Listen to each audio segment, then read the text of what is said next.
thank you all for coming. I know it's been a minute that you've heard from me. There have been so many things that have been going on. As you all know, you have lives as well. So I appreciate your patience with me getting out some content. For the new subscribers, again, how we met, so many things were going on, and we related to each other via cyberspace. So I appreciate your patience with that. Uh, with that being said, what kind of prompted me to really come on in here, forget about everything else, and just have a discussion with my people.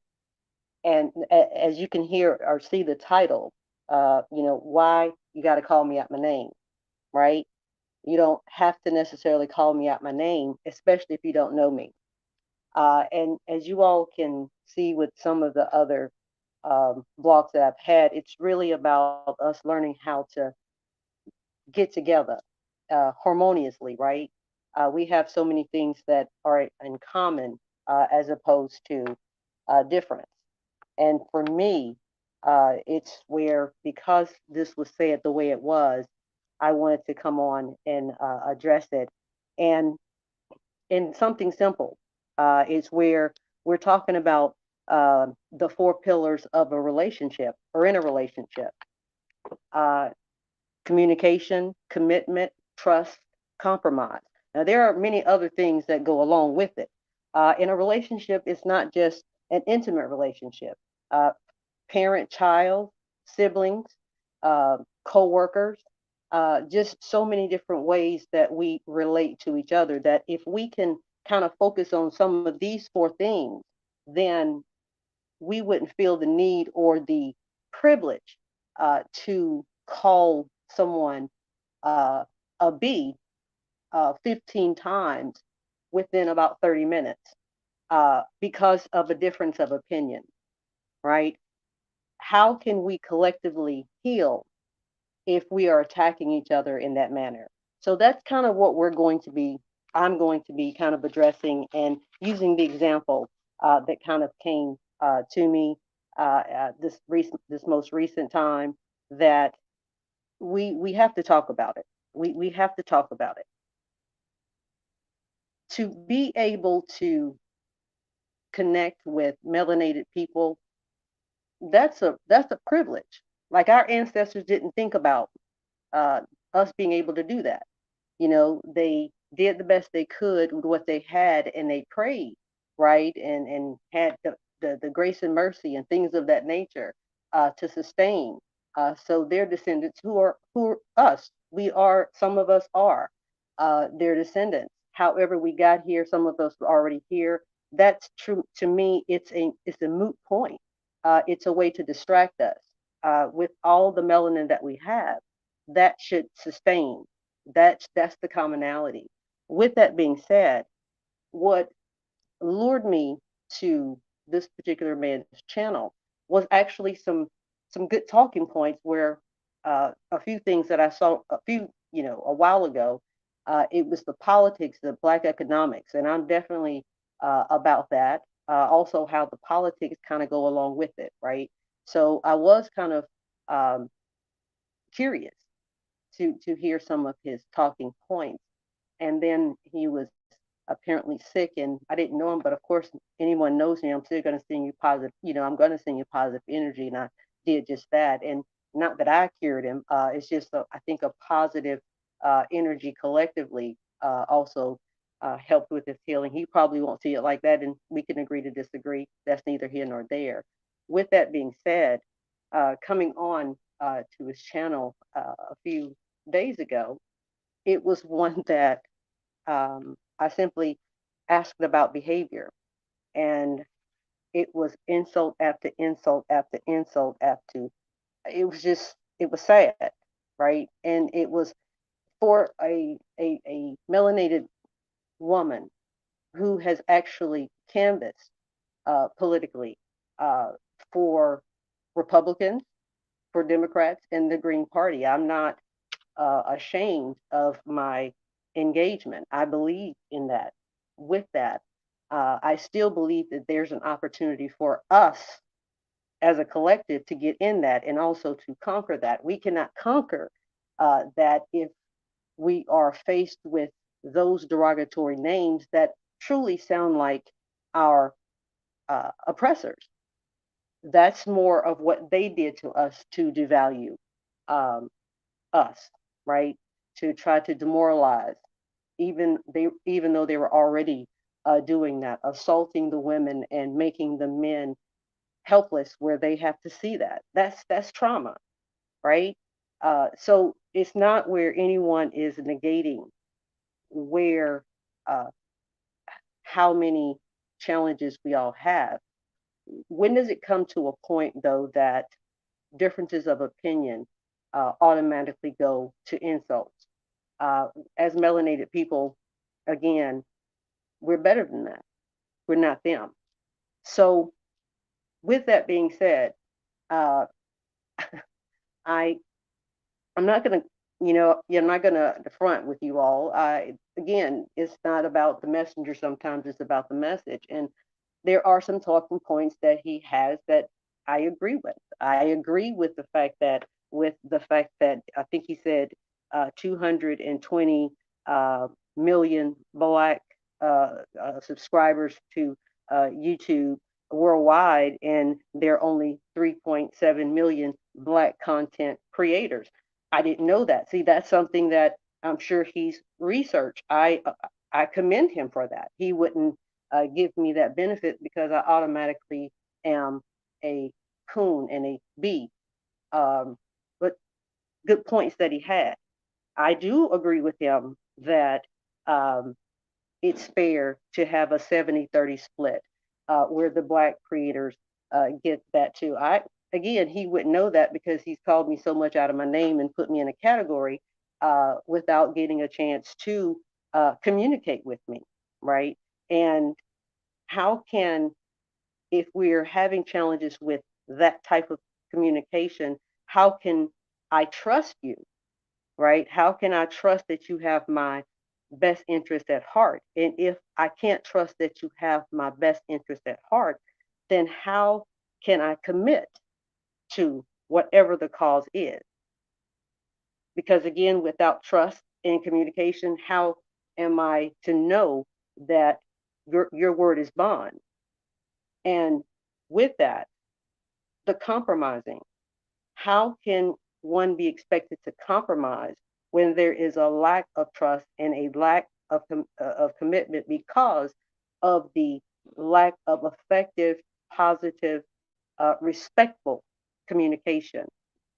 And I'm hoping I'm making a little bit of sense. I'm hoping that I am, because when I heard him disrespecting another young woman who happened, I don't know if she's young woman, who happens to be an attorney, calling her out of her name because she is not willing to put her reputation on the line for him. And the thing about it is that, that's where he went off on the chat with another chat member and where you get more with honey, right, than vinegar.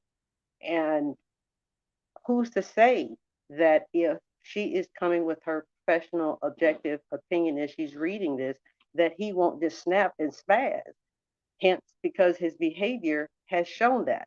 And because I continue to speak of the behavior, because again, I don't know him, it seems to trigger him more. And respectfully, how can we come together as a collective if we can't even get that right? So that's kind of where, I'm kind of going with that. And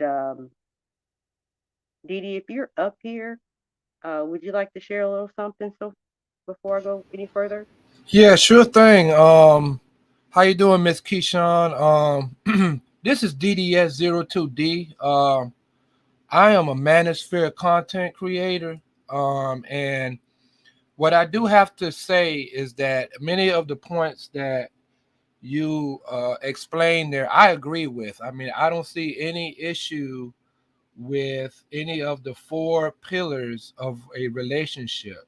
Um, Me being a an individual who has been married for at least 2 decades, I can tell you firsthand that uh, the ability to be able to compromise, the ability to have trust, and that's on each side, the and the commitment, those those are very important topics. But being able to also communicate effectively, what does that mean when we say communicate effectively? What does it mean when we say black men and black women should communicate effectively? I would argue if you listen to how me and Miss Keyshawn speak, that is a prime example of effective communication. Both parties are able to get their points of view across to each other. Each person is allowed to speak and make their point while the other person is actively listening. This is another part that's critical. Active listening. Because if the person that you're speaking to is not actively listening to you, then that person that's talking is basically talking in vain. It's so important that people are able to listen to each other and then get their views across respectfully. Respectfully. And there were many times that you and I, Miss Keyshawn, did not agree.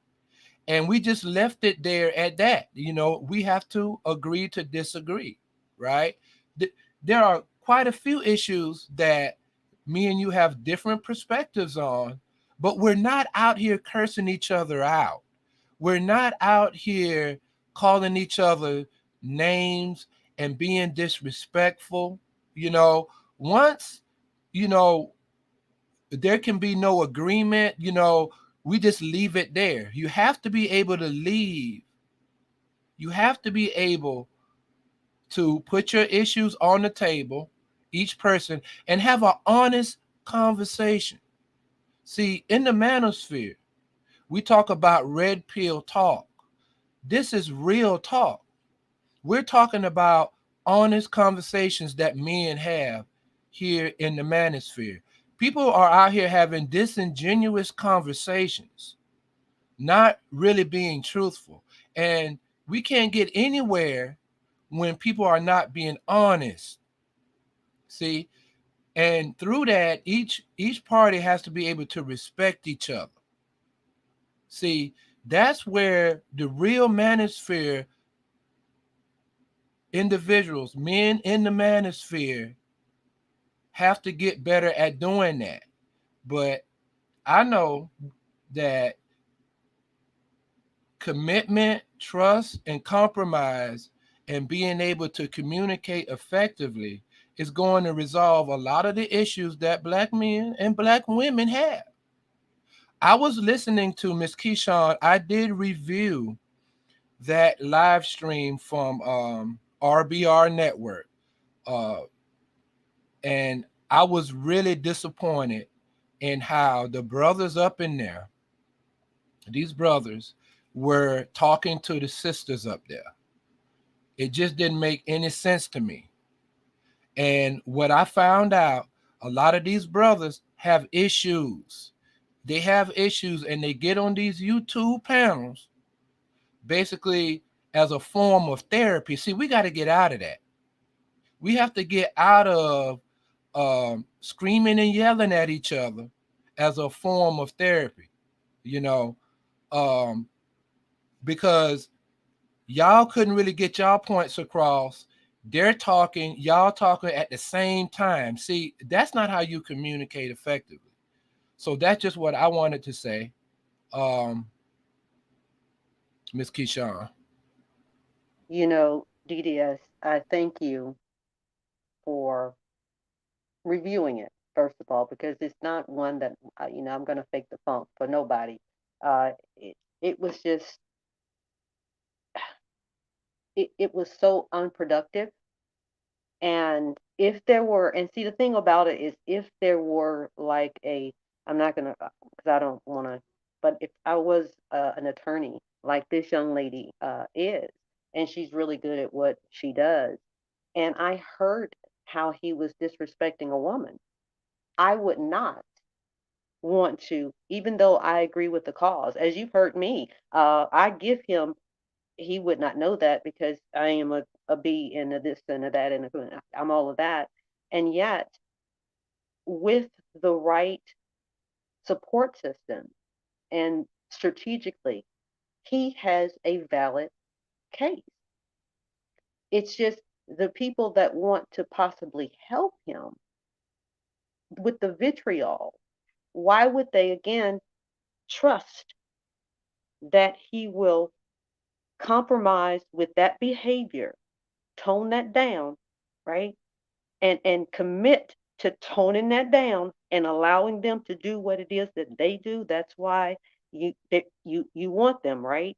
And communicate without cussing, without being derogatory, without being disrespectful with the behavior. And that's what he again was the trigger, because I can think, and it did remind me, and I'm glad that you mentioned active listening, because I was trying to share with that it did sound like a Fox News or those other, even CNN, all of those different news channels. They put a little bit and a little bit, and then they put the rest of it that's theirs, right? And that's what he was doing, and it was just unfair, because if we expect that from them because they have shown us that for centuries, why should we in return expect that from you when you are supposed to be working with us to uplift us as a community, as a collective?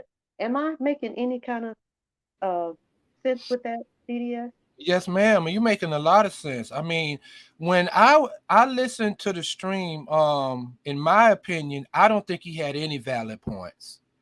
The things that he was saying to me didn't make any sense. And then after that, they would not allow you to finish your points, and they were, calling you an idiot. See, I wrote this down. They called you a dummy, and that one individual called you average at best. And Who does there's that one sound like? thing that I heard. See, now there's one thing that I did hear from a sister up there. I don't know who it was, but this idea about this this high value man, this is a new concept. People weren't talking about that.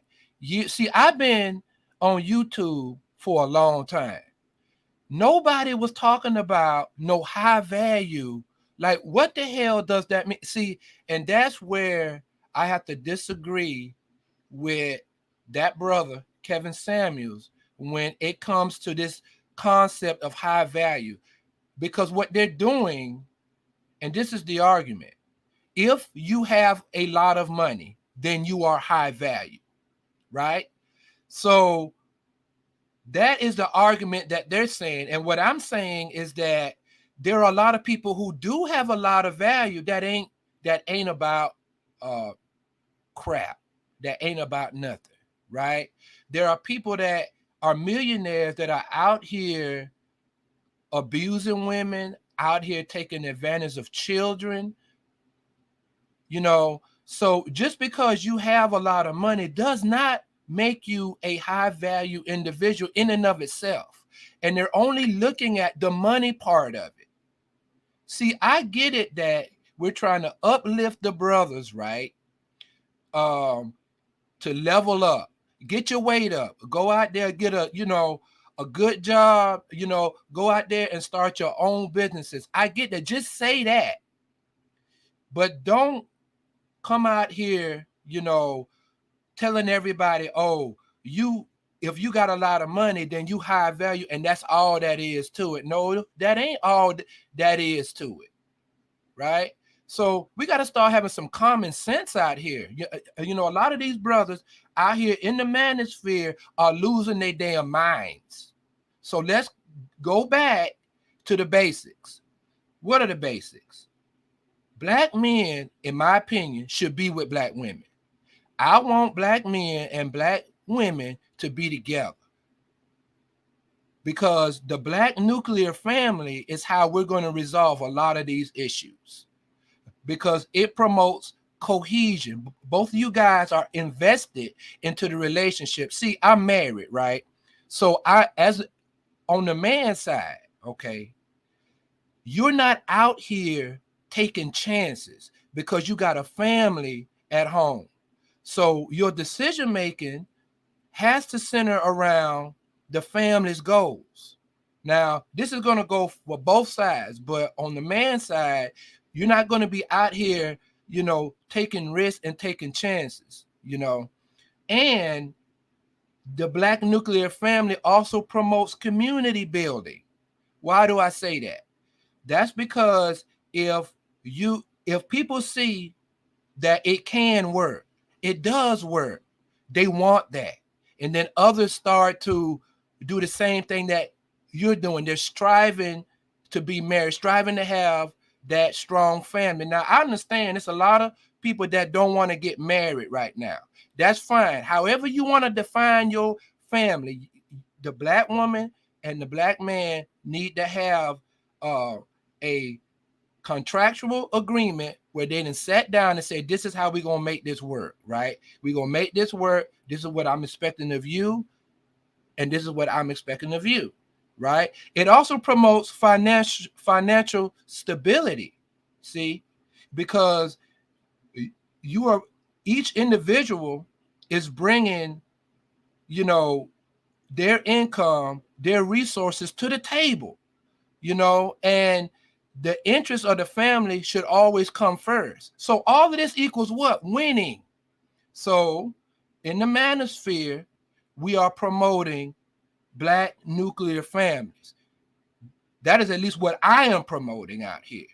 Now, I understand that there are a lot of brothers out here, right, that have decided, they have made the decision that they don't want they don't want to be with black women, right? You hear a lot of these, brothers talking about passport bros and all this. Listen, everybody has their own preferences, right? Some people, I will have to say, because I've met them, some people do like the other race. You know what I mean? They just are attracted to the other race. That's fine. That's fine. You know what I mean? But what I am saying is that my preference are black women. See, I like black women, right? I'm married to a sister, right? But I don't want to put my preferences on everybody else. Now, I I think that that's the best way forward. Uh, uh, uh, that black men and black women can get together. See, why? Because we know each other the best. We grew up with each other. See, we know each other's traumas. You know what I mean? So I think that, we are more relatable than we are to anybody else. See what I mean? That's just my opinion. See, so I'm out here trying to promote black nuclear families. But if you just have a preference for the other race, hey, that's fine. Do you? I want you to be happy. But this is where there are a lot of other issues that also come in because a lot of these people that jump to the other side, they jump ship, they want to start talking ish. No, if you want to go ahead and jump ship, go ahead and jump ship and go over there. That's fine. I ain't got nothing against you. But don't turn around and try to talk about black people after you done jump ship. See, that's happening on both sides, though, Keyshawn. That's happening on these divestors' side, and that's also happening on the black men's side.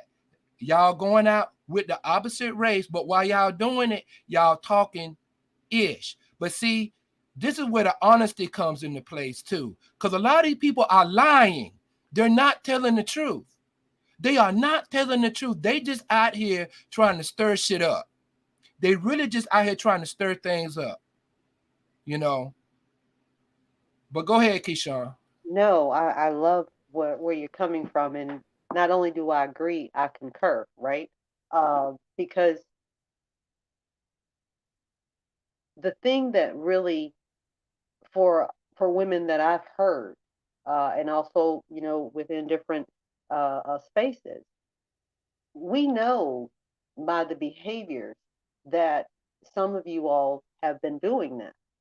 We wish you well. Like yes, I will agree with anyone about 15, 20 years ago, around the 90s. Some of us was feeling some kind of way because we were all trying to figure this thing out, right? So around that time, we were like, what? Because we look good, and you going with it. Yes, myself included. I'm not gonna fake the funk. I saw a nice looking brother, and he with some looking. Now if he's with like a Jennifer Aniston or something like that, okay, I see what you're saying. You tried to upgrade, okay, you know what I'm saying. But some other, a hot mess. No, I was in my flesh. I am a melanated sister. You understand? However, what has happened is that not only are Black women saying, okay, there's nothing different. As a matter of fact, I think I'm a dibble over here. And then it seems like, with all due respect, the men just lost their mind. They're losing their minds because what behavior wise is that, again, there has been a privilege of our melanated brothers. By default, like you were saying earlier, we complement each other. We are each other's phenotype. Yes, you are correct, Amundo, on that. And with that being said, it was taken for granted. And when Black women finally, as you said, with the loans and things like that, because I'm neat all the way up my head in my student loans, literally 85% of my debt are my student loans. Real talk. With that, you were correct that Black women are increasing in um, our academic status, right? We're going a little bit more. Yes, we're getting in debt. A few of us are single parents due to widow, due to divorce, different circumstances. We're trying to get ahead. So I agree that we are in more debt. I'm a living testimony of that. Um, with what is going on, respectfully, we need to, I'm not going to say, yes, get past the insults of the fact that women are doing it as well.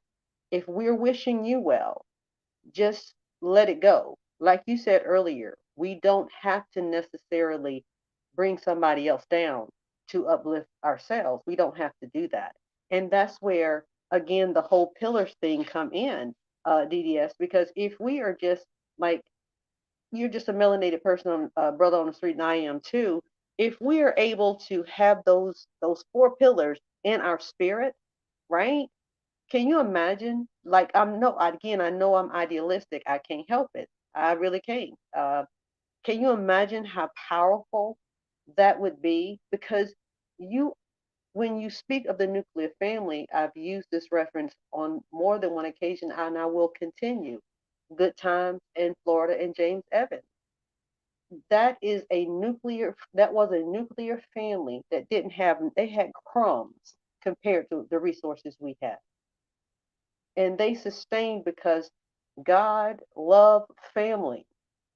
James was faithful. Even when they had that little thing at the cabin when he was trying to get away, he felt some kind of way. You see what I'm saying?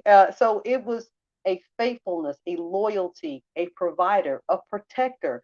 James Evans, someone who looked outside of his community, that on an episode, he brought when Michael brought the bully home, they tried to welcome him in, and then he continued to act the fool, and James would do what he would do to his children. He got tear that ass up. Excuse some language, but he did. And he even told Eddie at the end, I would have did my other kids worse because they definitely know better. I did it to you because I care. You can't basically go around acting like that when we're trying to care for you, right? Not only that, when Mad Dog in another episode, shot JJ, he tried to have some kind of empathy at the end when he saw how his mother, who I think was Donna on Simpson, if I can recall, uh, said she was basically tired of her because Mad Dog had been taking her through all this forever, and she disowned him. Now I'm gonna keep it real. People judge that woman, but I feel her plight. After all of the things that, right, Jasmine, you saw that episode. I feel you. But she had had enough of trying to do the best for her children, and Mad Dog just wanted to be a mad dog. But James felt empathy when he saw that. That's the type of phenotype when I think of a king, a melanated king that deserves all the respect.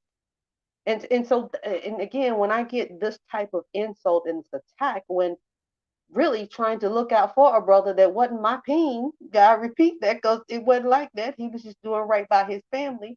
And I'm trying to give him the heads up that I'm in this mess.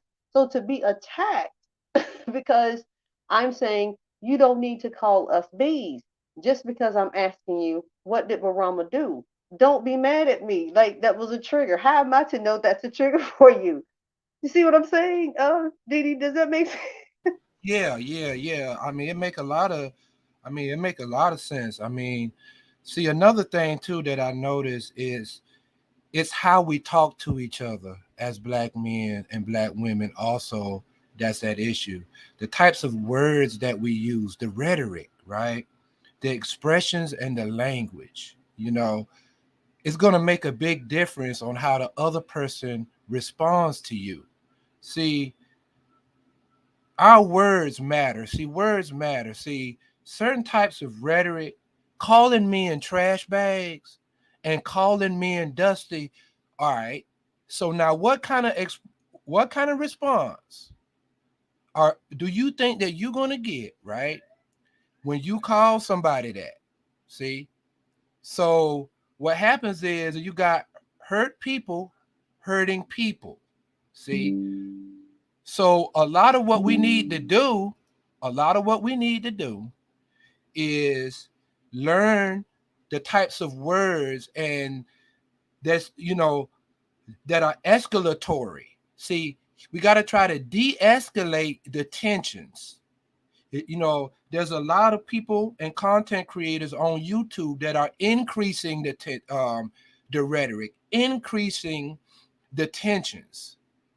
And a lot of times I use this analogy. You came with a really good package. I ordered this package. See, black people, black men need to get their weight up. They need to improve, right? But your delivery of the package, of the message, I mean, you can even be a sister on this. It's very important. Cynthia G dropped the damn ball. See, you waited till you got right up to the damn doorstep and dropped that damn package. It ain't nothing I can do with it now. It's messed up, man. See, that is the kind of thing that could actually set people back. Your message, the messaging has to be on point and it can't be disrespectful. It can't be disrespectful. And the other person has to be honest to say, hey, listen, that wasn't cool what you said. And then the response got to be, well, I apologize by using that type of strong language. Let me rephrase it and try to make it more palatable. Because a lot of these younger people, they in their feelings. See, you can't tell these young people nothing. Listen, Keyshawn, me and you, I like to think we got thick skin, right? We come from a different generation. Yeah. But Okay. these younger people, even the dudes, man, they got thin skin. As soon as you say anything to them that even might be disrespectful to them, they all up in their feelings, and then things just go left from there. You know, so unfortunately, that's just how it is out here right now. See, the older generation, we used to that. See, I remember the days when white people would call me names. White people would say things. Even my own people are calling me their names. So see, I got a thick skin. I'm used to the shit. See, I'm trying to look at what is your argument? What is your argument? Let's cut out all of the personal ad hominem attacks. the straw man, arguments, and let's get down to the bottom of what is your issue. But see, they can't handle it.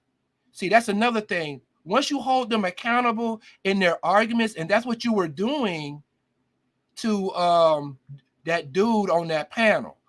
Once you started holding him accountable to the argument that he was making, he got offended. He got offended. He started feeling some type of way.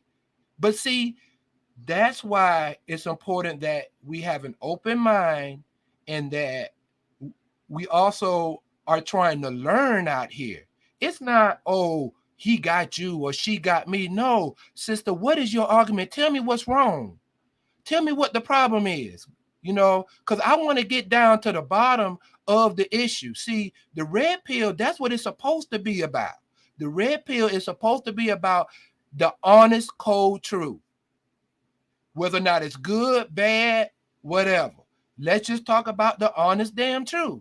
But a lot of these brothers are not holding true to the principles of the manosphere. We're talking about leadership.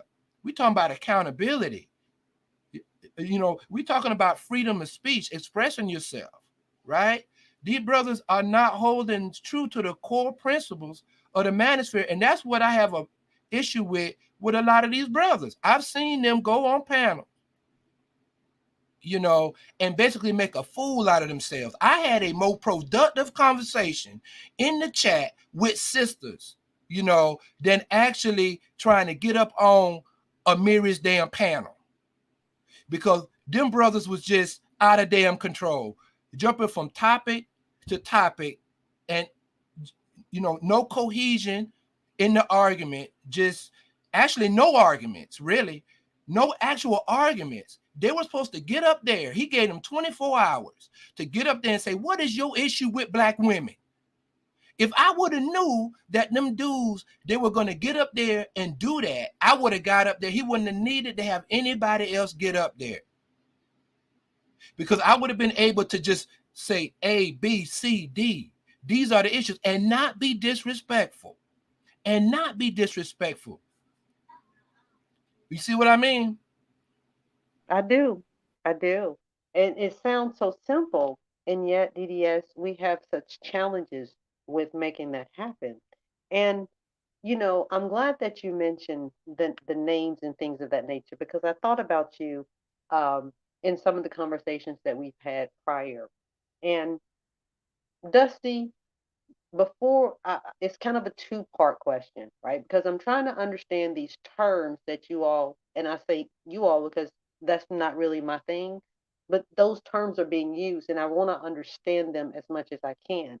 Now, when I have heard the few clips of her a few years ago, I'm not going to front, a few years ago, it was the black men that were not being responsible with their children, that were disrespecting women. That's what I heard the Dusty to type to be, right? That was years ago. But as you've said, and a few others that I've heard on different channels, that her messages have evolved, have changed. So I ask you, what is a Dusty? And when you define that behavior, I would also ask you to share with me an alternative word to describe those behaviors.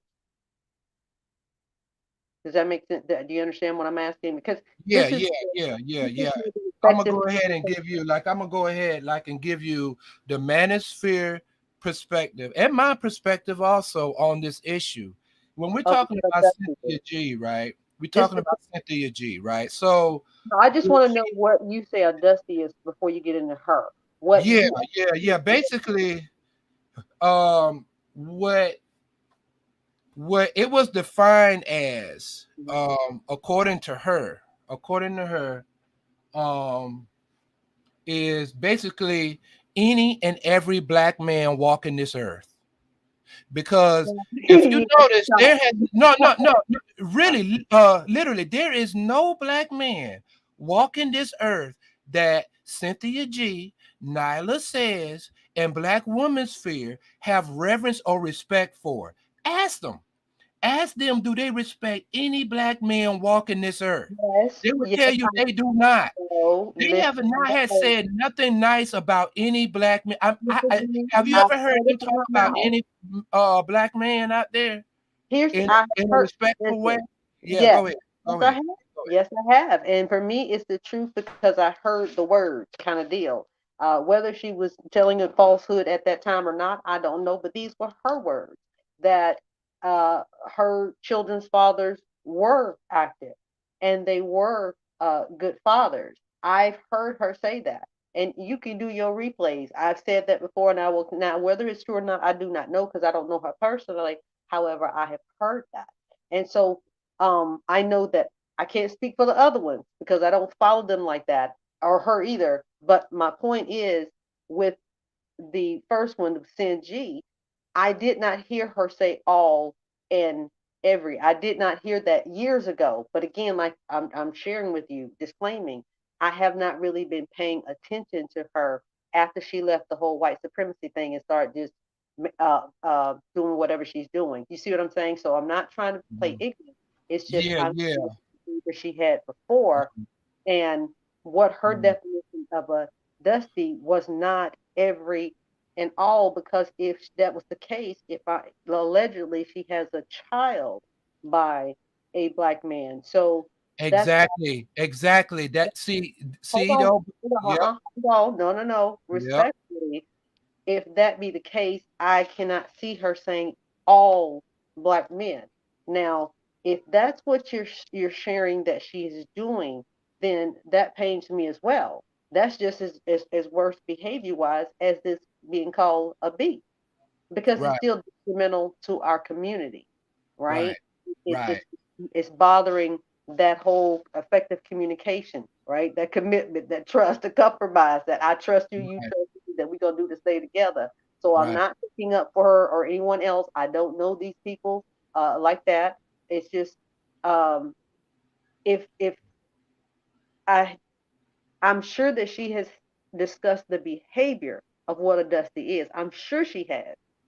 And so that's what I need to understand so that the behavior, let's be real. If she's like again a deadbeat, irresponsible, this, that, and third, yes, there are some black men that do that. If they have an issue with the word dusty, then let's think of another word that will discuss that behavior. Because here's the thing, DDS, just like you all have the right, black women have the right to have the space to discuss it as well. So so that we can avoid the type of, not hurt, but kind of the feelings type of deal with the word dusty. I, after you tell me what the definition that she said behavior wise, share with me a word that like the manosphere would feel more comfortable with. You understand what I'm asking? And this is not an attack, or this is for people because I'm about the human race relations. So this is kind of we want to do solutions, right? So this is kind of why I'm asking and posing a question from someone who literally is what I would thought the manosphere was about, which is uplifting other black men, being loyal to your family, providing for your family, protecting for your family. And if you see a female that's being disrespected or being beat down, please, that could be your sister. That could be your aunt. That go check her out. Does that make sense? Yeah, like I know one word, you know what I'm saying, that just comes off of my hand. I mean, you could just say lower tier black men. You know what I mean? Something that's not derogatory and something that, you know, that you can't actually, like, you know what I'm saying, make a joke of black men of. See, now we talk about Rob Pullout Perkins. That is the YouTuber that she had a baby from. Do you know that brother got 4 or 5 other kids? Now she be talking about, all these dusty men that be having all these kids and not building anything. Black men aren't building anything. Black men aren't doing anything. Well, you're going with the same type of man that you be talking about. And that's the hypocrisy that we got a problem with in the manosphere of a lot of these lower tier black women. I call them strags, right? Is the hypocrisy of a lot of the things that they say. They claim, many of them claim to be divested, but are sitting up there and promoting it, but are sitting up there not divested themselves, you know? So A lot of this hypocrisy is something that I like to call out, that a lot of men in the manosphere are also calling out. But yeah, a term like lower tier men, and I describe strags in that manner a lot of times as well. Lower tier women, you Okay. know, dishonorable. Well, what I say is dishonorable women. Is there such thing as a dishonorable woman? Like I asked that question a lot of times, because one of the other issues we have in the manosphere, for some reason, women are put on this pedestal. Black women are put on this Well, pedestal where any black woman, you have to kiss her butt. Even if she is lower tier, she not doing the right thing, she not really taking care of her kids, you still supposed to, put her on this pedestal, and black men right now are tired of that. and the That's same what we have as to tired of black doing. women. As the Yeah, same as go ahead. Go as ahead. the same, yeah, you know how we go. The same as black women, bro. Where we are also on that other end, and we're also having to explain why some of their fathers are not coming to see them, along with having to take the brunt end, excuse me, the blunt end of that type of aggression. You know what I'm saying? I hear you, and this is where the effective communication comes in, to where we can trust each other. That I got your back, you got mine. That it's not a you or me, it's a we.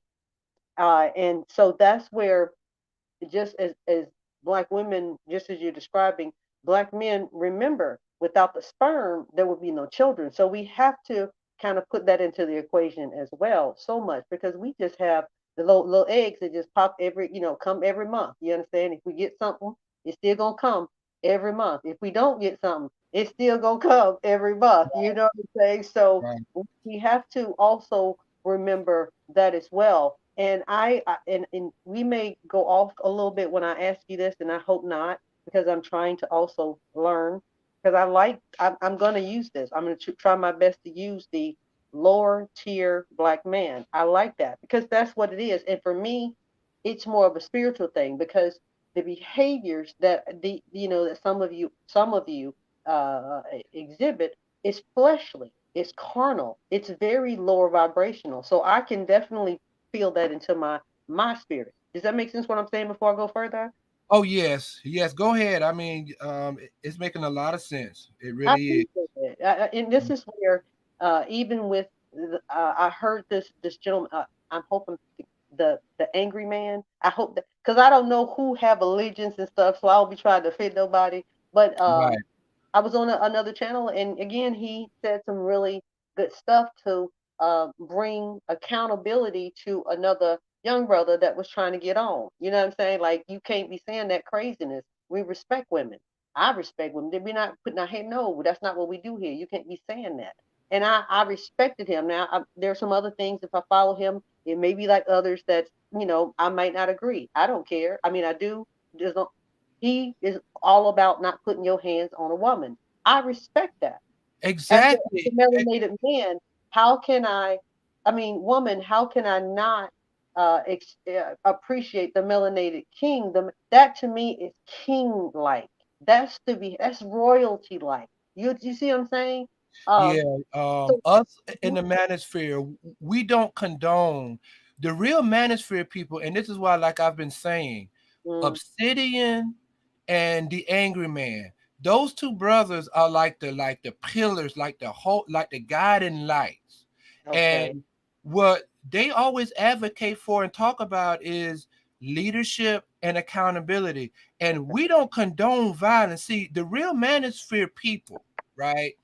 The real manosphere, we're about uplifting black men, and we're not about hating black women. See, that's where a lot of the misconception is, because a lot of these dudes, these lower tier dudes, are basically trying to attach themselves to the manosphere because they're trying to find a place that they belong. They're trying to find a belonging. See, and because they're men and they're black men, all of a sudden now they want to label themselves as manosphere, but that is not just the only criteria. Being a man and a black man, you also have to have a belief and know the core beliefs. We Mm, do not believe you know, that black women should be hated. You know, that is not what we're doing. We're trying to hold black or help hold black women accountable and talk about the things that concern us, you know, about some of the actions and the behaviors of black women. That is what we do. We talk about things. Now, that's not the only thing that we speak on. See, that's another misconception. We don't just speak on black women. We got brothers like Obsidian that are trying to uplift black men by getting them into STEM, science, technology, uh, and mathematics, right? Trying to get brothers, Engineering. I think yeah, it's engineering. engineering and mathematics, trying to get brothers to go to school to learn those fields because those are the fields that we find are paying the most money. So, and black men are underrepresented in those fields. So we are trying to promote at the next Manosphere meetup, you know, getting brothers and incorporating brothers to go into those fields, you know. So it's not the only thing that we talk about, but it gets the most attention. This is something that me and Amiri Brown talked about, you know. What's getting the most of the attention is a lot of the negativity, you know.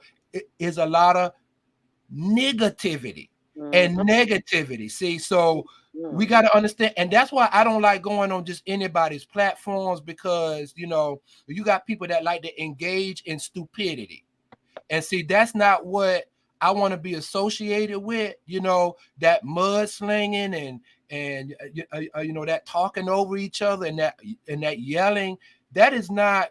That's a waste of my time. You know, I'd rather go to J Store and look up a topic and read something, you know, and then come out with my information, my content, and speak about it from an intellectual standpoint. You know, that is more productive in my mind than going out here because I'm failing in life. So I need to deal with my issues. So I'm going to go to somebody's channel and just start yelling and screaming at black women, calling them all types of names, you know, because that's really what I see a lot of these brothers are actually doing. They got an issue at home in their personal life. So what they're doing, they are going to therapy on YouTube, you know, and yelling at other people, and the other people are yelling back at them. See, this is something that we got to get out of. We really got to get out of that and find a better alternative. Go out there for a jog. You know, I went for like a 5 mile run earlier today. You know, go out there for a jog. Go out there, you know, go shopping or something. You know, do something productive. Try to find something productive to do that's going to relieve your tension and your stress. See, we understand people work every day and people get stressed and, you know, people are going through a lot of issues, right? But how you deal with it is also important. You know, as a man, you got to keep a cool head. If you got an issue, go to the park, you know what I'm saying? Go to the gym, find a way to relieve that stress in a positive way because at least then you're actually taking care of your body, right? So that's something else that, you know, I see that needs to be addressed, you know, in the black community here online on YouTube. I could not put that any better because you all have such an influence. And you know, I'm about that whole energy thing. And to have us to kind of lower our energy to this kind of nonsense when we've come through so much with so little, there's no excuse for that, DDS. And I'm happy to hear that the Angry Man snippet that I saw, he was doing just that, as you described. He was, and the young brother was trying to explain, and he was like, "No, there's no explanation. You know, there's no explanation for that. That's not how we handle things over here." And I had to again apologize for your foolery, and I'm paraphrasing, but not too far from it. And I thought, "Wow, okay, who is this?"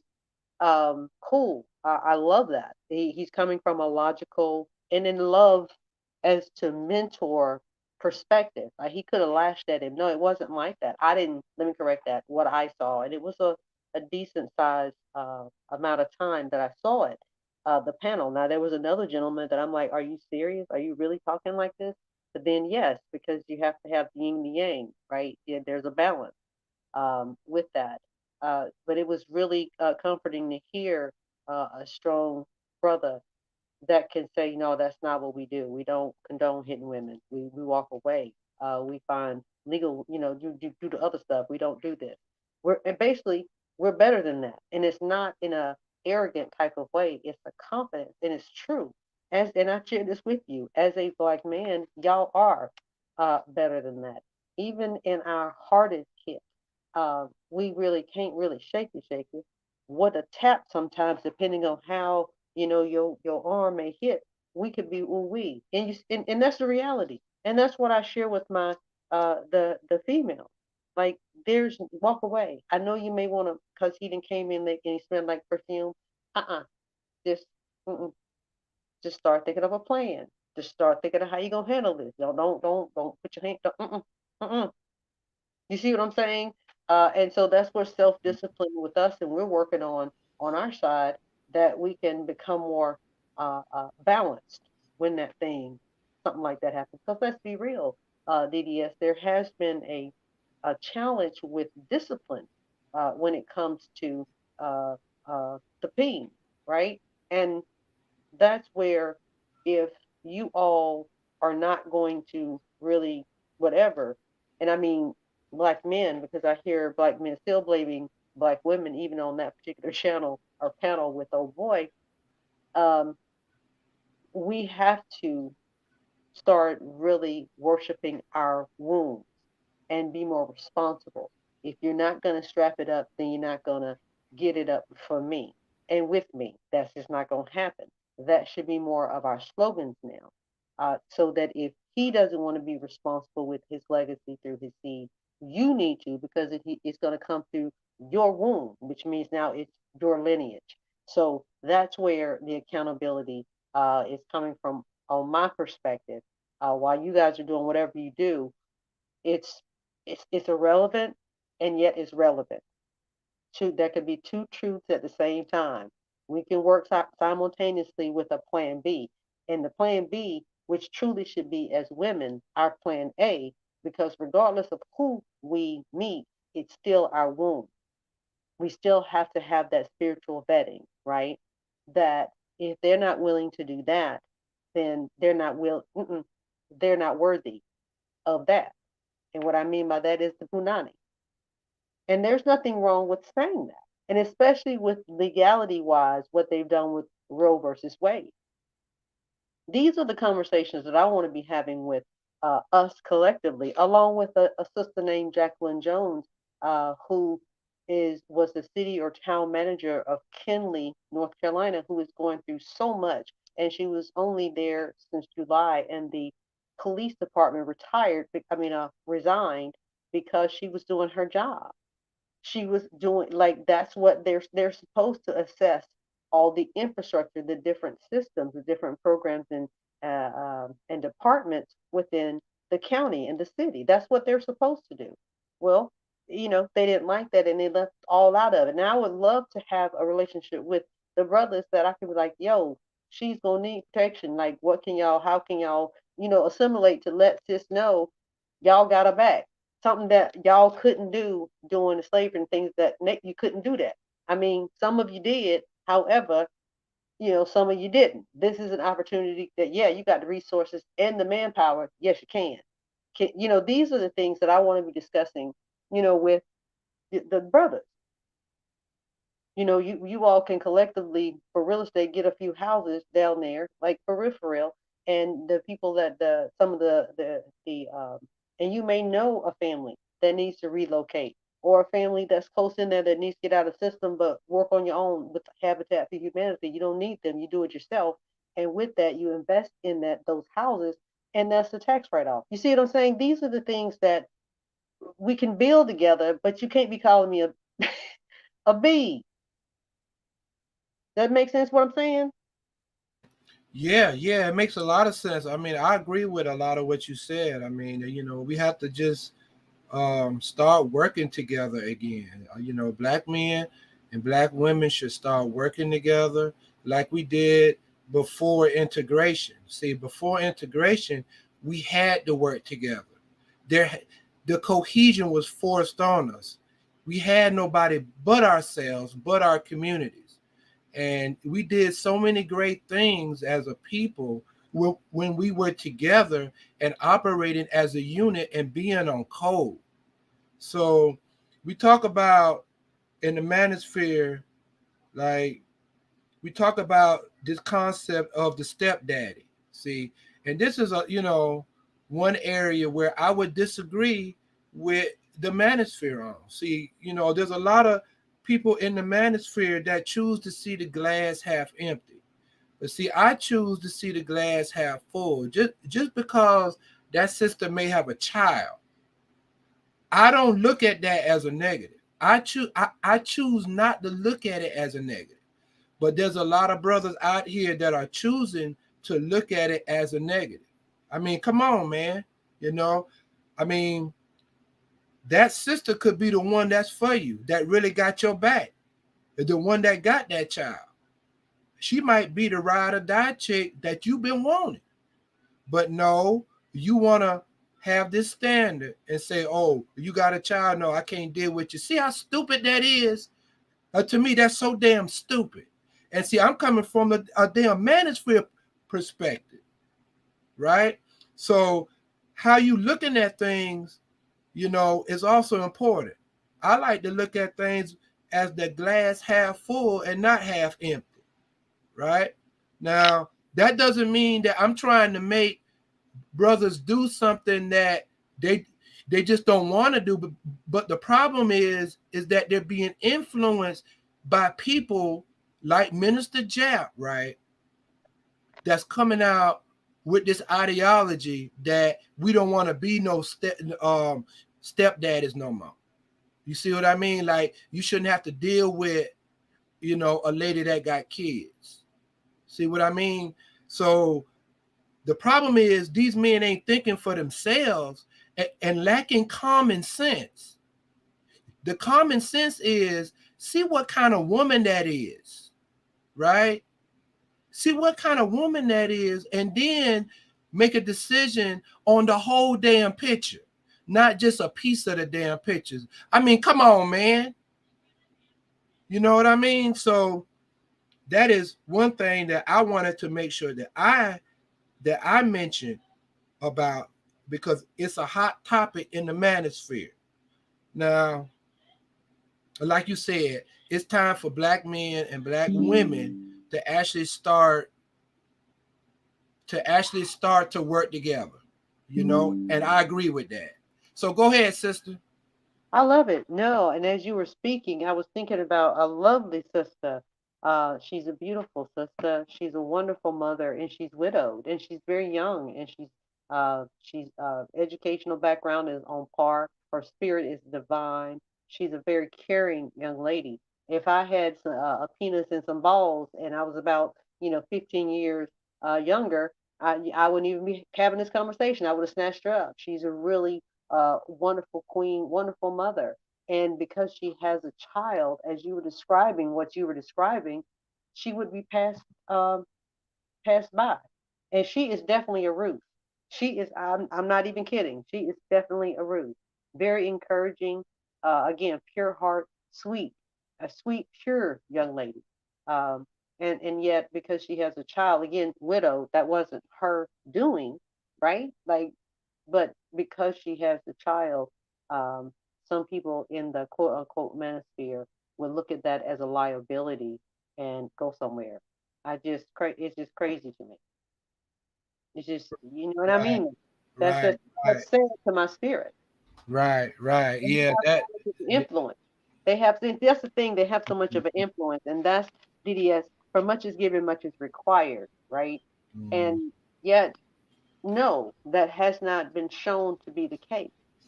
When right, you a black man that, again, attacks your character, your integrity, your value, all because of a what he misperceived.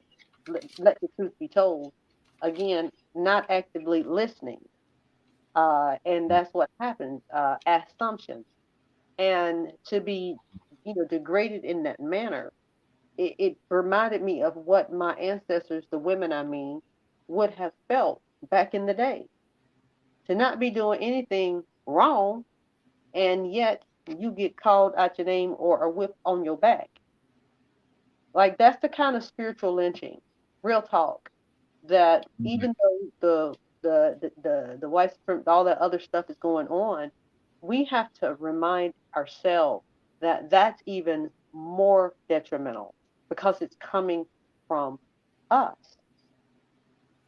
You have a lot of humility, a lot more than I do. Because What do you mean? had I been on a panel with RBR and he would have called me them names like that, oh, that'd have been it. You know what I mean? Like I'd have just left. No, you do not deserve to be Mm, talked to just any kind of way, and you standing there and mm. staying there and and and and basically allowing that to continue, it's something that I just couldn't have done. You It's see what I twofold. mean? It's When twofold. we talk about, see see the thing is, Mm, right? They mm, teach people who work on the telephones, right? You mm. know, that take complaints, Yeah, right? yeah, And they yeah. say, listen, people are upset and they're angry, but you don't have to tolerate people calling you names and being disrespectful. You tell them one time, sir, ma'am, I'm not gonna have, what I'm saying, this type of language. I'm gonna have to disconnect the call, Mm, if you continue. And if they do it again, you disconnect the call and you got every right to do it. See, mm-hmm, you're not up here to be a punching bag. mm-hmm. That's what I'm telling you, Keyshawn. Like, you deserve more than that.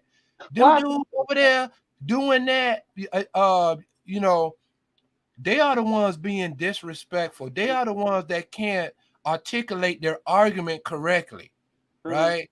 If you mm-hmm. asking them about a manosphere topic and all of a sudden they're starting to attack you as a person, then that's not the space for you, right?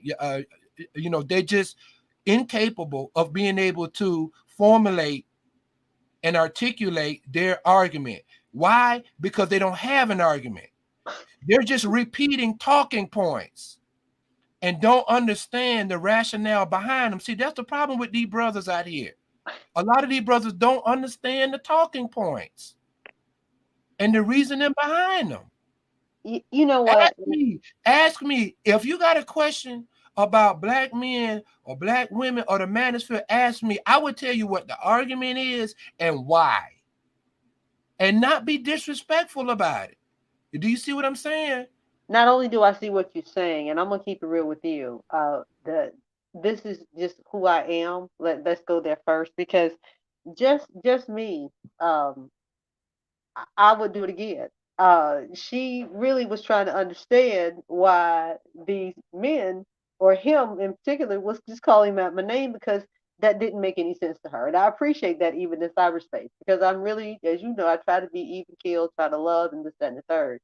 And you know, they were trying to go in on her. So no, you're not gonna do that. It's one thing to call me whatever, because that's what I was saying. I'm telling her, they've been doing it for a while, so it's whatever. And I'm laughing at it at this point because they're funny to me. It's so lower vibrational, because the master has done these kind of things prior to, for me, DDS. So this is nothing.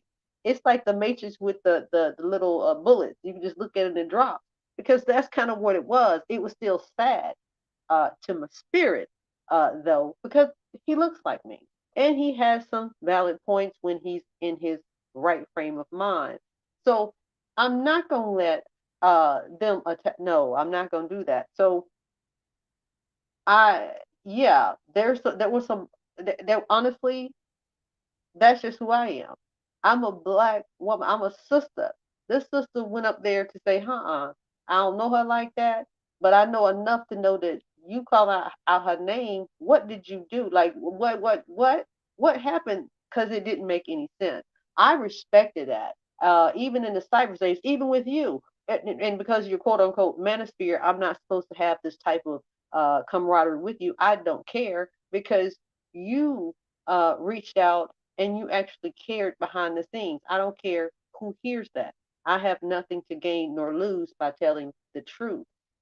That's the type of dialogue and example that um, I appreciate. And with this cyberspace, with the platform, and this is where again the brother had some points that we should be getting paid for our services. Not all of it, but a little something, something that we can all eat. Um, so if I had to do it over again, I honestly would do it again because it's one thing to attack me, but don't do that when somebody. If it was you, if I hear that somebody over there acting a fool because you and I correlating and we having some positive things to exchange, even though there's some things we don't agree about, yeah, heck yeah, I'll be over there, and I don't care who it is because you've shown yourself thus far to be approved. Does that make sense? What I'm saying? And I'm not saying I'm lowering. I don't lower the bar for that. I expect a validated brother to do in a sense demonstrate kind of how you have been thus far, even with some things that you're like, you know what, you really make me think about it, and I can say the same to you. That's where that energy is a superpower. Again, I'm corny. I know. I do believe that though. That's the type of energy that we can utilize to conquer a woman sphere, a black sphere, or what, all that. We one sphere, one sphere. They fear one us. So I thank you for what you're saying. I appreciate it.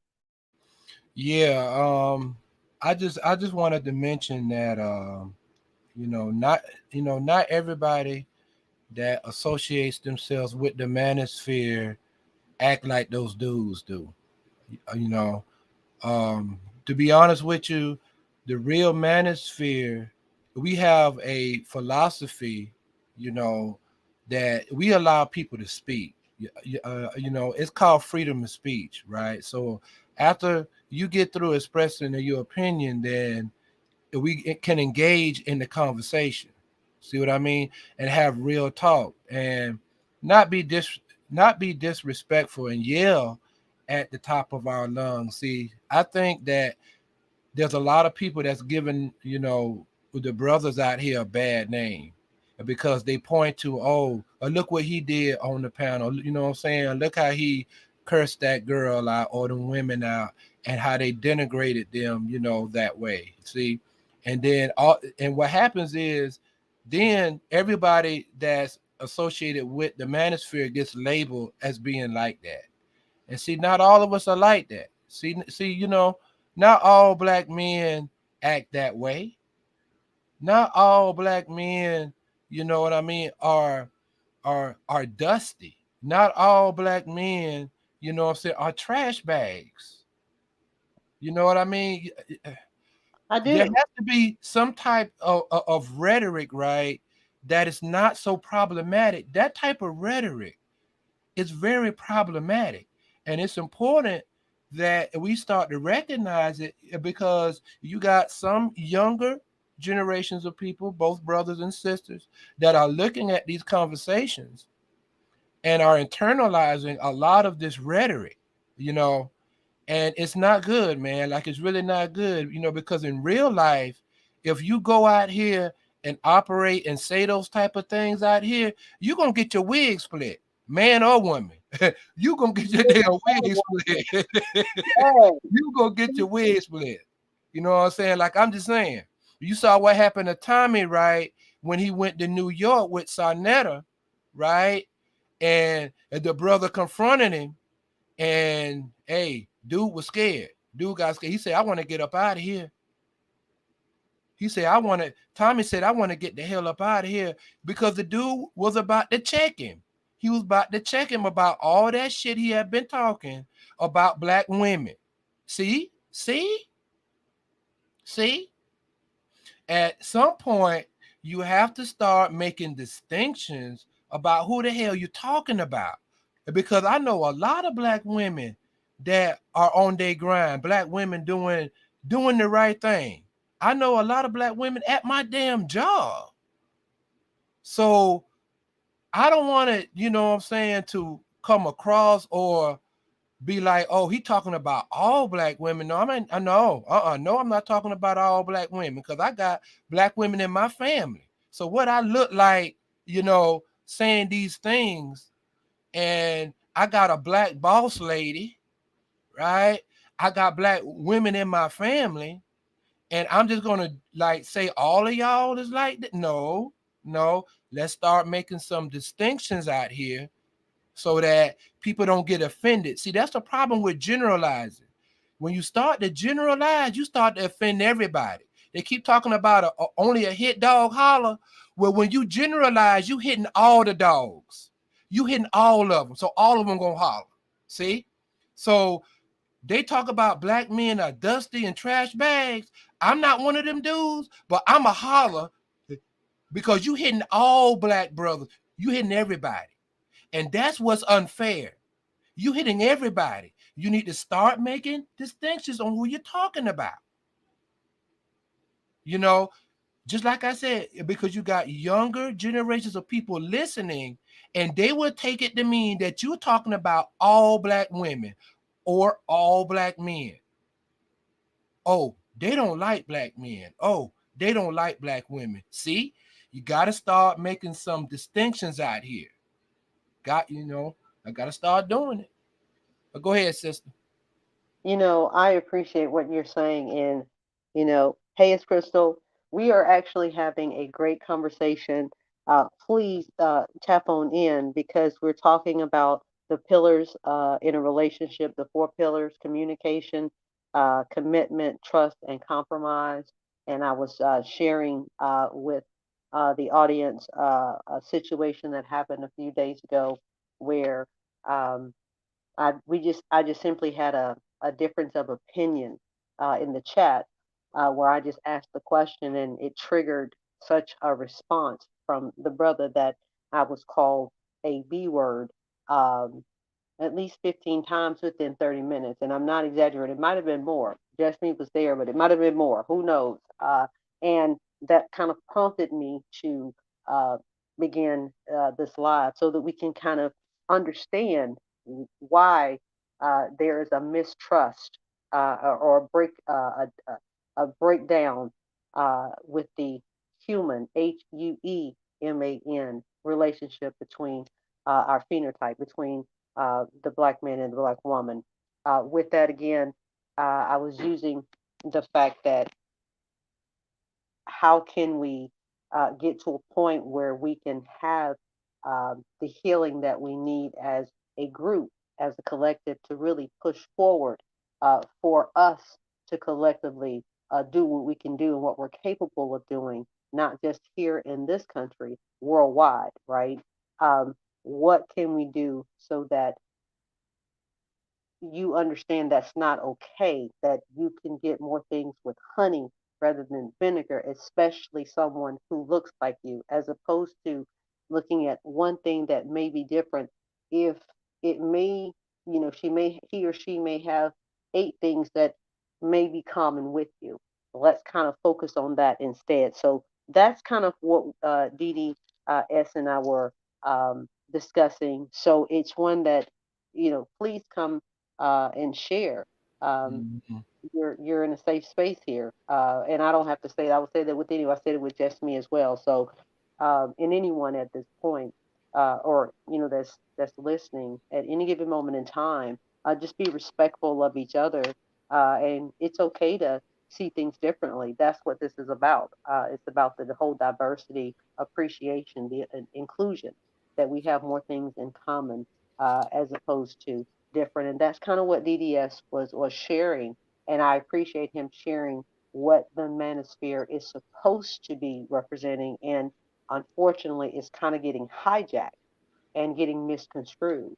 And what can we do so it becomes more clear on both sides? That's what I was hearing from a DDS. So that's the kind of conversation we're having at this time. Yeah, exactly. I mean, I don't have any animosity towards anybody, anyone. Uh, you know, I'm definitely able to converse with somebody, you know, and be able to have an open mind and be able to listen to different ideas, you know.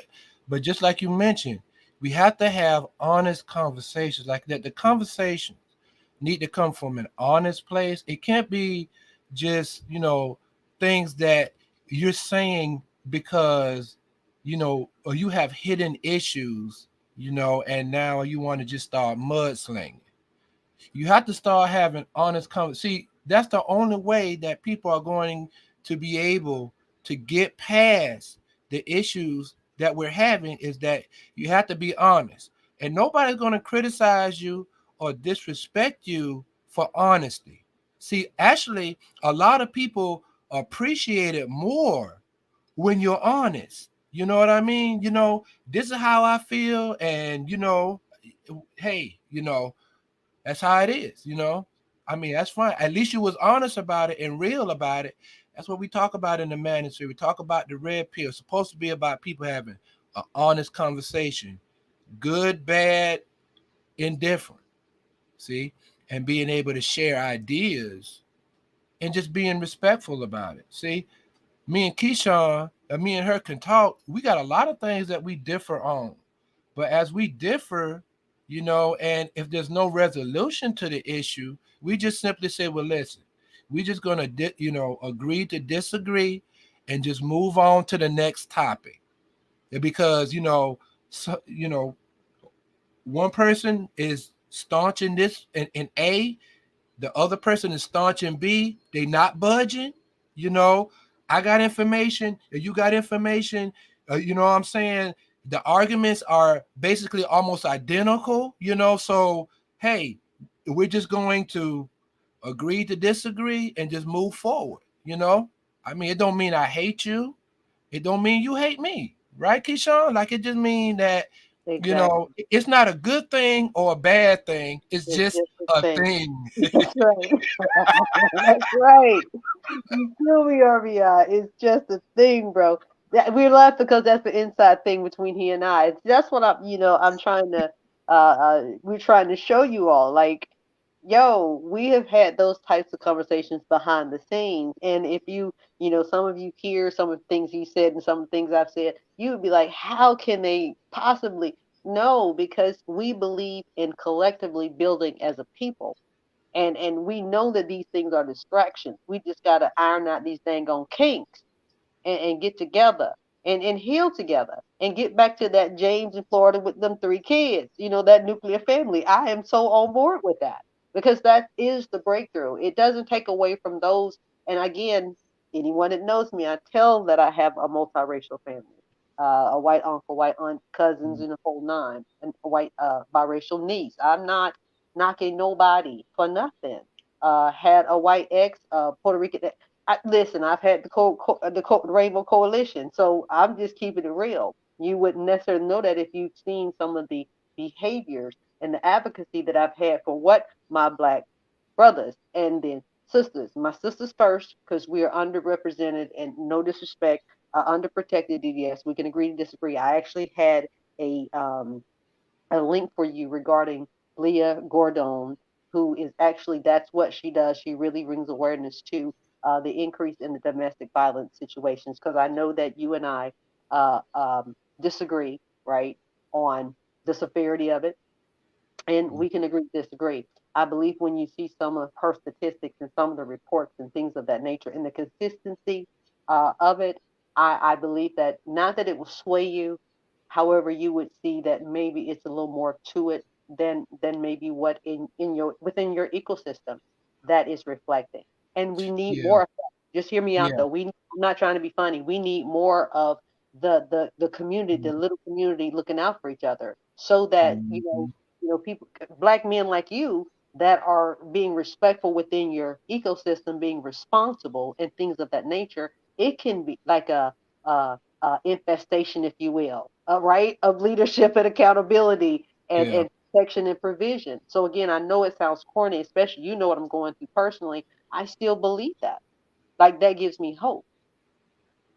Yeah, just to be real, what I'm saying? I mean, if you provide, data and information, and I can't refute it. You know what I mean? And I don't have enough other data and information to counteract that or contradict that, then to be intellectually honest, I have to go to your side. And see, that's something that we have to like get better at doing. It just understand it's not a personal thing. You Mm-mm. just have an opinion, you have you know, a conclusion on something and you have some data and some information that, that supports it. But if you get challenged on it and the other person has the complete opposite, conclusion, and they have more information and they got more data, then if you're going to be honest, intellectually honest, then you have to say, hey, listen, sister, you got it. You know what? I agree with you. Now, listen, that doesn't mean, though, that after the stream, I can't go and find some more information and do some research and come back and say, hey, listen, I actually got something that actually, supported my original argument. What Mm-hmm. do you think about this? And then, you know, I would love it can that. be restarted again, so yeah, I got no problem. Like if you come to me and you be like, you know what, I got this data, I got, this information, and the logic is sound. Hey, I mean, even if I disagree with you, I have to come to over to your side. It's not a personal thing. It's not a good thing, it's not a bad thing. Just the It's just thing. a thing. You, It's just you, the thing. you And know, I have to admit, you know what? The mhm, sisters, this is the one thing that I have to say. Sisters are very intelligent. mhm, I there are some sisters that are, I mean, they are so book smart, like they got so much information that they can put on you. You know what I mean? So you have to say, hey, listen, that sister is educated. She know what she talking about. You know what I mean? And I agree with a lot of things that you know what I'm saying that she says. Because I have nothing else to refute it with. If I can refute it, I will. You know what I mean? I'm gonna try to find something to refute it. You know what I mean? But if I can't find anything, and if she just right, then she just right, bro. You can't be right all the damn time. See, that's what I'm saying. People gotta understand you can't be right all the time on everything. You know what I mean? I So do. I'm intellectually honest enough to say, you know what? Are you right on that? I ain't got nothing right now for you. I don't got no smoke for you right now. You know what you see what I mean? So I'm gonna have to go back to the drawing board. You know what I mean? If I want to go back to the drawing board, I might just not want to go back because it's like you got too much damn information for me. You know what I mean? So I mean, it is You what it is. That's why I do my see. I like to do my research and things because when I know, say things, I like to back my stuff up. See, I keep mhm, all of my talking points backed up with information. You know what I mean? That way, I mhm, can say, "Hey, listen, this proves black men are improving. yeah. Black men are doing better than they have been doing in the past. They are getting more professional licenses. They're getting more educated. So they are doing better. So I would show some information that shows, okay, black men like are earning more. Professional certifications. You know, more degrees. I just don't like saying stuff. I'm not going to just say something and not have nothing to back it up. There's a lot of people out here just saying things and can't, back it up with any type of data. I mean, not even statistics. I'm talking about just any type of data. So yeah, I got no problem with that at all. We just And got to and have let's, an honest conversation. Yeah, go ahead. yeah, Go I was ahead. gonna say, and let's piggyback on what you're saying because even when I send you this information, and it's like, wow, it's really going on like that. It doesn't take away from within your ecosystem that that's not the case, and that's where people like this RBR person cannot grasp that there can be two truths at one time. Do you see what I'm saying? Like what you all are doing in your ecosystem, what you got going on, it's showing a low percentage of that foolery. That's great. We should be as a community piggybacking on some of those things that is decreasing that that those opportunities or incidences that lead up to DV, right? You see what I'm saying? Like that's what we should be focusing on as opposed to it's either black or white. That's what they do. That's not how the melanated mind works. We are universal. It's one and the same. That's one of the into principles that I'm going to be discussing and elaborating on in other lives. How we can become into our harmony with the universe and our melanin to where there's an interconnectedness that other people call it karma, this, that, and third, whatever. It's basically the universe will handle it. We just have to stand fast in our love and things of that nature. So, this is where, again, people like yourself, when you come up and share uh, your your perspective, it doesn't take away from these things happening, let's say in New York City that happened in that subway and this, that, and third. Doesn't take away from it. It's what can we learn from that y'all are not doing so that they don't have to be subjected to that. That's kind of where, from a diversity perspective, inclusion perspective, that's kind of how you know I perceive it to be. Does that make sense? What I'm saying? Yeah, yeah. I mean, it makes a lot of sense. I mean, on the DV side of things, I wouldn't dispute the fact that the rates are increasing. I wouldn't even dispute that. So, and I have said, right, that people need to learn that they need to keep their hands off of each other. Keep Hmm. your hands off of each other. That go for both sides. Both sides. So, so for black men, right, listen, she make you angry, she all up in your ear, you know what I mean? Even if she put her hands on you first, brother, you know, turn around, go to the gym, go fishing, do something to get away from the situation and let cooler heads prevail. Later on, come back and see if you can address the issue maybe in a different type of way, you know, another strategy. But at that moment in time that y'all heated and y'all angry, because I done went through it. Are you heated and are you real angry? Don't sit there and allow yourself to get to the point where you about to grab her neck, right? Or do anything like that, right? Just go ahead, and turn around, leave the house. Even if you don't want to leave the house and go like somewhere, go outside in the yard. Go in the yard and just sit outside for a minute. You know what I mean? And cool off. I bet you won't feel that way after you done cooled off and you know what I'm saying that you done thought about things and then you like, hey, listen, this is what I think the issue is. See, it's all about effective communication. You can't resolve an issue when y'all both are yelling and screaming at each other at the top of your lungs. It's not going to work. You sit in that situation, she called the police on you. Now, guess what? Now you're not in the home. Now you might have lost your job. Now y'all really struggling. Now y'all really got an issue. So, what I'm saying on the domestic side of things, just when the situation get real heated like that, just turn around, leave the house, and cool off. Cool off, you know. But no, I won't dispute at all that the rates are going up for DV. You know, I'm not gonna, I I hadn't looked it up, but I wouldn't dispute it if you said it. You know what I mean? Yeah. So I'm just saying that that's something black men need to do, because um, there's no excuse for violence out here. I say no excuse for violence. So And I, these are the conversations that we need to have as brothers and sisters.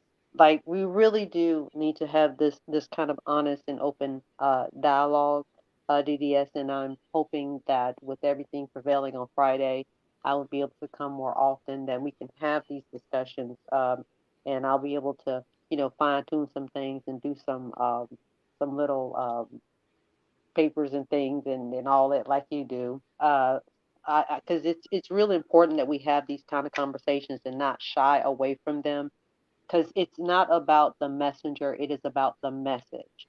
And if we can listen to all kinds of kooky people about all kinds of stuff that's not um, discussing us making strides collectively, then why can't we do it with you and I and people like minded like ourselves who, And regardless yeah. of, Oh yeah.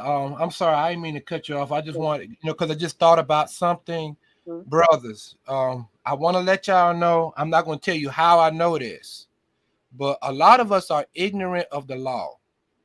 We need to understand. You can't grab her arm, and keep her from going anywhere, brother. Do you understand what you're doing when you're doing that? It's called false imprisonment, brother.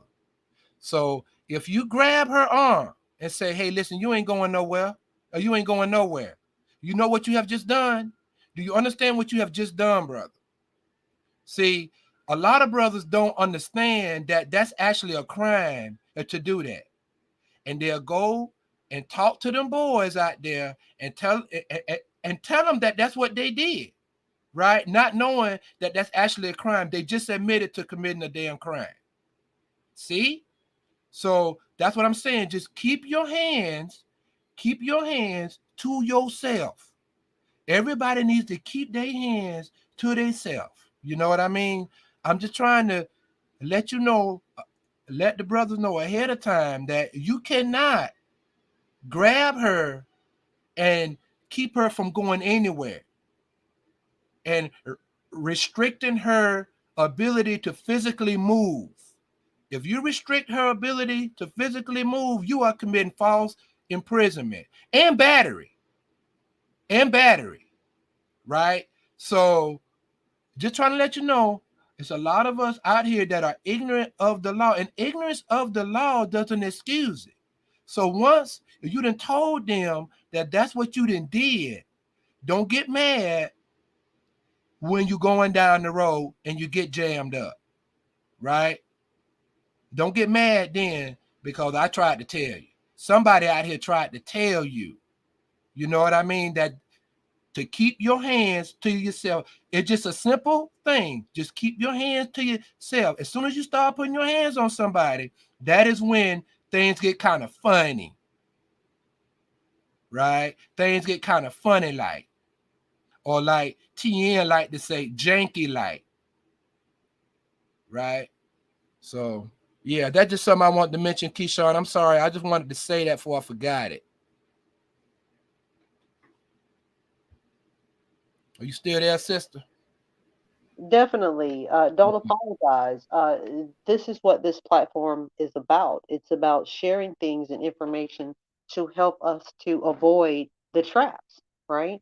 And again, to sprinkle on what you were saying about, having restraint, right? Being disciplined. If my brother had been disciplined, then I really wouldn't be going through this legal matter. And he's a younger brother, right? So these are lessons not just on a physical perspective with, um, the female in an intimate level. It's really about, um, in any situation, any type of relational situation, that you're able to have that type of restraint and discipline, that you don't get caught up in your emotions. Just because somebody looks at you crazy, don't mean you have to spill the beans. Don't mean you have to snitch. Like, you don't have to put a one up on that, because you're a young prince, a young black prince who's going to be a king. So that's not what y'all do, right? You did. That's more lower vibrational. That's where what you're saying is very, not just informative. It's needed so that the brothers that are hearing this will know, okay, at least somebody was trying to tell me not to act like that. ACK, act like that, So, yeah, don't apologize for that. As a black man, I need you all to do more of that. I need you all to give the younger brothers more of a perspective of what's going on.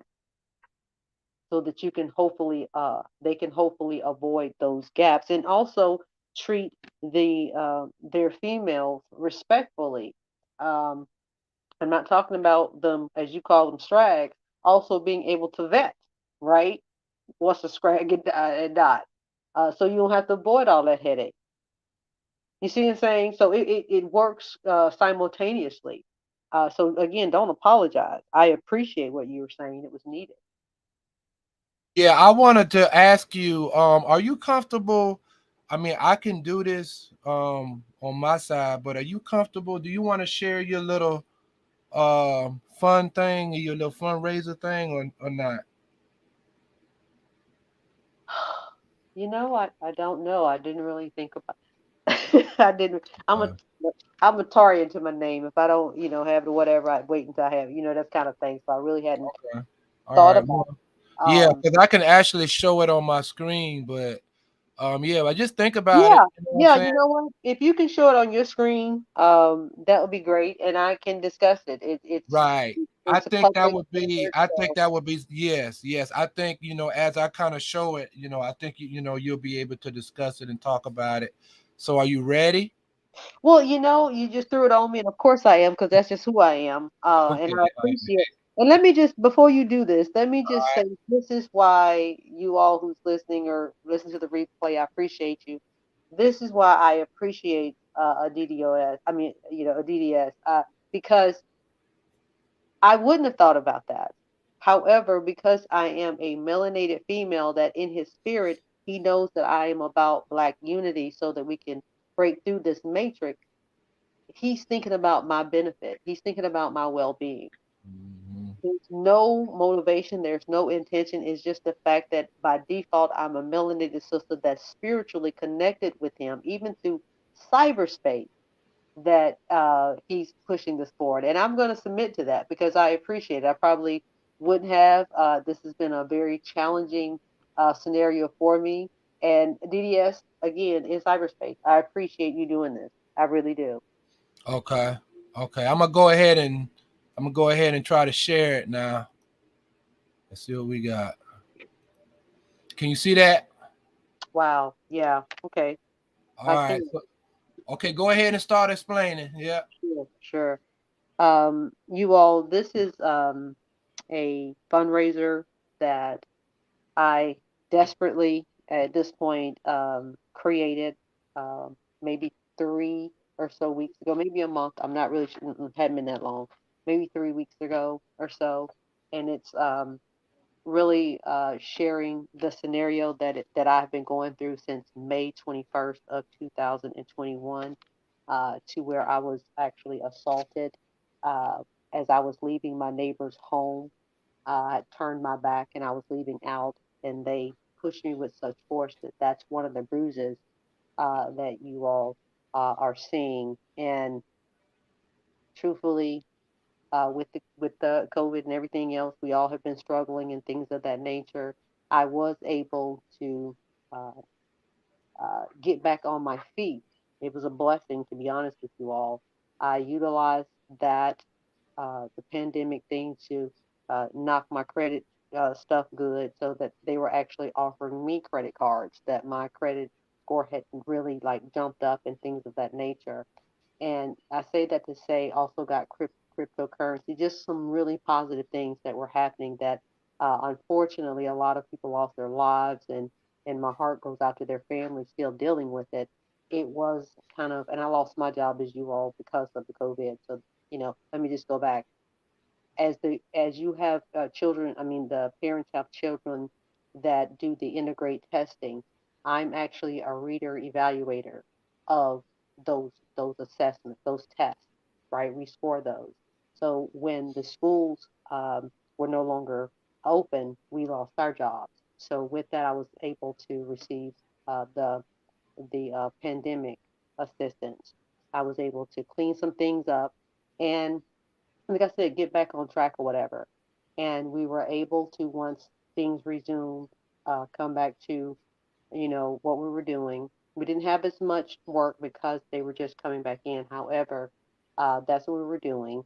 And The way that my roommate is her home, I'm so thankful that she's been working with me with rent and things of that nature, because I'm still behind. But during that time, she allowed me to kind of use, I've been just easy access to the whole house, that I also use the, what I call the she shed, but the um, little back little spot, the utility room in the back, to read my papers and things of that nature. And during this time, you all, and this is, I need to kind of paint the picture of what happened as to why now I just don't have anything left that, bills are due, insurance and things of that nature in North Carolina, that a lapse of insurance is like $250 and 30 days for returning your taxes. I mean, your tax, that, it's just too much. So I just want to kind of paint the picture as to what this bruise is about and what this is indicating, and kind of going on to the spot fund to kind of, read some more details. I'm trying to do the paraphrase version, or the short version. Um, but the bruise is basically representing when I went into my neighbor's home, like I've done for 3.5 years. It's been no problem. We've broken bread together. Not even less than a month prior, I had gotten the great grandchild birthday gifts, the grandmother a gift card to Panera Bread along with a birthday card. So it wasn't that, that was any kind of animosity or anything like that for 3.5 years, to where she welcomed me into her home at any given time, and she said that on more than one occasion. So I just don't want anyone to think that, because you all don't know me, that I just walk in people's homes. That's not how I was raised in South Carolina. That's, I can't speak to nobody else. That's not how we were raised. So as I'm going into, ask, excuse me, ask the grandson kind of what is he talking about, because he's yelling at me. Excuse me, as I go outside to take a break from reading the papers to go to the mailbox, and I'm looking at my mail and I hear him yelling, and I'm like, I didn't know he was yelling at me. And then he said it again as he's getting out of the car. And I'm not chuckling. It's just I remember this like it was like literally yesterday, because it was very traumatic, because it was him. We had had history, positive history before. So as I proceed to go into his home, their home, the grandmother's home, to ask what he was saying, I'm asking for clarity, and his um, his grand uh, his girlfriend, baby's mother, comes down the stairs and starts, approaching me and confronting me, telling me that she doesn't need to hear anyone yelling, when actually it's the boyfriend that I mean the grandson that's yelling, not me.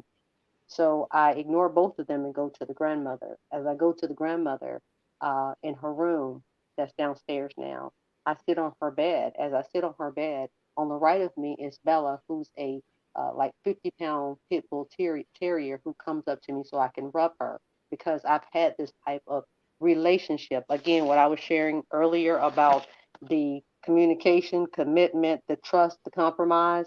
This is a prime example of that's what unfortunately went to my demise, to where I'm rubbing Bella and I'm asking the grandmother, are you going to let them? Because they followed me. They have followed behind me, yelling at me. And I'm asking the grandmother, are you going to let them speak to me like that? She says, huh? Like she doesn't hear me. I ask her again, are you going to let them speak to me like that? She whispers in my ear, I don't want them here either. When she said that, you all, and anyone with melanin who's hearing this, I'm sure that you can receive this. It was like inside, Ninja, leave.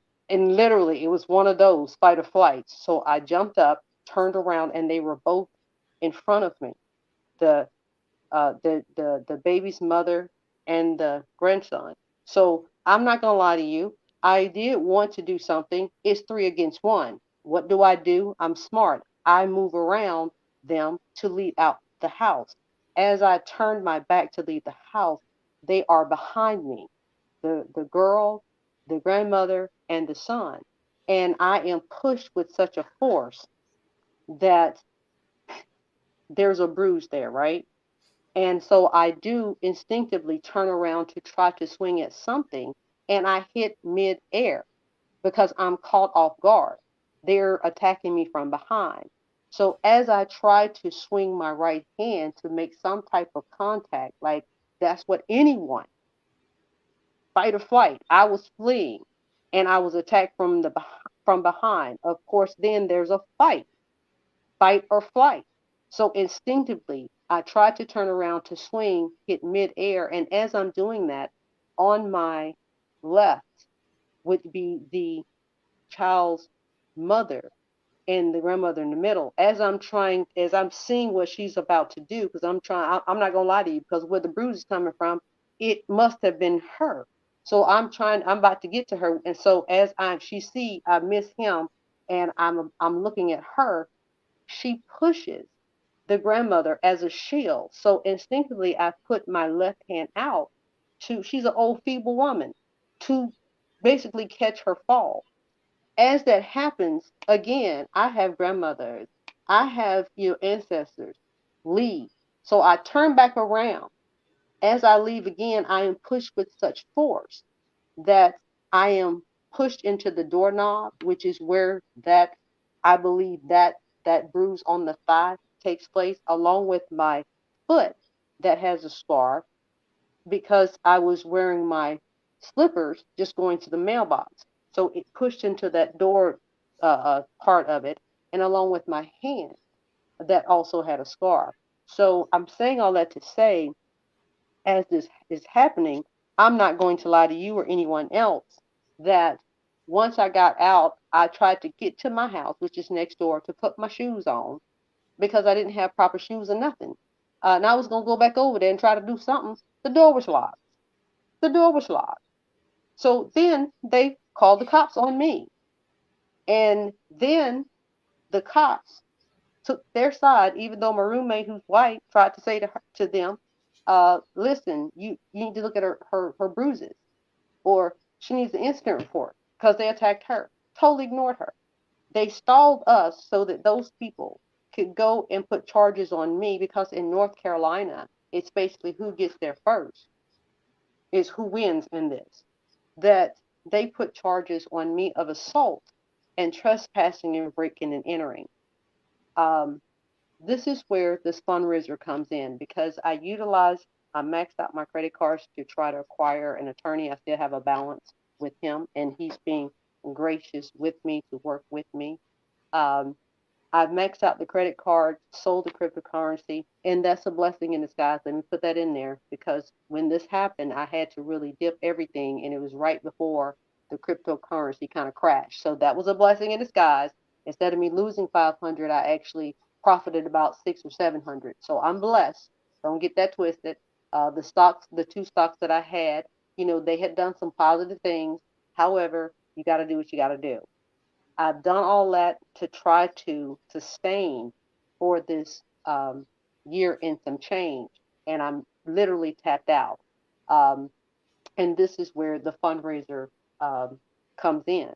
Uh, I'm truly needing assistance from anyone that literally, not gonna say just has gone through it, anything at this point will assist me with basically saving $250 of a lapse of insurance and 30 days with my tags being. Those are the kinds of things that, respectfully, you all, I shouldn't continue to have to take these L's, all because I was trying to help a black young man who, if he had just let me know that he had snitched and told the white boy, I wouldn't have gone into the lion's den.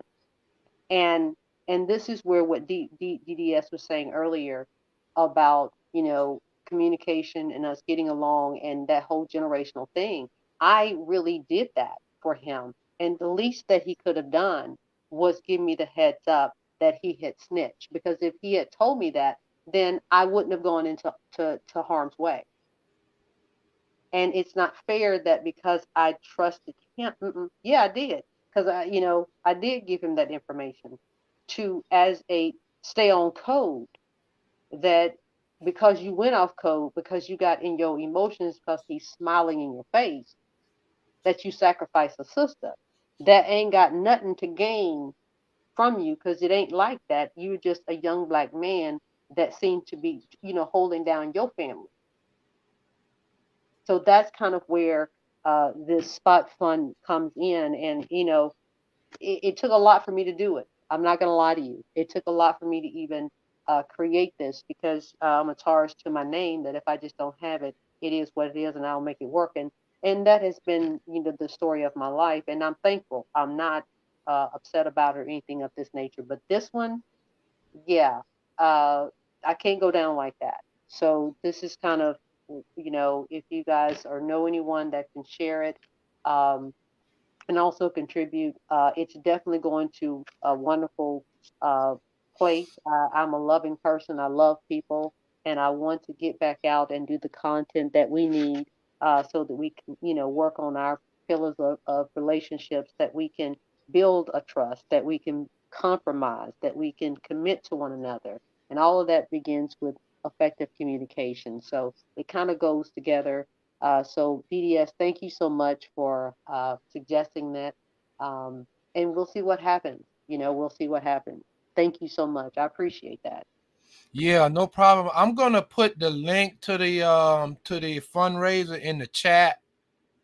Um, I'm gonna put it in there so if anybody wants to if anybody wants to contribute, it'll be in there. So I'm gonna go ahead and throw that in there. I appreciate that. Of course, I wouldn't have thought about that. And again, you're such a value. And let me just say this part too, with even with the RBR, because I'm going to figure out a way to, because I forgot to kind of tag him in it. But I want him to hear this because, I believe that even with that 90 billion that he's discussing, we can use, if they don't want to do it as a government, we can put in there to where, we can have the complete student loan forgiveness. We can have free college tuition for generations to come. We can have the voting rights that are permanent. We can have a national chokehold body cam type of deal. We can have a fourth party investigation of police brutality and the penal injustices. These are the kinds of things that, with his mind, I mean, with his resources and things of that nature, and rebuilding, effective communication, and trust, and again commitment and compromise, DDS, you know it would be, I would love to be able to just call him and let him know this is what's going on. Can you help me? You see what I'm saying?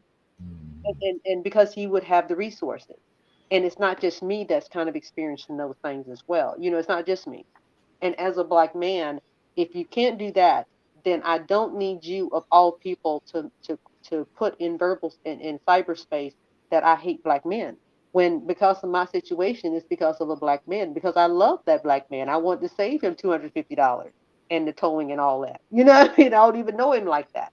So to Right. have you come back and slap me in my face, and again, because I'm in my spirit and my four agreements that 10% of them on each one is strong.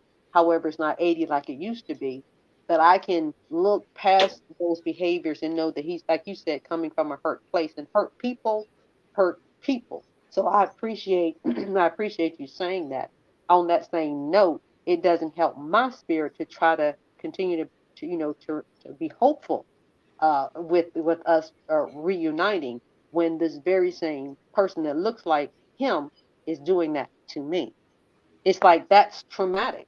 That continues to kind of not just perpetuate a trauma, but it's a recurrence of a trauma. That is spiritual lynching. That we don't need the master to do it when those types of things are being done. Hmm.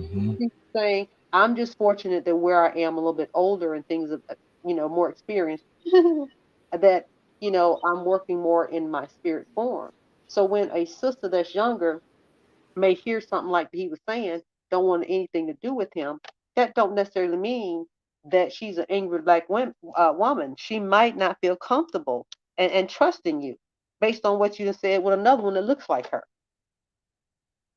She might not feel comfortable communicating because of how you miscommunicated to someone else that looked like her. You see what I'm saying? Those are the kinds of things that, as black men, I do have a higher expectation. I don't hold my breath. I do have an expectation because you're capable. I need for you to know and embrace your capability, your ability to be great. This brother told me, as you heard on the other one, that I'm average at best. This brother put into me that I had, I think it was two or three kids. I kind of looked like Humpty Dumpty. You heard it, and you know that, and I thought, really, wow, all because I wouldn't tell him my size and how much I weigh, and am I married? Like, what does you understand what I'm saying? Like, that's what was going on, DDS. You heard it.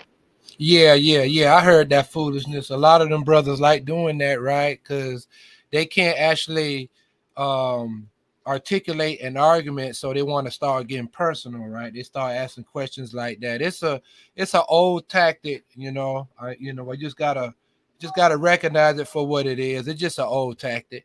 But DDS, do they, this is what I ask you all, like, because here's the thing, and we're gonna, end up in a little bit, and I appreciate, you all chiming in and just kind of sharing some thoughts. I I'm not like, I am idealistic. I am optimistic, but I'm also realistic because it's about behavior, as you can hear. Is it too much to believe that black men collectively can come back together and put the pettiness aside? Because black women, we're gonna be working on it. We're gonna be working on it. That we can literally come to each other in love. Is that possible? Like, in what you've experienced, because you've been on the cyberspace a little bit longer than I have, is it possible, or am I just really hoping, just hoping? Yeah, I mean it's definitely possible. What it is that you got brothers like Angry Man and Obsidian, and people that are really true to the manosphere principles. And we're trying to keep it strictly to manosphere principles. All that other extra stuff, that's them. You know what I mean? That's that individual content creator. That's not the core principles of the manosphere. It's not.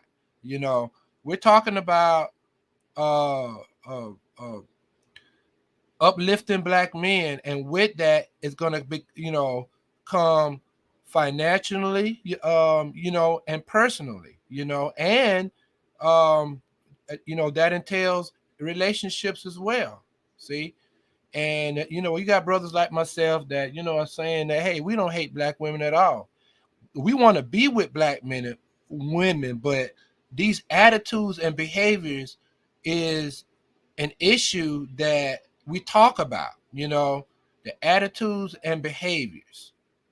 And that is the reason why a lot of these brothers don't want to deal with these sisters out here, is because the attitudes and the behaviors. I was watching something on YouTube. Um, excuse me, there was some type of meet out or function. I forgot what they called it, but it was like a singles mixer or something they call a mixer, right? The women were there, but no men showed up. No men showed up to this damn women's mixer. So you got to ask the question, why? Yeah, how is there a mixer with no men? Right. So, what the brother was talking about is that you can't even approach these sisters no more, because now they looking at you and making all of these snide comments. Oh, you look like you broke. You look like you don't even got no money. See, I don't want to approach you and you got that kind of mindset and that kind of attitude. What the hell is wrong with you? So these brothers, these brothers out here don't want to deal with the attitudes and the behaviors no more, you know. And when it comes down to it, brothers want a decent woman. We don't want a woman out here twerking on tables and disrespecting her body. That's not who we want to wife up. That's not going to be a long-term relationship. That's going to be a one-night stand situation. That's it.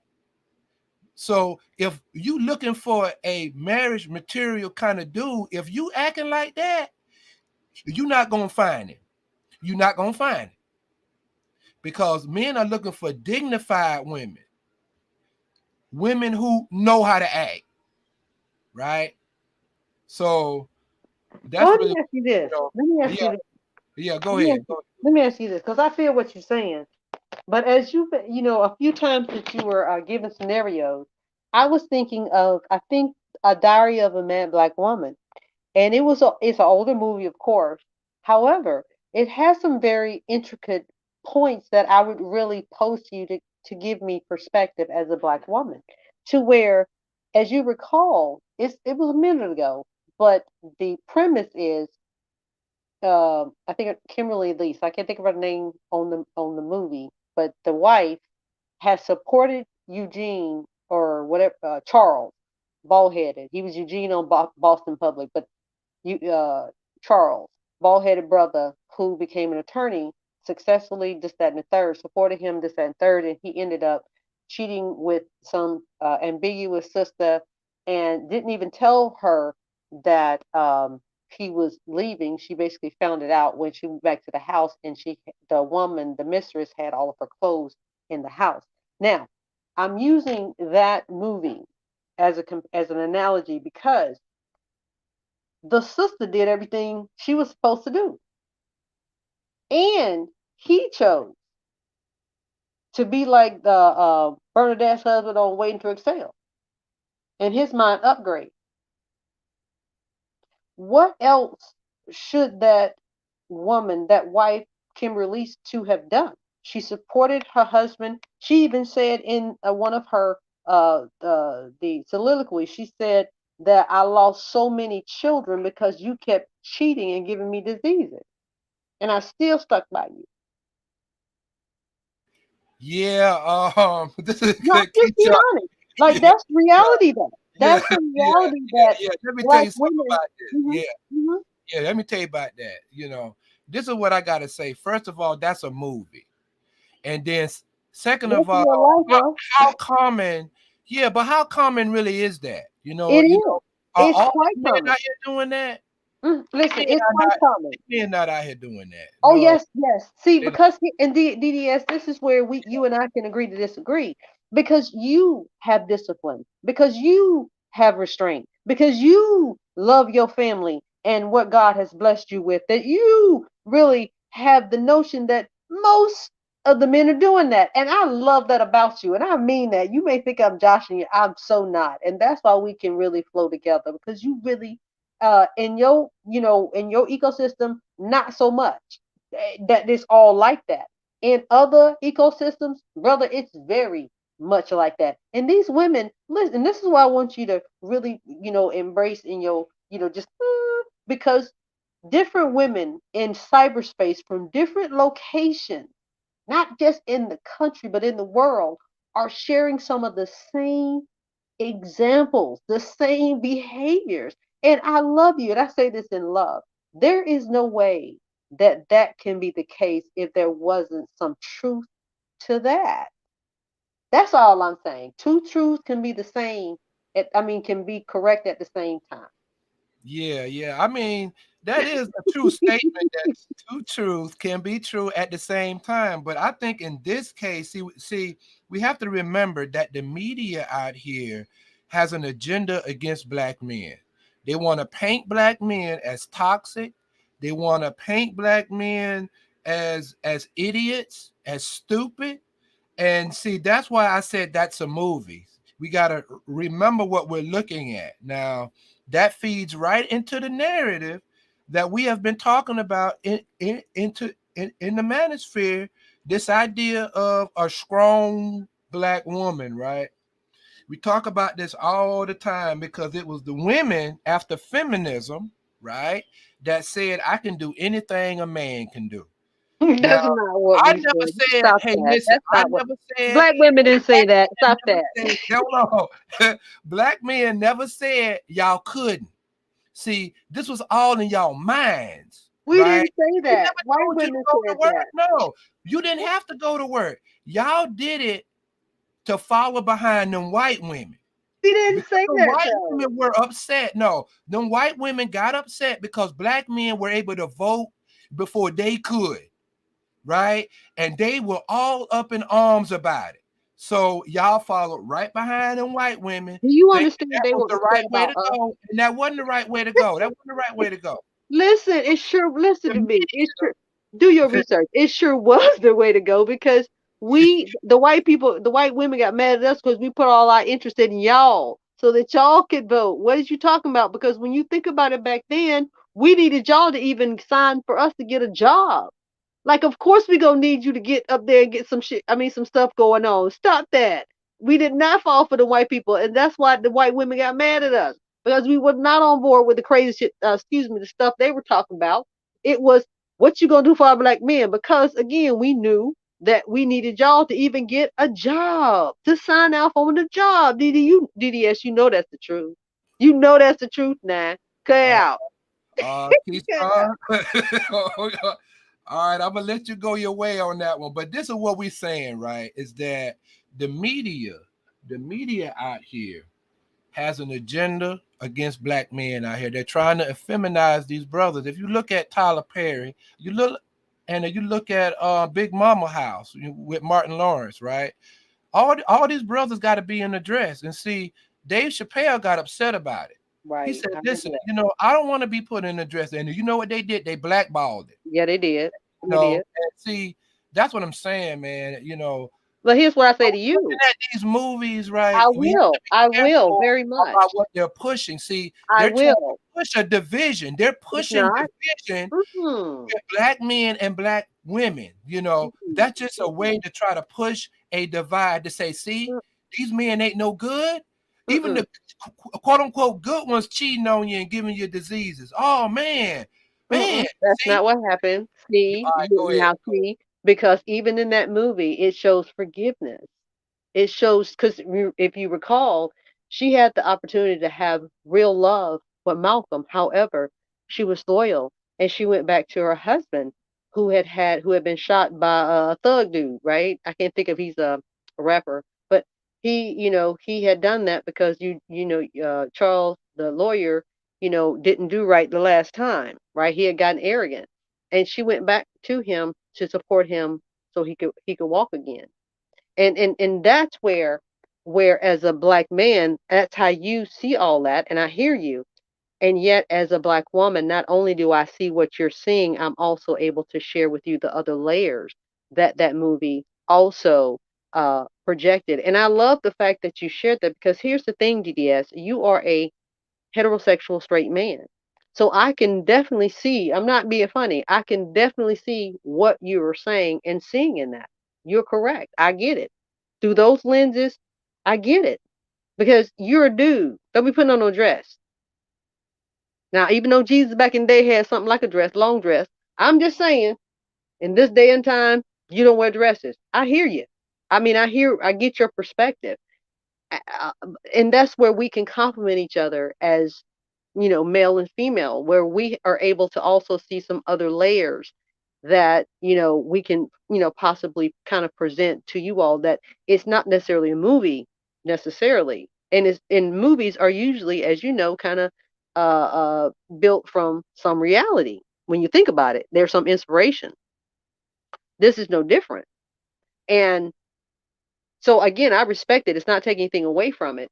There were also other messages, if you will, and it is unfortunate. I'm not gonna lie. It is unfortunate that when you see the dress and him dressed like that, that kind of everything else is kind of like Charlie Brown's teacher. Wah wah wah wah wah wah wah. However, I get it because you are a straight man. So I totally, I'm not even being funny. I totally get that. I respect that. Yeah, And that's where we also have to have those kind of conversations with all the different communities, that it's not that it's a slight to them, it's just that's not your skilo, that's not how you see things. Don't be disrespectful what y'all do. However, be okay with the fact that in your lens, that's not how it flows. but Don't that take it story, personal. that movie that you brought up, though. See, now I'm gonna tell you a couple things, and I don't want things to get kind of sidetracked. Of But course not. Of course not. see, but you chose to pick out the part. See, you wanted to illustrate the part of the good man doing her wrong, even when she did everything right. See, why did you do that? See, Because that's what because happened, and that's true. see But hold on. Let me yeah, say this. see Eugene, hold on. yeah, Charles ended up saying, hold on, let me say this. And this is where I'm glad you said that. Because in the end, Charles loved her enough and he released her. So I'm glad that you said that because because that's kind of where you were talking about before, and I want to say, that's how it ended. So for a black man that had ignored the fact that Tyler Perry's wearing a dress, for that black man that can really identify with the Charles who's had a wife like that or a baby mama like that or whatever the case may be, if she's done everything that she can possibly do and you know that and she's tried her best to help you heal, and if it's just not a good fit, love her enough to let her go. And he showed that. So I'm glad that you mentioned that, DDS, because that also is how it ended. That I'm so glad that because that's how it. Thank you, DDS. They were all sitting at the table where Charles was there, the wife Kimberly Elise was there, Medea, all of the family was there, and because he had, he was able to walk again and things of that nature. He had gone to church. He had given his life to God. It was a beautiful redemption. And once all of that took place, they're at the table, and she is saying, "I love you." Just basically, "I love you," and he's like, "I love you too," and she's like, "It's time for me to go," such and such. She put, I think, if I'm not mistaken, she put the divorce papers there along with the ring. He was like, but he did it because it was the righteous thing to do. And at the end, she ended up going to Malcolm Shamar Moore at the at wherever he was working because she let him go. Let me tell you how. Let me tell. I don't know if you remember. Let me tell you how bold this. I mean, cutthroat she was. When Charles got shot, even though she was having a good time with Shamar Moore, she cut that shit short. She said, "Listen, I got to take care of my husband." He's like, "But you love me." He was like, "I hear you, but I got to take care of my husband." Even though he had given it, I'm glad that you mentioned that, what you said, DDS, because I forgot about those parts as well. She had even done that, right? So at the end, Charles knew, yeah, you know what? She really did do, yeah, I love her. I gotta love her enough to let her go because screwed her up. You understand? That was redemption on his part as well. So I'm glad that you mentioned that. yeah. These brothers be knowing it. You know what I mean? They know it when they be done messed up. You know what I mean? And like you said, I mean, hopefully that's the message that's really being taken from it. But I got a feeling that what women are going to do, they're only going to look at that one part, though. See, see how these black men, you know what I'm You know saying, what? And here's the are thing. I've the had ones. See, not and at that's all. That's amazing, not. That's man. not. We're not one level. Black women, for the most part, we just don't think one dimensional. That's not how we're made up to be, and that's what complements you all. You all Yeah, are very logical, problem solving. That's what you do. yeah, You see what the problem is in the bottom line. That's what you do, right? For us, we have the grade that's in the mix that we kind of get some little different perspectives in there before you get to the bottom line. That's where we complement you all. So we right, would see right, different aspects because that's part of, I love right. y'all, but that's part of our feminine energy. That's what complements you all. And that's why, I think, in my opinion, I think that black men and black women should be together, you know, Yes, because we yes. complement each other very well when we are effectively communicating. There See what you I go. mean? Hmm. So I think that's really important. But sister, I really appreciated you allowing me to come up Yeah, and yeah. share And I'm some going of to get my on off. thoughts. Thank Uh, you. I'm gonna go ahead and let I don't know why y'all didn't want to come on in. Y'all could have came on in. I mean, y'all don't have to wait for me to leave. um, but yeah. I really appreciate you and your perspective and everything. I really like what you're doing. I appreciate what you're doing. And I'm thinking that with conversations like this, I think you know it. it can show, others that it can be done. I mean, black men and black women can get along even in disagreement, even in disagreement. So I appreciate you, sister. I'll be contacting you. I know you will, and I appreciate you, DDS, for the help Okay. on the backside. I Mm. appreciate you coming up and sharing your perspectives. And I'm going to be honest with you. I I didn't. I'm gonna be honest. I didn't anticipate, uh, you know, people feeling some kind of way about it. And if I had to do it over again, I would do the same thing. I'm one that if you come into my space, I want you to feel safe. And it's just kind of like a teaching tool for me, a lesson that I just have to work, to continue to do what I do, and let whomever know that it's okay. It's a safe space over here. That whomever's on my panel, that they respect me enough to respect whomever comes on my panel. So this Yeah. is new for me. You know what I'm saying? So I appreciate you. And Um, some people are just uncomfortable. I mean, some people are just going to be, kind of uncomfortable with it. And for one person, I know why. I understand why. You know what I mean? But I was hoping that maybe we could kind of get past that because I'm willing to go past that. See what I mean? I'm willing to talk about anything. That's fine. But some people, it might take them a little bit more time, or they may never. You know what I mean? So, but I think what me and you have together is a great example of how black men and black women should be out here communicating, um, in order to get past a lot of this gender war thing that's going on online. Because really, what's going on is really destroying the future. Because you have younger audiences that are listening, that are impressionable, and it's not good to show leadership that way. That's really not leadership. So it's important that people do see, the real, that people actually can get along. Uh-oh. Uh-oh. Right. You didn't dropped off. You didn't dropped off, sister. I'll try to stay here until you get back. I could talk. I could talk about it. But yeah, I think black men and black women can do this. It can be done. I mean, even coming from a manosphere perspective, and how them brothers treated, but them sisters on that panel up there on RBR's channel. I think it was a terrible example to show younger black people, and also just affirms a lot of the gynocratic rhetoric that these sisters are talking about. See, you're talking over these women, you're disrespecting these women, calling them all types of names. What you think you're really doing? What you're doing is giving credence to the idea that brothers do not know how to communicate. That's all you're doing. And you're setting an example to all the,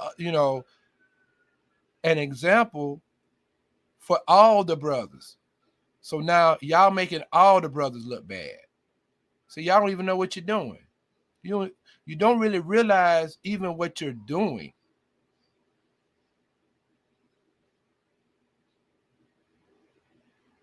Yeah, Keyshawn, I don't even see you in here. I don't see you in here.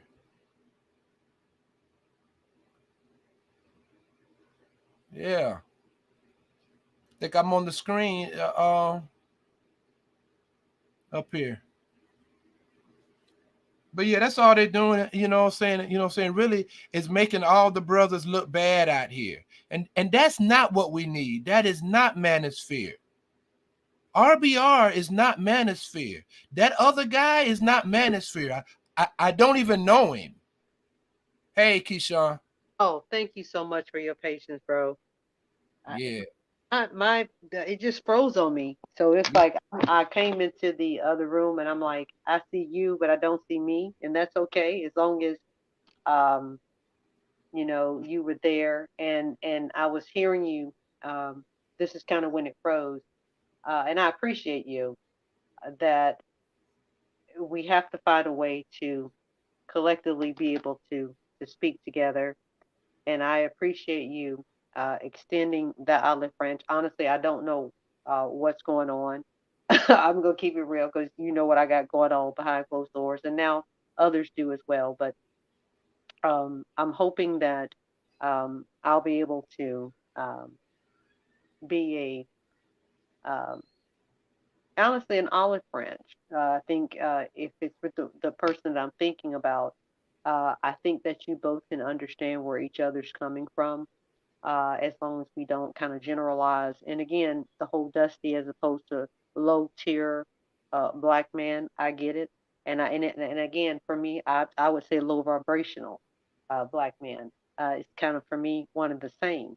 That you're, as black men, you're allowing your carnal, kind of like the Adam with the Adam, the apple, the fruit. Adam should have said no. Like he really disciplined wise, he should have said no, and yet he did. He did not. And yet, black, women are still blamed for that, right? Okay. And Yeah. and so this is where we have to cut that out. Kind of like the Jada and Will slap. He's a grown ass man. Uh, no, she didn't have some puppet strings on him to told him to slap, go up there and slap Chris Rock. Like we have to call it what it is. Same thing with Yeah. our, Yeah. our, Yeah. our black men. You and I Mhm. said this before. You all in your loins, you have the gift of life. Like that's powerful. Like I'm not being funny. That's powerful. And yet you kind of be literally willy nilly about it. And it's like no, that's not what my perception of an alpha man and melanated alpha man, a god, is about. Even if we want to just get on it and ride it all day long, if you ain't ready and things of that nature, strap it up.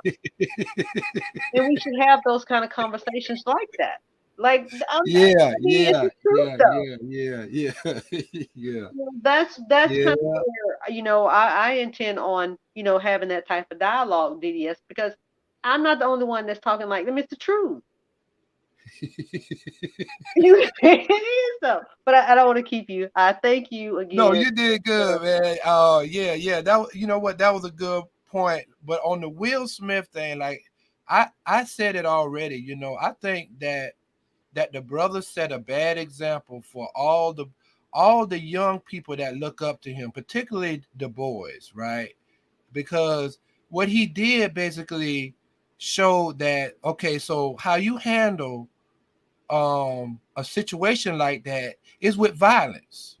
That's basically what the example that he showed to young boys is that when you get angry because somebody said something, you know, how you handle that is through physical violence. That's basically what. See, he has to understand, See, right? for me though, That, DDS, let me just say this, yeah, because that I'm a see, that's not behaviorist. how you do that.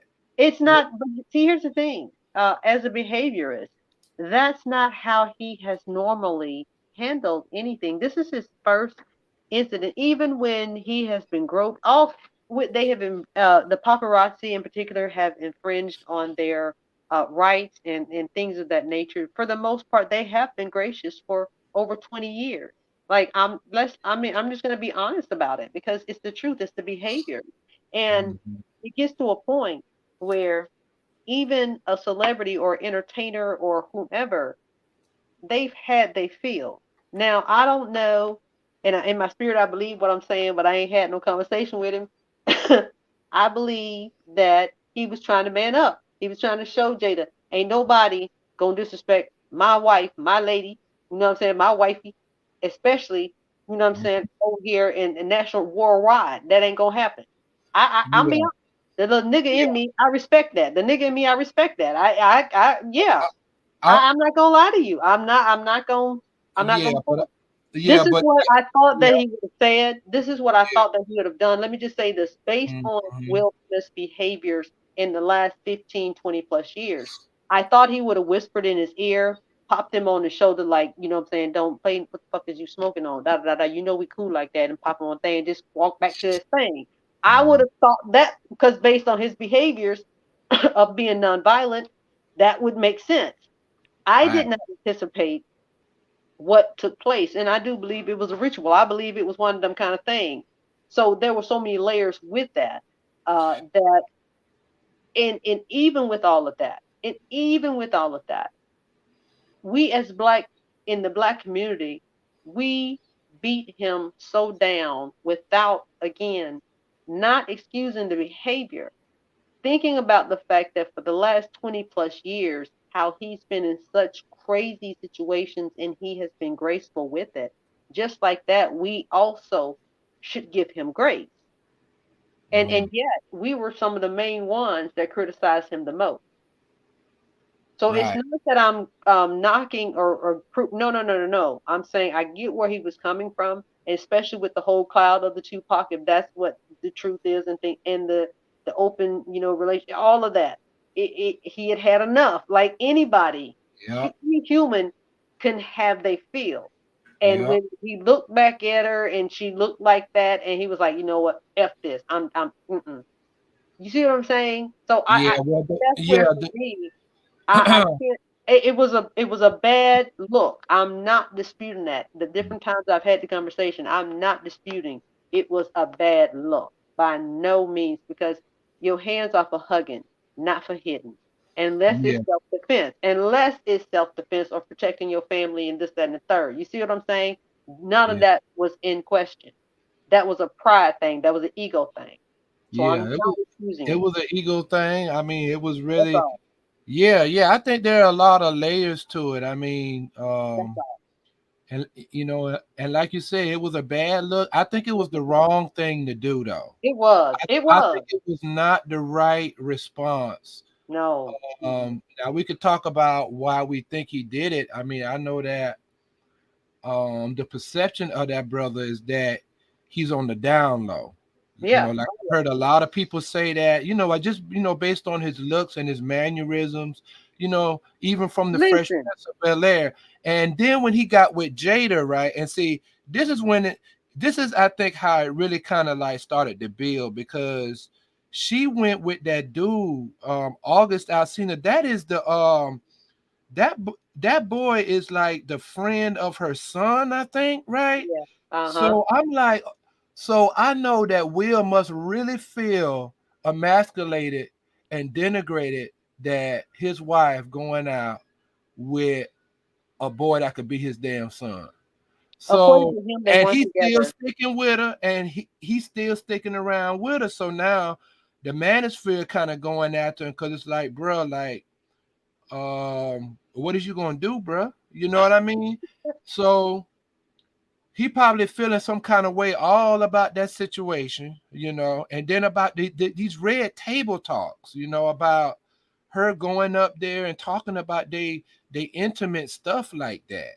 So the dude probably was feeling really, really like unmanly, and he probably felt like he had to do something to show his manhood. And Right. just like you said, he never did that before. Mm-mm. And I think that he's really not like that. You know what I mean? Mm-mm. I think that Mm-mm. he did that because he wanted to prove his toughness True. or his manhood. See what I mean? Like I think that that's a layer behind it. And he had just gotten so frustrated, about the whole perception of him and what everybody had been saying, and it got to his mind. You know what I'm saying? Like it got to his head.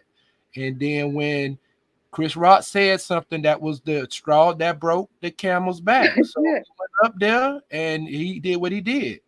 But it's no excusing it. I No mean, excuse. I understand it, but it's still no excusing it. Bad So look. A bad yeah, look. yeah, bad A luck. bad look. And I'm gonna piggyback on what you're saying because we forget that there was a movie called The 6 Degrees of Separation where he was uh, a male escort, right? So It's not where he has not been, different, right? And I'm not knocking him. I'm just saying, Yeah, let's even go before First Prince and all that good stuff. Um, yeah, uh yeah, they've had this type of relationship that's been one of those types of relationships that we don't talk about, kind of like a Queen Latifah or the Brat. Now she finally out with Big Booty Judy. I love her. I love the couple. Congratulations to them. But it's like some of us knew, but we didn't care. It was whatever. This is no different. And for him to finally have had enough, we nobody is 100% going to be in their spiritual, loving, uh, fruit of the spirit, where they're kind, patient, self-control, meek, turn the other cheek. No, 100%. We're human. That's not going to happen. If Will has done that 98% of the time, give him the grace of this 2%. That's right, kind of where I can empathize with him, because with that I am him, right? He is me, right. and so that's kind of where, again, bad look. Like when I cussed out whomever it was the other day, it was a bad look for me because that's usually not my nature. However, I'm entitled to that 10%, that 20%, so I took it. You know what I Oh mean? yeah, you know what? In that situation, I give you all the grace, because if it had been me, I'd have went straight off on them, or I'd have left. Or I'd have left. You know what I mean? Like, cause I don't see how you was able to deal with that. That was crazy. I was listening back to it. He talking about what's your size. He talking about some in my presence. You need to do this. Put on some oil. Put on the oil. That I mean, I was like, this dude was straight up just he got caught. He got caught. He didn't know how to handle y'all. He didn't know how to handle. But see, he really had something against you though. Like I noticed that that other girl, he didn't really bother her too much. And and she was attacking him pretty good. But he was trying to come after you. He was really trying to come after you. So yeah, yeah, So I really You saw appreciate. that too, right? You saw that too, right? Well, I Yeah. appreciate that. Because again, I'm not about, I don't want to start nothing, but it Mhm. ain't going to be nothing. They ain't going to Hey, need for hey, yeah, yeah. But anyway, hey, I appreciate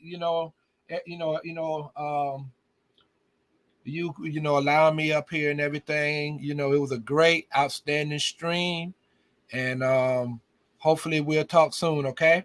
that. Definitely. Have a good one. Thank you so All right. much. I'm All going to right, wrap it sister. up soon. You take All right. care. All right. All right.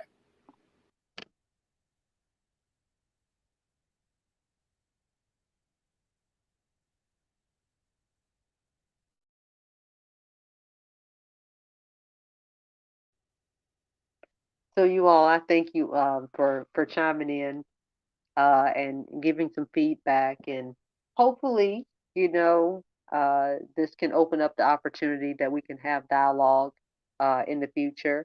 Um, I'm going to stay up just for a little bit, just to kind of not rehash, but yeah, a few things that DDS and I were discussing, so that you'll know that, hey, it's not just um, one sided. Like, we can agree to disagree on a few things, but the Black empowerment coming from a Black unified perspective, a collective, is, I'm hoping that you all heard. That's what he also is about as well. How we get there, of course, we're going to have to work on that, as you can hear. However, to be able to have someone and others to want to kind of compromise, which is one of those pillars, that's important. That's able and willing to work on the communication, another one of those pillars. That's important.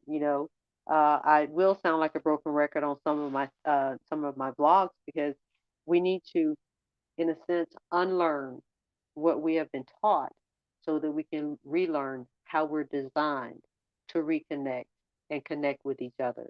And those four pillars are very informative.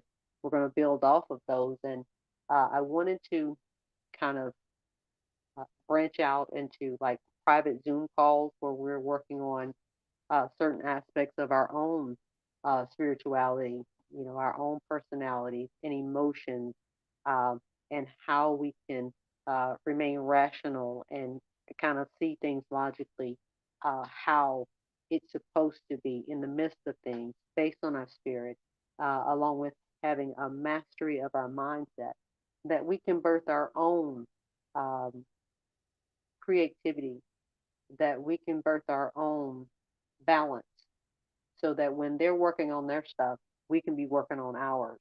And when we connect, it would be a Ruth to a Boaz. And I'm hoping that that sounds kind of, okay with you, because that's kind of what I guess the the idea of the content that we'll be presenting, or I'll be presenting.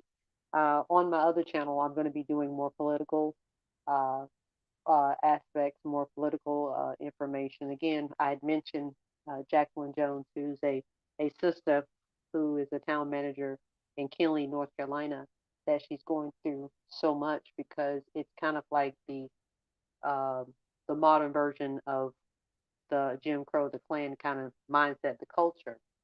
And what I'm hoping with these types of conversations that we're having, that we can unite as women, excuse me, as women, and pull our resources and our forces together to actually um, invest in real estate in little towns like that throughout the country, that we can, in a sense, relocate some of our young mothers with children, got aspirations and things of that nature. They were just happened to be um, born in that, that we can relocate them to areas like that, which will increase the population, which will increase the melanated population from a political perspective, that we can begin to kind of control um, kind of what's going on in the cities and the county and the state from a political perspective. So these are the things that for me, I will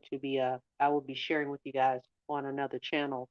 This channel is more about the diversity of uh, people, specifically Black men and Black women, because we have to understand that the whole psychology, the whole human behavior part of it, as opposed to attacking each other, we can be talking with each other, and we will discover that we have more things in common than we do different, contrary to what they are sharing with us. It's called counter storytelling. That's part of the critical race theory that I address on Critical Race TTV, which is a new channel that I'm working on. Excuse me, where I'm talking about, how in every aspect of society, how the critical race theory and the five tenets are actually showing that. For example, with even like a Kim Kardashian in a Black China type of that suit they had, it was only because they had. Of course, it's not too late to come up, Crystal. Not for you, but with that, with Critical Race TV, I'll be able to take those types of examples of scenarios, and then we'll be able to share with you. I'll be able to share with you how it shows how racism has been intertwined within society. How it, because Black China was darker, they got certain privileges. That's kind of an inherited value. Those are the things that the others don't want us to necessarily talk about, that we're going to discuss on Critical Race uh, TV, and that's what Crace TV is about. So, yeah, Crystal, definitely come up. I appreciate um, any type of dialogue that you're going to share, because I know you got to drop some knowledge, and I'm excited about it. So, again, for those who have listened and shared. I appreciate you all. This is new for me. I'm a more of a people person, in your face, kind of direct. So this whole cyber, yeah, it's new. So I appreciate you all's patience with me, and just kind of hang out with me and see what happens. I don't see your link. It should be up there, Crystal. At the Let me see. Check in starred. Hold on. Let me see if I can. Hold on. I don't see you don't see my link. Hold on. Hmm. Hold on for 1 second. Should it? Oh, it's all the way at the top. Actually, on my YouTube. Are you on my YouTube? Yeah, it's all the way at the top. I'm looking at it.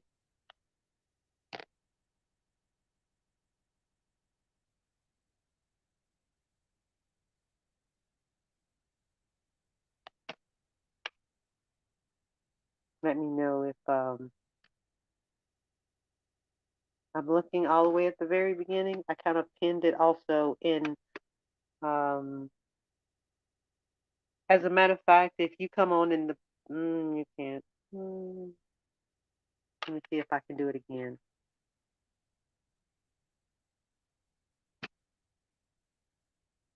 Okay, how about that? It's pinned. Am I YouTube? Would that help? Do you think that might help?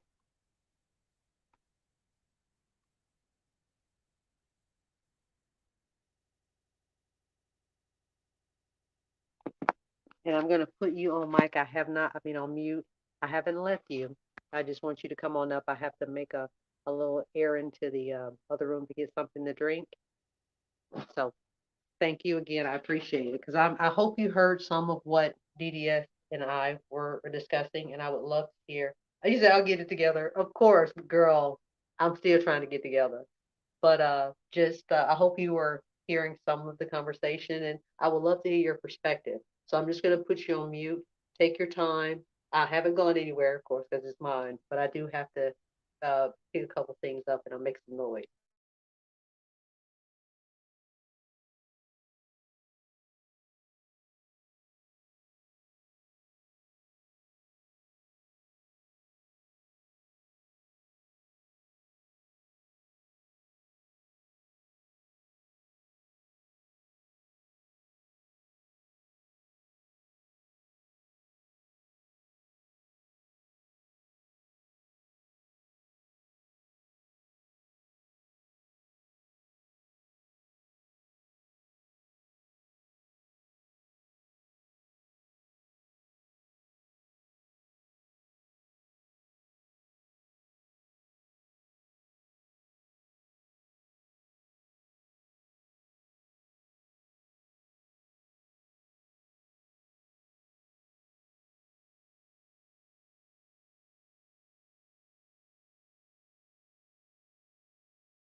Thank you for your patience, Crystal. Um, tell me what's going on your end. So I think I pinned the link.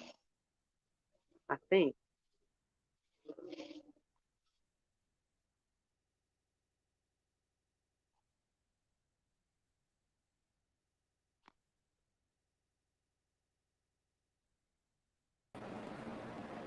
Hey there, how are you? Oh, I hope I can hear you today. Can you hear me? I can. Can you hear me? I can.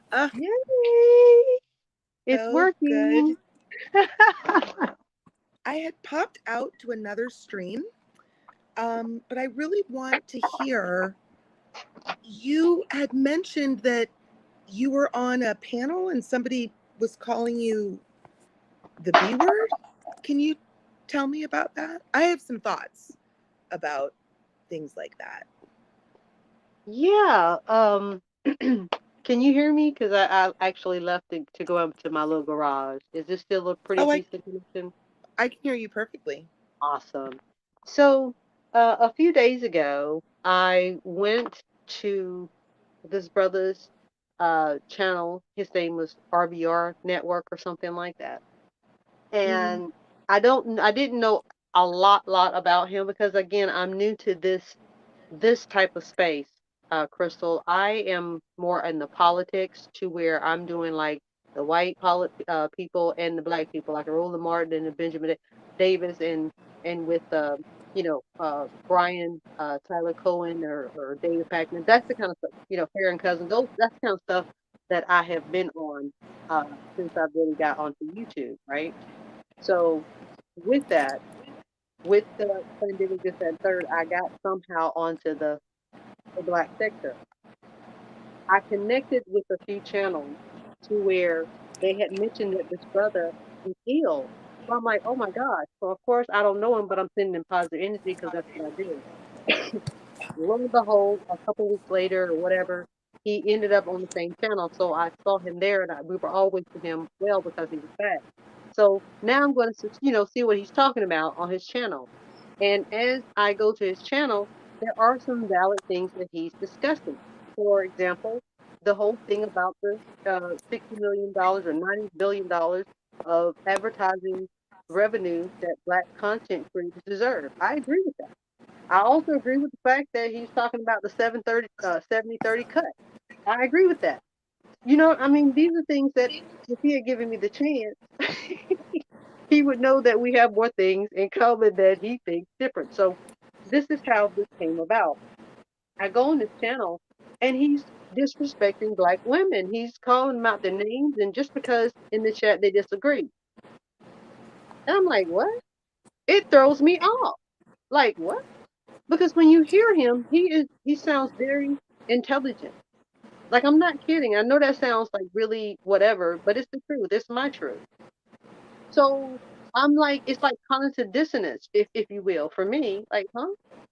So You know, something mhm. I realized, I think that I know that I got on a panel and you were there and got completely screamed at and called names. And something I realized from that experience is I think that so many women who are not huge content creators, we come onto panels to like exchange ideas and express our opinion. But a lot of the manosphere, they're performers. There's certain beats they have to make for their audience. And I've listened to so many panels, and it's the same beat. And it happened to me, where it's almost like they'll let you talk for a while. And no matter what you say, unless you're agreeing with each and everything they say, it ends up with them screaming at you and calling you names. I got called a strag and a this and a that by a content creator that I was super excited to talk to. And at the time, he was like, she has an agenda. And I remember at the time, I was like, why? I really thought about it. And what I realized is if you are going into they go into conversations in their mind, they're thinking about talking points, they're thinking about agenda, they're thinking about a gender war and how they're going to look better than you. And so I think that that's how most conversations end with manosphere guys, most ones I hear, because you're not just having a conversation with a person, you're having a conversation with a person who thinks they're in a war with you. Any difference of opinion you have, they think like it was DDS. He was like, you're trying to cut me. And I was like, what? I like you. Like, what? But it's like any difference of opinion you have in their minds, it's a talking point designed to make them look bad or to hurt them. So personally, like I'm only going on panels with women or very trusted men. Like I won't again go on a manosphere panel, a manosphere, or even a man's channel just because I like what he's saying. Because I realize that there are beats. It's what their audience wants, you know? And so I'm not going to be on a panel with someone who disrespects me. I didn't grow up in a house where men insulted women. I don't want to fight with people. Generally, if I don't like someone, I avoid them. So that may be something to think about, that look at someone's content Well, this is what I will do. before, This is what I will say. I've learned that from Well, and other this is creators, women I don't creators. know. And this is why I have to push back some, Crystal. This is where I have to push back some because on some content with other Black creators where I followed back in the day, they've altered, their agenda. And it's unfortunate for me, but it doesn't take away from the fact that I really got some great jewels and some great gems from what their content was prior to. And this is where, for me, again, I'm a diversity developer. Yeah, that's what I believe in. That we can evolve. And as I'm hearing you, I now understand what my man was saying live, and I want you to hear it. I want you to hear the replay. I'll figure out how to do it.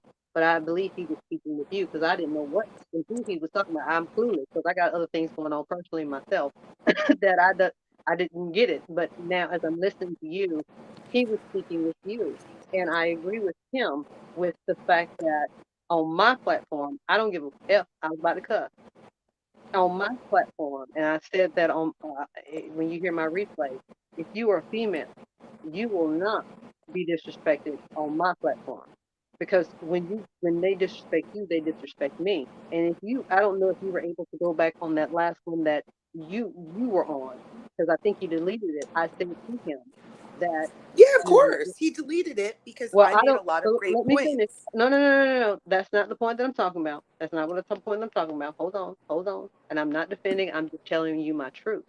But That you don't even need to defend him because I'm not I'm mad at not. him. No, no, no. Listen to me. Listen to me. I promise you, and I don't use the p word too often. I'm not defending anyone. I'm telling the truth that when he and I had that dialogue, I let him know how disappointed and things of that nature because it was disrespecting to me and things of that nature. And with that being said, he just didn't hear it by his actions. He has honestly shown that because when you see my replay with the fundraiser that he encouraged me that it was safe to share, right? That and I pride aside, he was correct on that. He was very much correct on that. Um, we can Well, my learn. Hold on, just give me just a minute. And again, it's not taking up for him. It's saying okay. I now don't I need you to understand take the up for words. him because I'm I not. don't have That's what I'm anything saying. against him. That's I it. don't have That's it. anything against And him. that's what I'm saying. And so here's what I'm also saying on my end, though, Crystal. It's not about him. It's about what I represent. That I need whomever to come onto my platform to know that when they come up, it is safe. That at any given time, even with cyber, people like that, you got one time to disrespect anyone, and I'm gonna drop you. It's just that simple. So I just need you to know. Forget about him. This is just a teachable moment for if you ever, choose to come back and, participate. That whomever name you see, I don't give a gazoo because the first time they disrespect anyone, because if I don't disrespect anyone, why would I allow someone else to disrespect the people Well, that allow me into their presence? So I just wanted to let that be known for you and others well, that may be yeah, here. and I did want to say you were saying, oh, I don't want to defend him. Pardon me. I don't have to. He doesn't That's need. what I'm saying. He I doesn't. don't have to. But hear me out. Yeah. He doesn't need to be defended because I'm not saying anything negative about him. What I realized from that experience is that men who have certain kinds of channels, there are certain things that their audiences want to hear. And a woman who's either beating them with facts or just a woman who is not giving them their narrative back, it's like the audience wants to hear that thing. And so what I do is if I were ever on a panel and somebody I know has a history of, yelling at women or calling them strag or bitch, or I would just drop down. But I don't have anything against that person. It was just, I think I went into that dialogue very naively because I'm just having a dialogue. But I find a lot of the male creators, they're coming with talking points and an agenda and they're performers for their audience. Like that's, people are watching them. They have to kind of give the people what they want. And I just realized that those aren't dialogues that I'm interested in because I'm authentic. I'm not trying to cut anyone or I'm not trying to hit talking points or I'm just kind of speaking. So that's what I learned from that situation, that different people have dialogues for different reasons. And some people have an agenda and some people kind of just are just talking. And so that situation, I mean, I was super disappointed because I was very excited to talk to that content creator, but I think ultimately I learned some good lessons from it. And so you don't have to stand up for him because I'm I don't not. have anything against him. I didn't say you did. But I did not. yeah, because You like, never once did you. Now hear me out. And I mean it sincerely. Never once did you hear me say that because I did not say that. I don't believe in that because everyone is grown in this space. It's the truth. it's not about a defense. I don't have to defend a grown ass man. I'm And just I don't, saying, yeah. hear me out. Hear me out though. I did not uh, say that, and I just need you to receive that. Oh yeah, you kept What I saying I'm said, not defending him. no, You kept saying I'm not because defending him.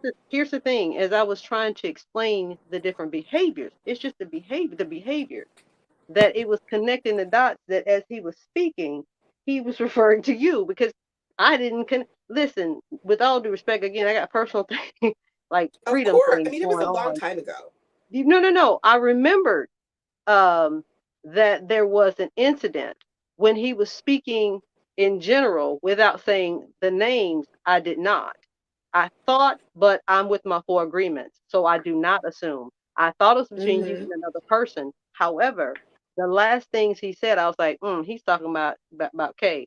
And then when I heard you speak, I'm like, yeah, he's definitely talking about Kay because he was basically saying on her channel, which is mine, you can come on. I'm da da da da. I'm thinking exactly. You know what I mean? Even he's acknowledging he's acknowledging Yeah. it. So that's where, I it's not a defense. I'm saying that was the truth. You'll hear it in the replay. He actually says that, and I do know now by hearing you that he was referring to you. And I agree with him wholeheartedly. I don't give a whoop who is on my panel. You're not going to disrespect the people that come on. I don't believe, if I don't, you not. It's just that Well, simple. So I'll that never was be on a my panel message. with him. Uh, I'll never be on a. I would never be on a panel with him. But and that's I have heard unfortunate. that you guys have a great rapport, and that's what It, matters. well, I here's the mean, it's thing not though. unfortunate. It, It's let me it's finish. for me. It's for me. It's not It a, is for me. it's not It is for unfortunate me. because I will always come up on your panel and discuss anything that you want. I think Sure. that different people have different backgrounds, and I think that some of these channels, if I go to a channel and a man's channel is like 30 nasty videos about women, is it it's a little naive of me to think he's not going to at some point be nasty to me or not like my ideas. So I just I I find you to be very authentic, I try to be, and girl. you're very open-minded, and you're respectful. And those are the only people that I'm going to go on, but somebody Perfect. who kind of takes things super personally or calls people names. I did not grow up in a home where men call women names. So I don't put up with Crystal, it. please listen to my replay because as you're speaking, these are the things that actually is coming out of like I didn't know this because I've been out of this thing with my person. He is actually addressing everything that you are freaking saying. I'm not freaking kidding you. Like when I say this to say, hold on, let me just add two to where I'll he and take I your word had this, for it. and not only I that. don't. Hold on, hold on. And here's where, with my platform, I want to be able to be that olive branch with that type of thing where there's an opportunity of some teachable moments. For example, when on one of his, I was in his ass about the fact of the DV and he was minimizing it. And I was telling him about the statistic, this, that, and third. I brought some names to this brother today and said, this is what I'm gonna send you. That he acknowledged, yo, I believe you, sis. When you gonna send me this, this is the kind of thing, and I'm not saying that to be like I'm all that. No, no, it's the behavior. If I'm able to show him the proof, and you see it yourself, and it's not, and this is where for them, some of them, they have to embrace the fact that there can be two truths at the same time. That in their personal ecosystem, those things aren't happening, but in the big scheme of things, it is happening. So, what can we do with the positive things in the smaller communities that is not happening to transfer that to the ones that is happening? See, this is where for my platform, I'm saying this is where the olive branch can be extended and discussed. And when I Well, was I think able you to have bring that those to gift. you, oh, I don't. Well, that humbles me, Crystal. This is Absolutely. I think about you us have that getting together. gift. Oh wow, that And really you I'll gonna say make me you have cry. that gift because for me, you do. You have that gift. I don't, right? If I tell someone a fact and they make a joke or that, I'm not Right. I don't mean to Their laugh. It's just how mother. you say it. It's just, No, it's, look, you have that gift. I don't. If I tell you the Black femicide rate and you tell me that I'm wrong, Black Femicide USA exists on Instagram. You're not my child. I'm not changing your Pampers. I don't have to go find the information for you to believe me. Because if you cared, you'd look it up yourself. So well, see, creators like you are I get, so important because oh, you have the kindness to do that. wow. And for me, I don't. It is 2022, 2022. We're in the information age. If you don't know basic things about what's going on in your community Wow. and you're not listening to women who experience them, maybe you're not that smart. It's not my job to teach you.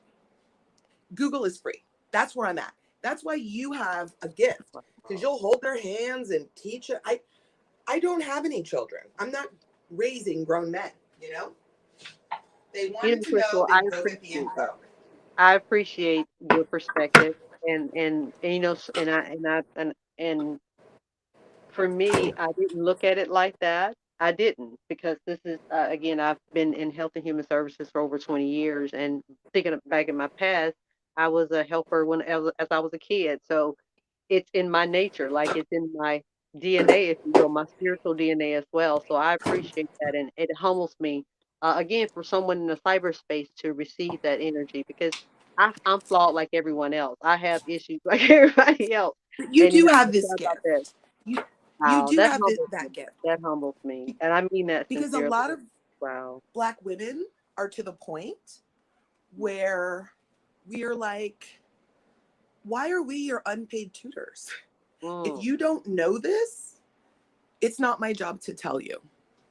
You know, wow. if you are in a bubble that is not lined up with statistical fact, and if me giving you statistical facts Mm, is going to get me called a strag or a bitch, then you get to stay ignorant and I'm going to avoid you. It's not my job. Because if mm, you really wanted to know, you'd know anyway. You wouldn't mm. need a woman spoon feeding it to you. That's where I'm at. And that's why, you know, the people whose platforms I go up on are people who want to gain knowledge. And the Yeah. fact is, a lot of manosphere creators, they have an agenda in conversations. You know, like, do you remember? I don't know if you remember, but a guy came up, this mush mouthed guy, when we were on that panel. He could barely And put a it was leg. so, it was ridiculous how much he was insulting the both of us. He was, And I kept saying, "Are you gonna continue to let him talk to us like that? Like, yo, I mean, he was you remember?" mush I was mouth. like, "Yo, are you gonna yo Yeah. stop talking to me like that's a female? Like what?" And like He I said, couldn't, after that, I got in his yo. Like I told him, I ain't never been having too many regrets. but But that, that's, if a female, no, I told him for real. Like I remember this shit. Like excuse me, I got it. I mean to curse, but I remember it was like yesterday because I'm like, yo, if any female, you know, is hearing this, they're not gonna feel safe, even though I'm on here because you let that mother and I cussed him out, like talk to any kind of way. You know, I don't have too but many that's how regrets, it but I works regret. on But hear manosphere me, I don't channels. care. I told him that, and I'm not trying to be funny. It's the truth. Again, I'm not defending him. I'm saying it was my truth then, it's my truth now. And the fact that I have the, you know, my platform and he respects that. And I need for you to trust me. Like Well, that's kind of where I don't care about a DDS, because here's the thing. With the way that my content is going to come out, Crystal, I'm going to need sisters like you to have my back. And I can't afford to have you all be like leery because them mothers come and attack me. That's not what I need. I need like the king, the queen warrior, the what is it? What the warrior queen, something like that. Yeah, I need that. You see what I'm saying? Because here's the thing, well, you know, even with here's my thing, even with the divestors and all the, I don't care what your situation is, as long as you vetting with the spirit, you know, with your spiritual being, that they appreciate you emotionally, they appreciate you being rational. If they go all whatever, y'all can talk about it. You know, again, the master of the mindset, if they're able to help you to tap into that, who I don't care what the well, skin I, color look like. So here's the thing though. well, I'll I tell you need something. y'all I'll tell you too. one But I thing. need y'all too is what I'm saying, Crystal. I'll tell you something. They don't call you a bitch when you They date do. white men. My sister's been married to a white man for 10 years. He's never called her a bitch. I was with one for 5 years, another for 3 years. I never got, you'll get called a bitch by these manosphere guys within like 8 minutes. My point is this. I completely lost my point because you were talking. But my point is this. Oh, I was thinking about that guy. I like authenticity. I like reality. And that was a situation where two college educated women who were speaking very intelligently, were accosted by this mushmouth guy, clearly not educated, clearly not intelligent. And he was given more respect than us, as he was calling us females and bitches. And I'd like to say something. We have got to, I mean, none of the Black men in my life use the word female, but female is a slave term. We are women. Do you know during slavery, women were called females and men were called bucks, because any animal pretty much can be female, but only humans can be women. And I think that it's not acceptable for us to, and by the way, have you noticed nobody, no, even the most racist white person doesn't call us females anymore. The only person still using slave terms against Black women, and female is a slave term, are Black men. Little things like that we shouldn't allow. So that guy was calling us females and bitches, and I think that it's a little naive to go into those environments and expect to be treated respectfully, because they don't respect you. So sooner or later, you're going to be a bitch, or you're going to be this, or you're going to be that. I mean, not with DDS, you guys seem to have a good rapport, but with most, because they don't like women, a lot of them. So to think, oh, I agree with him. I was very excited to speak to DDS, but I still ended up getting called a bunch of names because I didn't say exactly what he wanted me to say. But I did too, And I though. As just, you know, I did too. Old boy called me some things too. yeah. Well, I mean, I'm just to saying, me, it's like, yeah, but I mean, DDS called me some names and said weird, like I was trying to cut him. And a lot of these male creators are way too emotional. If you say something that they don't like or isn't in part of their quote agenda, because they have agendas, they're not just having a conversation. It's like if I'm out at brunch and somebody says, I don't know, they express an opinion I don't like, I'm gonna be like, well, I feel differently. We can talk about it or we can't talk about it, but I'm not gonna go hog wild and call them a bitch or a strag. And it's because these panels, for a lot of these men, they're not real conversations. They're talking points, they're agendas, they're, if she says this, I'm going to say that. And it's a performance. And I'm not a performer. did you hear? I mean, I did some modeling back in the day, but I'm not a performer. So that's why I'll never be on panels with that type of creator. And that in a situation where somebody who was so clearly not on the same level of intelligence or information as us, to be given carte blanche to, I mean, he didn't even say anything. I think he was like, you dumb bitch. Like he had two brain cells and they were fighting. I don't need to be in conversation with somebody like that. Crystal, He God, did. Do you remember him? He of could course I barely speak. do. I remember. I was Stop. like, this mush mouth.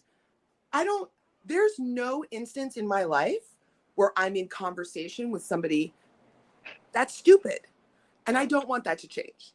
Now, here's the thing, and this is where I appreciate what you were saying about the gift, because and even, as a home therapist and things of that nature, working in health and human services, I was fortunate to, because just a blowjo myself, that a country bumpkin, if you will, I was able to interact with so many families that have so many different social economic backgrounds, right?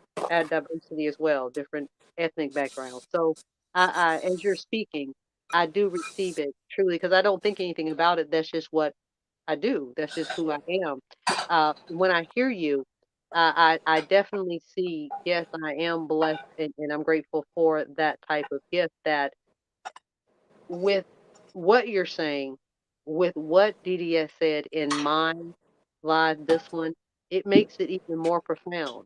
because the atonement of that was so sincere that yes, I kind of felt that's where he was coming from, but hearing your and it really, as you can hear, took me back too, that I can tell you some things specifically as well. That with that, there's an evolution there, and he can't speak for all the manosphere by no means. However, if I can get someone like him from the manosphere to at least compromise with even the DV that there is in fact, yes, that is happening. We have the Uh, highest DV rate. well, Black women hold have the on, hold highest on, though. Hold, DV hold, rate hold. in America. However, And black men however, say we don't have a problem. well, Yeah. again, and like I said, two truths can be the same at one time. In his community, that might not be the case. Crystal, it doesn't take away, like I shared with him, what's going on in New York City. What we need to find out is what's working here, that there's more of a community policing, that craziness don't happen. There's accountability with those brothers, that they don't do that kind of foolishness. If we can implement those types of mentoring and accountability and policing with the bigger places, that won't happen. It will decrease. So again, it's not about taking anything away.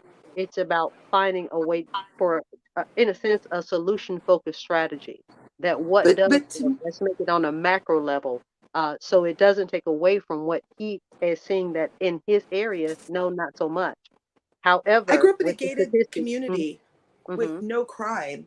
That has nothing to do with the fact that, and I live in, I mean, I do. I live in one of the highest dollar neighborhoods in California. That mm-hmm. has absolutely nothing to do with the fact that black women have the highest domestic violence rate. I've never Yeah, been a to victim of you, domestic violence. to That doesn't you. matter.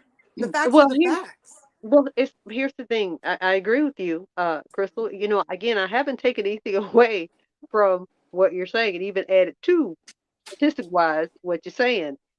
Again, where the diversity comes in is different lenses that people are seeing the same behavior, the same scenario. That from his perspective and his lens, it's in his community, and he doesn't.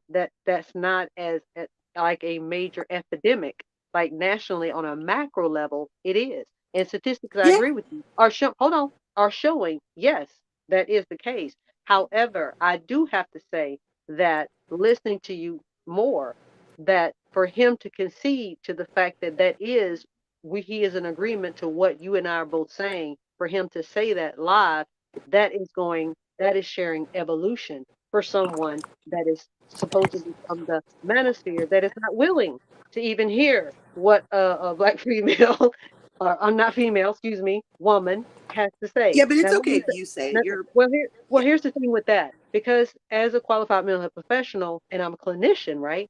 That's what we do. We don't say woman, right? When we do our paperwork, and I've been doing it for 20 years, that's what we do. It's our male. Because it's in a I'm not medical debating that. I'm context. just saying it's in my imprint. But as you said, your part is like she has a valid point. I'm going to work, like in my head. I'm going to work on that. She has a valid But see, point. Again, it's about my learning. point is, It's about yeah, learning. but my point is a woman, particularly a woman who works, I mean, for one thing, in the medical sphere, female is used. I mean, it's used. So of course it's going to be in your verbiage. Brain. Yes. However, Yes. just like black people can call themselves nigger if they want to, I Mm. think that a woman can call herself a female if she wants to. Just Oh, like if a black man wants to call himself a buck, he can. But other oh. people should not be able to use your slurs against you. Wow, Crystal, I Do you know love what you. I mean? I love you, and I So love I you I anyway. But I wow. just Okay. adore you, and I think that you being able to help someone evolve, that's your gift. I don't have that gift, and I'm okay with that. I It's how you said. my I know you're sincere, but I got to chuckle because I'm like, she's really cute. Like you really mean that. I appreciate that. It humbles me with everything I got going on. Listen to me. This is what Black women's empowerment is about for me. You understand what I'm saying? So I appreciate you. it's a beautiful way to be, that you can have that level of patience. And for me, it has to start with a basis of mutual respect and observance of reality. Period. And somebody can say, if you knew where I grew up, I could absolutely be someone, and even where I live now, who's like, crime isn't a problem. Racism is, because that's not in my daily life. But that doesn't give me the right to deny the reality of a lot of people's lives. And yeah, so I mean, you have the gift of, I can't be finessing and rubbing backs I don't unless you're see that like I'm my doing that man. though. I don't see that I'm doing that. You I did it really that don't. day. I I don't don't think it's see that, something Crystal. negative. I don't think it's negative. I think that you can have a conversation with someone and say, hey, these are the DVD rates. And they'll go, nope, you're wrong. And you're a kind enough person that you'll go and find the data and you'll share it with them. And you know what I mean? Whereas Yeah. I will be like, well, I don't need to speak to that dummy again. Well, You know, I just don't have kindness in the same way that you do. I'll be like, okay, you know, I need to, my energy is going to be expressed with people who are living in reality and who know the statistics of their community. So that's your gift that I don't have. but Crystal, If what if I you, tell someone Crystal, what black if is you black here? and they say, Hold on, no, hold it's no, no, not, no. I fuck can't them. get. I can't. No, I can't. I can't let you go like that, sis. Listen, let me real talk.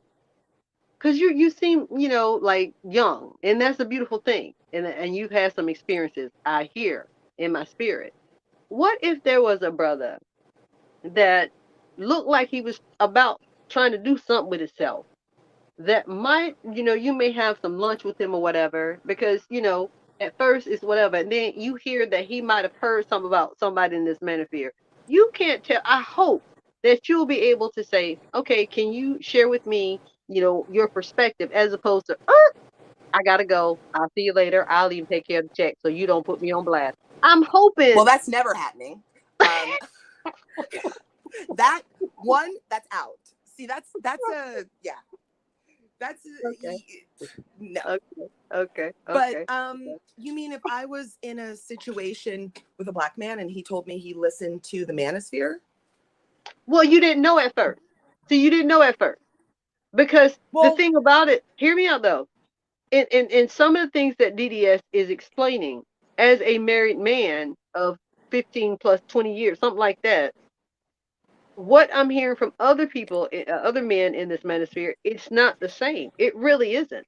And it's, one, yeah, that's hold why on I though. was interested. Here's, like, for real. Here's one of them that I caught on another channel. I want to say maybe not even 2 days ago, where his name is the Angry Man, and honestly, I've heard of this name, not enough to go and try to research, because I got things personally going on. So she shows, his panel and the different things that's being said, and he is really putting this young black man in check to say, no, we don't believe in putting our hands on women. We don't believe in being, we're about accountability. Da, da, da, da. I'm like, whoop, wait a minute now. Because now I'm interested, because that's exactly what I need. When I in my mind think manosphere to be, it's that type of thing, leadership and accountability, right? So I honestly, it piques my interest. Uh, and Yeah, and what I mean by that is DDS has some of those same ideologies, right? That's the thing that he and I have in common. Now, again, he's more into the accountability also of the women, and I'm also pushing back to the accountability of the men. And that's where we have this tug of war. And it's in love and respect. Like, real talk. Like even with the whole Dusty thing, because he mentioned it. And I asked him, I understand that this is a very sensitive word for y'all. What would you prefer? The brother, shared why it was, and then he went, because he wanted to use one of the women as all or every, and I said, because I heard from her mouth that she gave a compliment to her baby's fathers. So no, I can't. I told you that on yours. I'm gonna tell you that on mine. That's not what she said.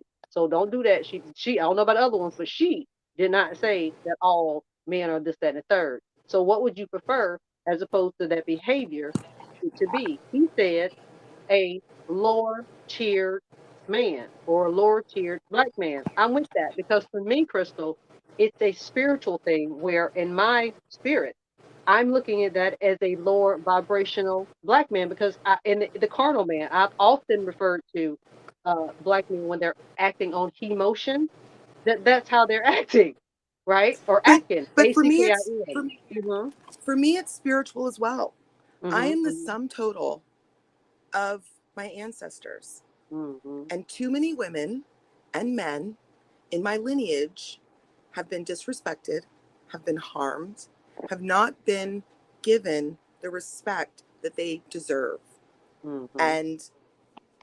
And so I'm never going to give what I'm not getting. That's And when it. they stop calling women strags and bitches, then we can talk about, I mean, I don't use that word does it's just it's not a word I use, but you cannot ask for what you are not willing to provide. So if you're online calling women all these names, it's hypocritical to then go, oh, but it hurts when you do it to me. Lead by example. These men are always talking about being leaders. Be a leader. Start speaking about women the way you want them to speak about you. Because Black women are, I mean, you know, as a group, we tend to worship Black men. If every single one of them said tomorrow, we're not using any more disrespectful names. We're Everybody not. We're not. We're not. except We're not for worshiping them. I divested push zealot back. would stop saying Dusty. You know what I mean? She, she's gonna say it, But and that's her thing. You know. culturally, they don't, especially the manosphere, because my brothers are Black men and they're not manosphere type guys. But the manosphere culturally, they have a very entitled view of women. They want you to stop calling them Dusty, but they'll still call women bitches. Oh, but not you. Doesn't matter. Well, When here's the women thing. hear that, it hits their spirit. It's different. And It hits you know, different. That's right. It hits different. That's as exactly right. as much Mm-hmm. as they complain about divestment, I don't think that these manosphere men realize how many of those divestors were 15-year-old girls who got on YouTube to do a hair video, and they ended up, because a lot of those manosphere guys used to tag for years. They would tag natural hair. So young girls would see their videos. And I don't think that these manosphere guys, they created a monster, which is a lot more Black women than they realize have no interest in Black men at all. And now they're like, well, let's come together. It's like, if we listen to you talk about us like we had tails for 5 years, and keeping it real, Black men are 6% of the population. They act like they're 100%.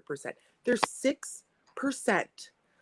And I think that this idea that, like, well, they better get it together or they're going to lose us. Lose what? There are a lot of men out there who don't come What do you mean with a lose? culture. Lose You who? hear We this are the. all the But time. Crystal, I hear this all the we are the time. creators. Listen to me. We are the origin of creation. What do you mean lose what? The divinity. That Or, they're correct. Hold on though. There is a sense of urgency, and I've shared this on a few panels, and I will continue to share this because it's not even that a worship, it's a loyalty. There is a difference. There is, I'm not being funny. It is a difference with our Black women. In our DNA, it is what we have been, not even just in our DNA, it was a nature and a nurture that for the most part, Black men could go out there and do whoever they wanted to. It didn't matter. But Black women, we were conditioned to only be with our Black men. And after yep. so many, hear me out though, after so many centuries, it became habit, which would make sense, right? So here's where, again, the last 20 to 30 years were the behaviors that these Black men have been doing for centuries, Black women are now doing, and we're doing it well. It's about vetting that their feelings are but hurt. The emotion comes in. And the thing that, even with divest, uh, uh, I'm still gonna say her name wrong. Divested Zeller. Divested zealot. Yeah. There you go. Who's an E- actual it- divester. Well, and here's the thing. Even with her, I would challenge her and other ones like a Christine. All of that they're doing. Some of them are doing some. I mean, they're doing some wonderful stuff as to the expansion that we have, as opposed to calling all them black men dusties and all that. Ignore all them. Like, forget all that. Focus on bringing more women onto the importance of vetting. That if vetting is what is the foundation, that it's okay. You are, you're with the network, that we all do it. That's kind of where, even with those in the manosphere that I said, with those cyber, when you hear the replay, that, dude, we don't care that you married somebody Asian. You don't have to call us the B word. Like, you don't have to do that. Like, why? With your energy and what you brought to the table, you ain't got no character. You grimy, you slimy. So we don't want you. Period. Why you got to Well, I invest in calling? Hear me out though. Coming on to some of our panels and disrespecting us. Yeah, I called him out of his name. Yeah, I went there. My horns of my 10% went ham on him. When you gonna feel it's okay to disrespect someone's dead husband, like, no, what the you no, like, I cussed him. Yo, I'm telling you, I went ham on him. But you Those can't are expect a horse to be a cow. well. If you're Here's the dealing thing. with someone who doesn't respect women, it doesn't make sense to expect them to Hmm. treat you with respect. It's Hmm. not going to happen. No, I didn't expect them to treat me with respect, but I'm gonna call them on the shit on that one, Yeah, because that was absolutely. disrespectful. So with that being said, with some over there, I'm gonna go toe to toe with them, because they're man child, they're men Well, children, they're boy childs. And the thing about it though, by default, as out here working in these communities, some of them brothers be listening to that foolery, and I, by default, with what I do professionally, get some of the tail end of that. No, ma'am, I'm tired of that. I want it to be where they can go to other panels or channels and hear about what vetting is really about. I'm going to be talking about it with my sperm. It's called sperm. It's really about our spirituality, our personality, our emotions, are being rational about things and mastering our mindset. It's our feminine energy. It's embracing that and birthing our own. That if it happens to be someone that doesn't look like us, it's okay, because spiritually they are just like us. And that is your Boaz. You, as Ruth, will take your Boaz and y'all live a happily ever after. You see what I'm saying? So I that's mean, kind of, obviously, any woman who's a swirler or a divester, um, vetting is a huge part of the messaging. we But would for hope. me, if for one thing, it's a popular part of the culture, and all black men are not like this. My brothers, I actually asked my one brother, I was like, "Do you ever listen to the Black Manosphere?" And he was like, "Disgusting. No, those men are." He had his words. He was like, "I would never, you know." And so that's a black man that I know would never call a woman a bitch, or I mean, maybe if somebody was like robbing a bank and put a gun in his face, but you know what I mean? The culture of the manosphere, which unfortunately is the culture of a lot of black men, but there are black men like my brothers who just, it's not how they grew up and they think it's disgusting. As far as vetting, if you work in corporate America, if you work in STEM, tech, or you generally are in offices with, you don't see black men. Black women at a certain professional level have to seek out black men. And if I'm on a dating app and I'm talking to a white guy and an Asian guy, and the white guy's like, "Oh, what's your favorite book?" and this and that, and "Oh, I have this great steakhouse I want to take you to." And the Korean guy's talking about this great Mexican restaurant. And the black man, who makes less than both of them, his first question is, "What do you bring to the table?" Well, just so you know, I'm not gonna pay. Like, why would I even waste time with that? For Mm, what? yo, And oh, fact, I mean, can fact, you, and the fact. fact is, the average, you know, a white guy there's a guy that I'm kind of seeing. I mean, we've had 2 dates, but the average white or Asian guy who makes $150,000 a year thinks of himself as just a guy. A black man who makes $150,000 a year thinks that he is a prize and a king, and you better kiss his feet. And it's just like, and it's a good thing to be successful.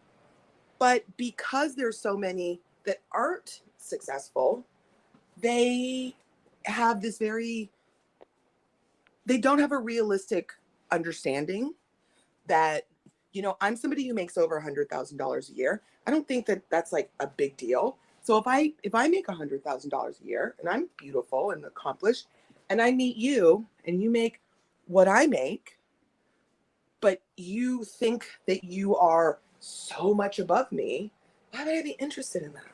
And and that attitude has made it to the point where like a lot of us aren't even attracted to them anymore. I have a friend, she doesn't swipe on any of them because she's like, who needs that trouble? And it's getting worse because people like DDS are telling they're telling women, oh, we don't care about your education. And Black men, their rate of education is going lower and lower. And now we've got the manosphere telling women not to be educated. So what do they want it to be? Like the 40s, where we're all plumbers?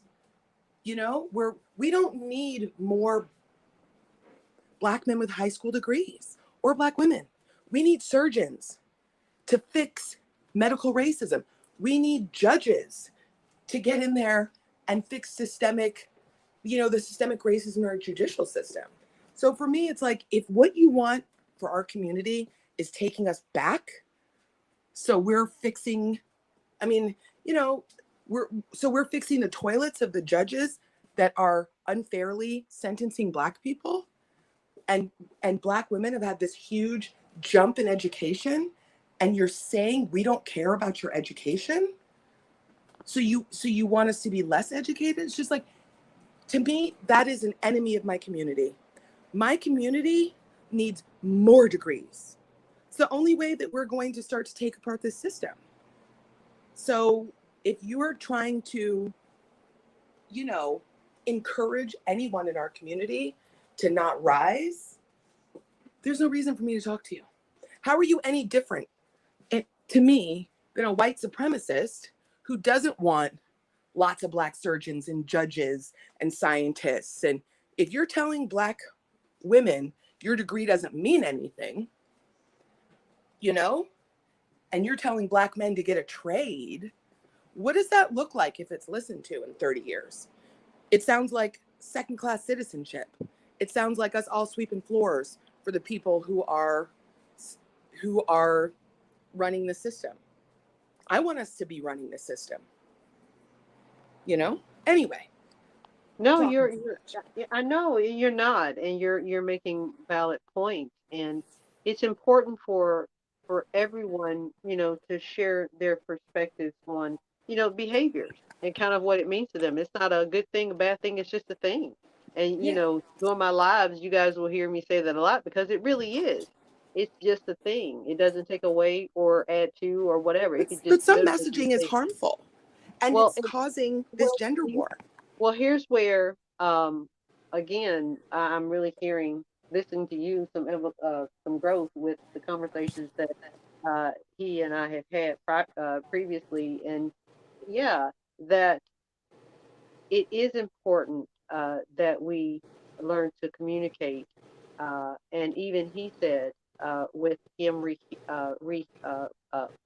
listening to that live, that I had such humility that even he couldn't have because it was so disrespectful. And I explained to him kind of why, I stayed in there because a sister was trying to defend me up there. So I'm not going to leave her high and dry. That's not going to happen. It's one thing to call me that.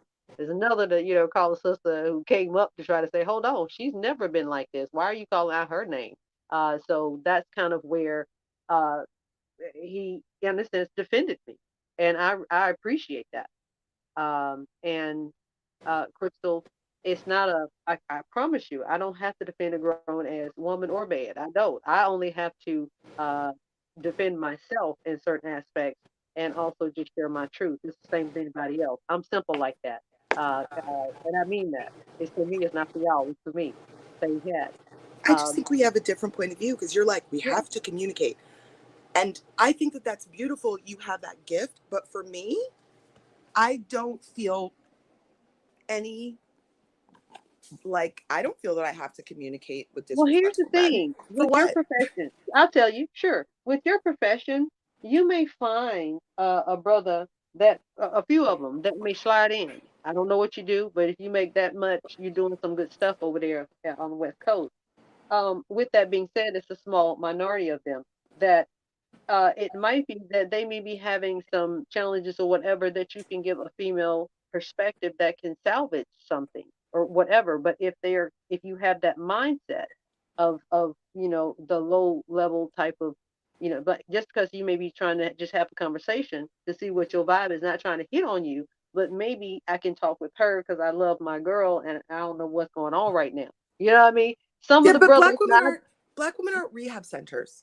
We've well. Here's the spent thing: you may Let me not be as a finish. black. Hold on, hold on. We've spent the last You're not. 100 years speaking You're life not. into them, and You're what not. we've got is the manosphere, and Yeah, we've got 100 videos on TikTok with them saying that we're better yeah, than that white women are better than us. yeah, That's what all yeah. that love we poured into them got us. So Those are the now, remnants. Those are the remnants of as Dr. Joy talks about the post traumatic slavery uh disorder. but we No, have it too.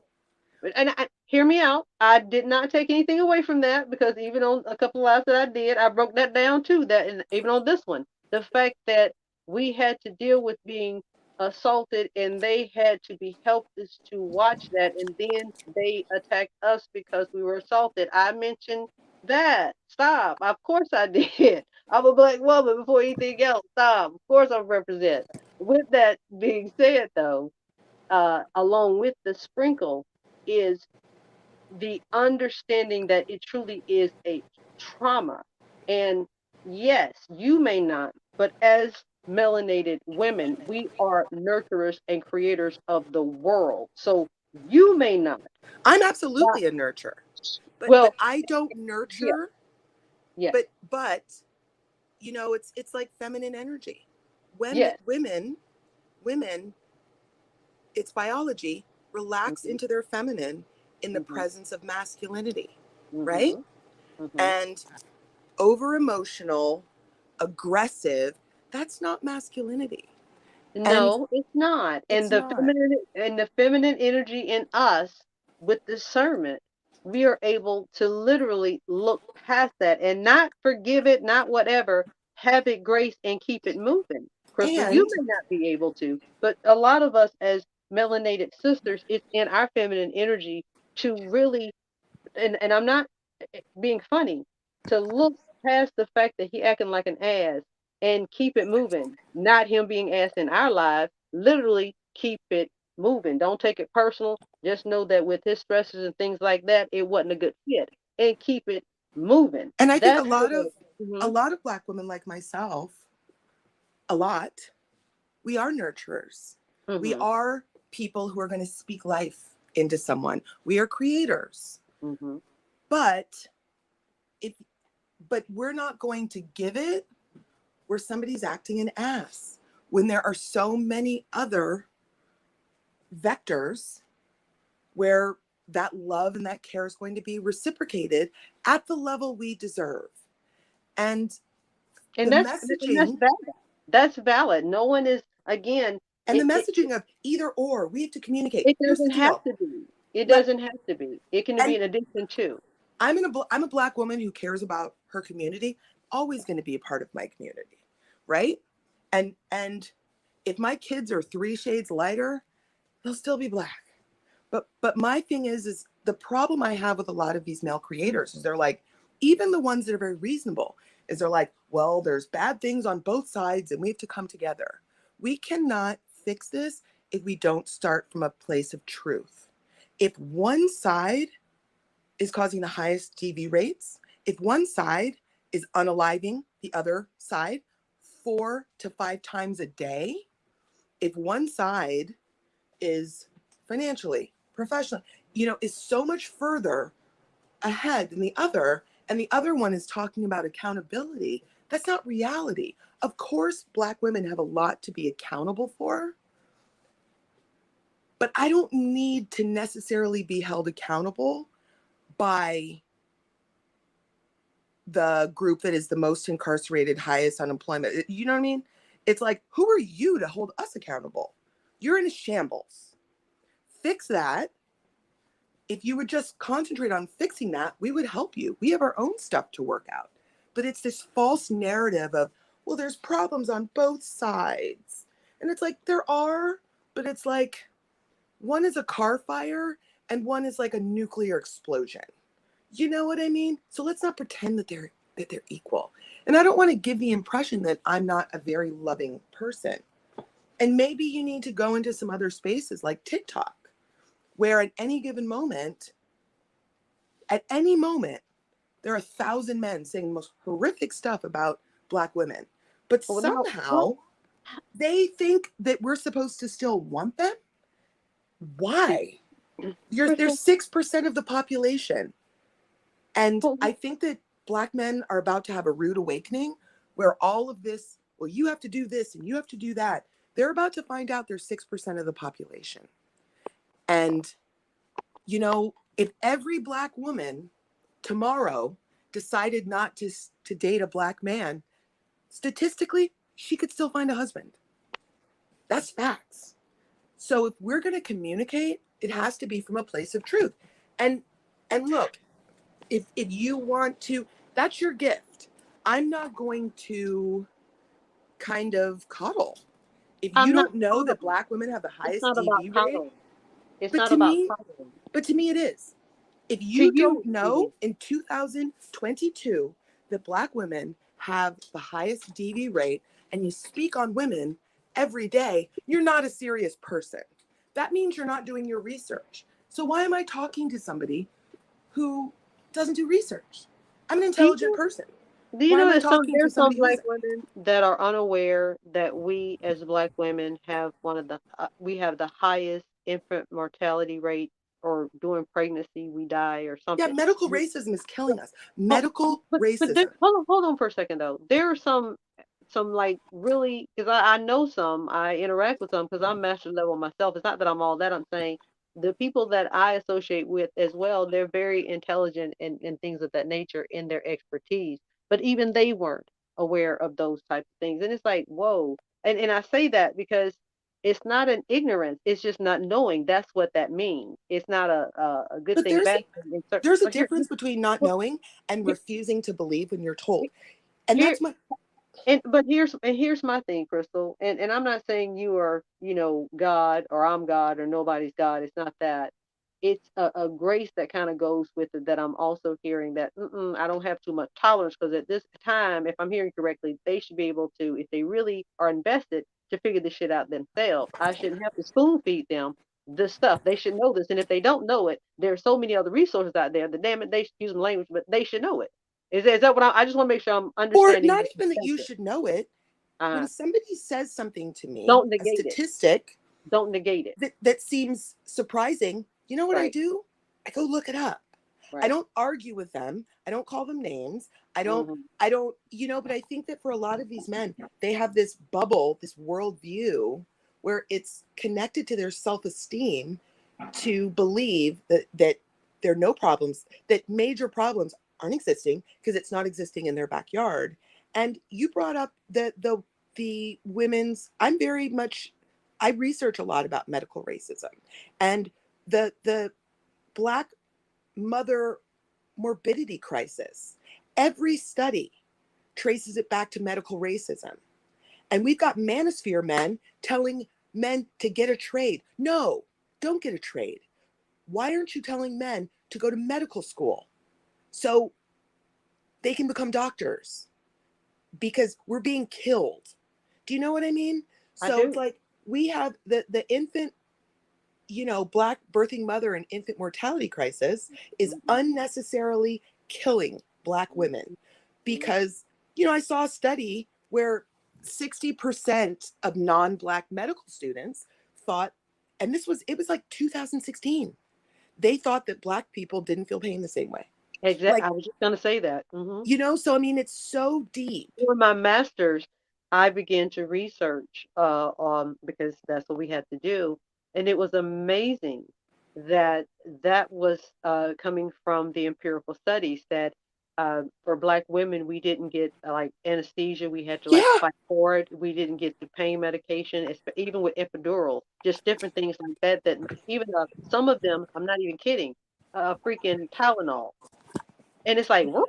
And yet We we go back to back in the day. I think it was either Hancock or somebody from South Carolina, because I'm from South Carolina. He was a gynecologist, and this mug would He tortured black women. yeah, would slit up black babies just to see what the brain looked like. And with the women, he went up in the coochie because he was the father gynecology. This dude is so put all kinds of stuff in up and look in our coochie and with no anesthesia and all kinds of things.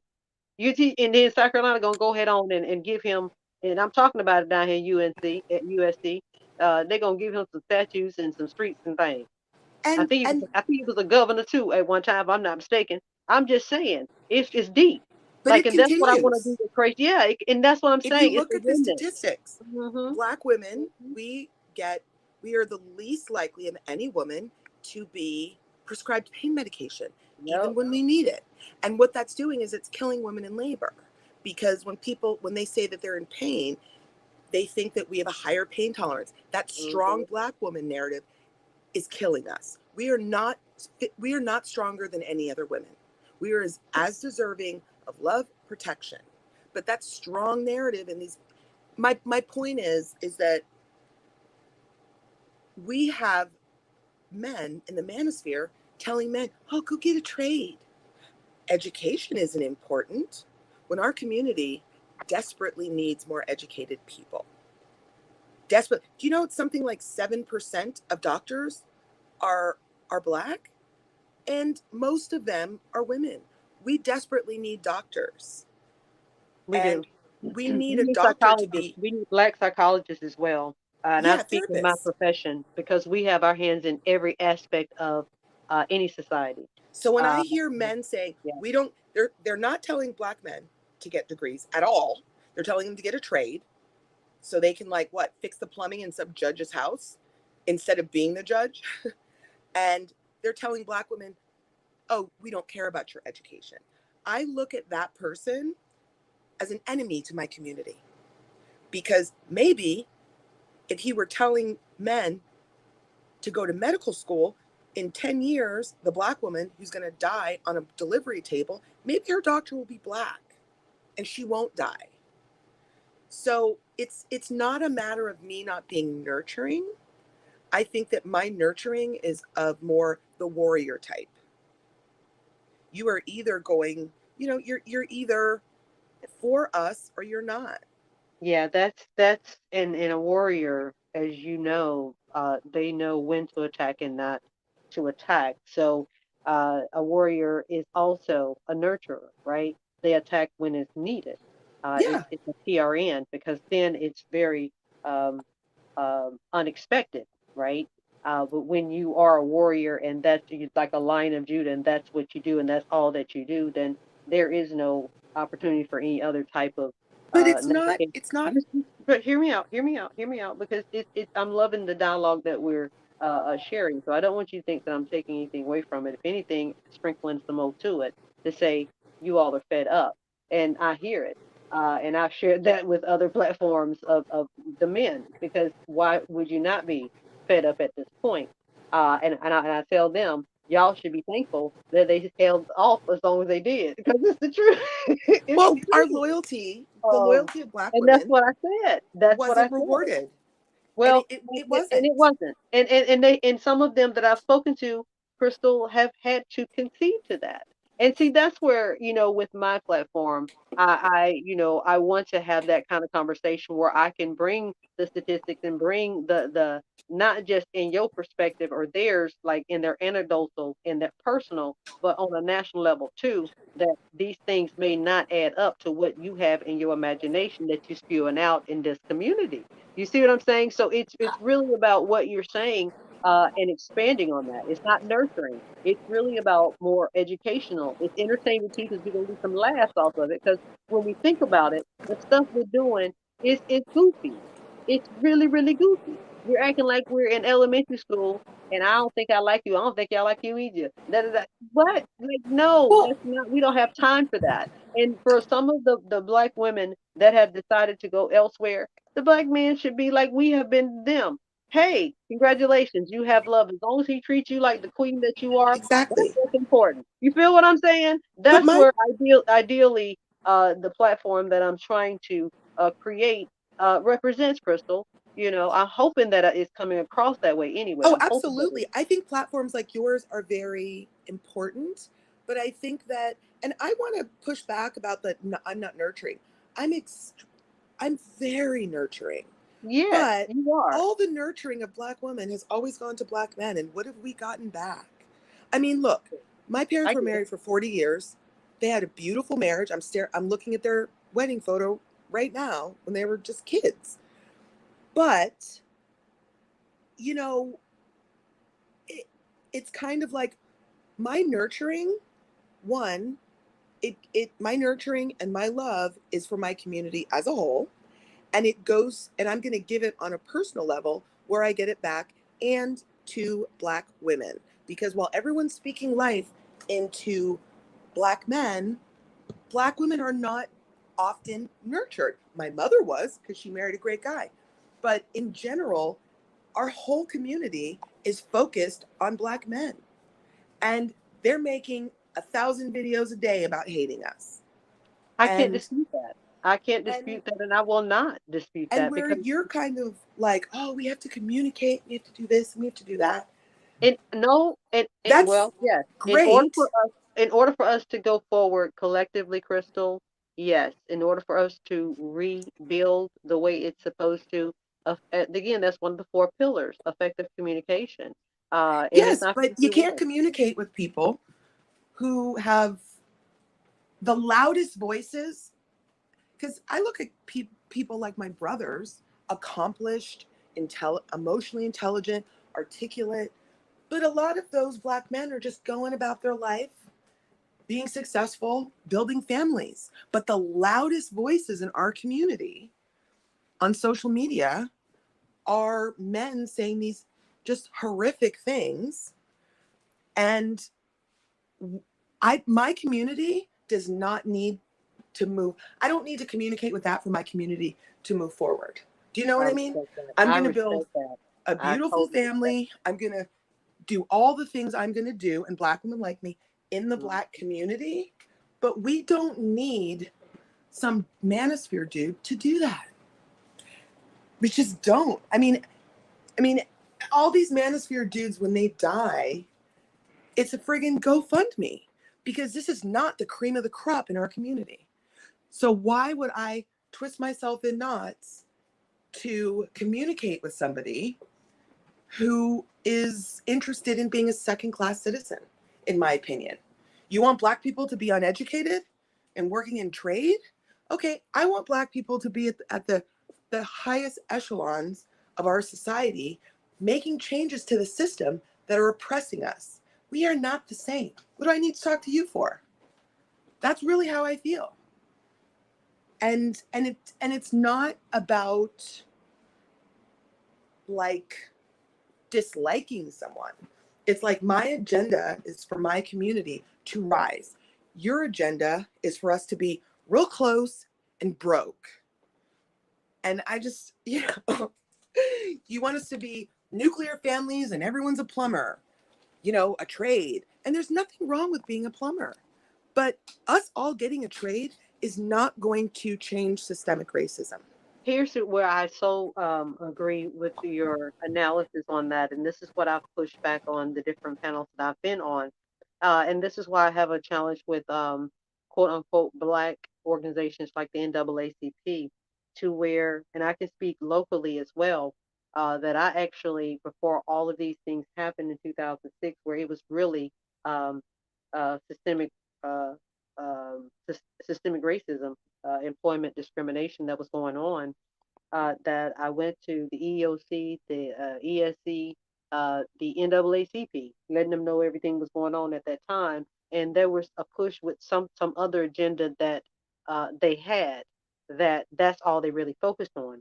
And of course, I went, lost everything, including my dog. Literally, I was about to, um, I had suicidal ideation, and I had an epiphany, literally with God, and it's just wow, like a poof, insane, you know, the whole black man that has been disappointing to us. I agree with you. Um, and we tend to think like they do, Crystal, where it's a tunnel vision type of deal. It's either a black or a white. And that's not, again, Afrocentric. That's not who we are in our melanin perspective. There's so much gray. That's why our hue is the way that it is, right? It's the same thing with our energy, our grace, our love, our acceptance, and the whole, it's really the truth. I'm not just making this up. The N2 principles, I'm going to be working with getting a Zoom type of deal going on that we can work on the systemic racism that's literally causing some of these things too, as to why we as black men and black women are having challenges with getting along. It's coming home and kicking the dog because you couldn't beat up your boss. But we can't work on it if we aren't in the room. And the fact And is, we need to find a room. I the agree. only We need to way find a we're room. going to have more black doctors, more black judges, more black legislators, because those are really the top three that are Yeah, yeah, creating systemic yeah. racism, that are maintaining it. And so if we don't have, there's nothing anybody can do until we're in those rooms, until we're on the head of those boards, Right. until we're, like my father was an executive. He was the first black man in his particular position. And him being in that position for 20 years changed that place. It changed because you can't change systemic oppression from the outside. So, and until we have black men saying, hey, black men, we built this country. What are we doing? You all need to go to college. You all need to go to medical school. I truly believe that if we had men doing that, 50% of Congress would be black. 50% of the Senate would be black. Well, you And don't we have to could go to college to change. get into Congress. You know that, right? You don't, Okay. but respectability politics, black people without degrees don't get elected. Well, That's black white people people, shit. period, don't get elected. So Yeah. let's be real. I'm from South No, Carolina, and Jamie, yeah, but no, and Jamie, no, our I've been political coming to. representation is more than our percentage of the population. So if we had men who were really pulling for our community and saying, hey, look, yeah, black women are a pain in the ass, but let's put this to the side for a minute. Every man listening to me, you need to get A's. Every young kid, you know what I mean? Because I absolutely believe, look at what black women have done. We're 6% of the population. Look at our per capita education rates because we buckled down. And look at our representation in all of these things. Incredible things are happening. And black men too. Black men too. I mean, I look at my brothers. There are a lot of educated black men who are doing incredible things.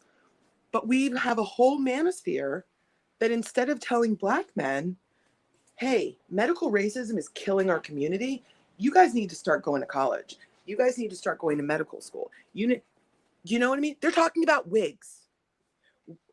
So it's like, why would I have a Girl, conversation with you someone? know what? You It's are so so right, ridiculous.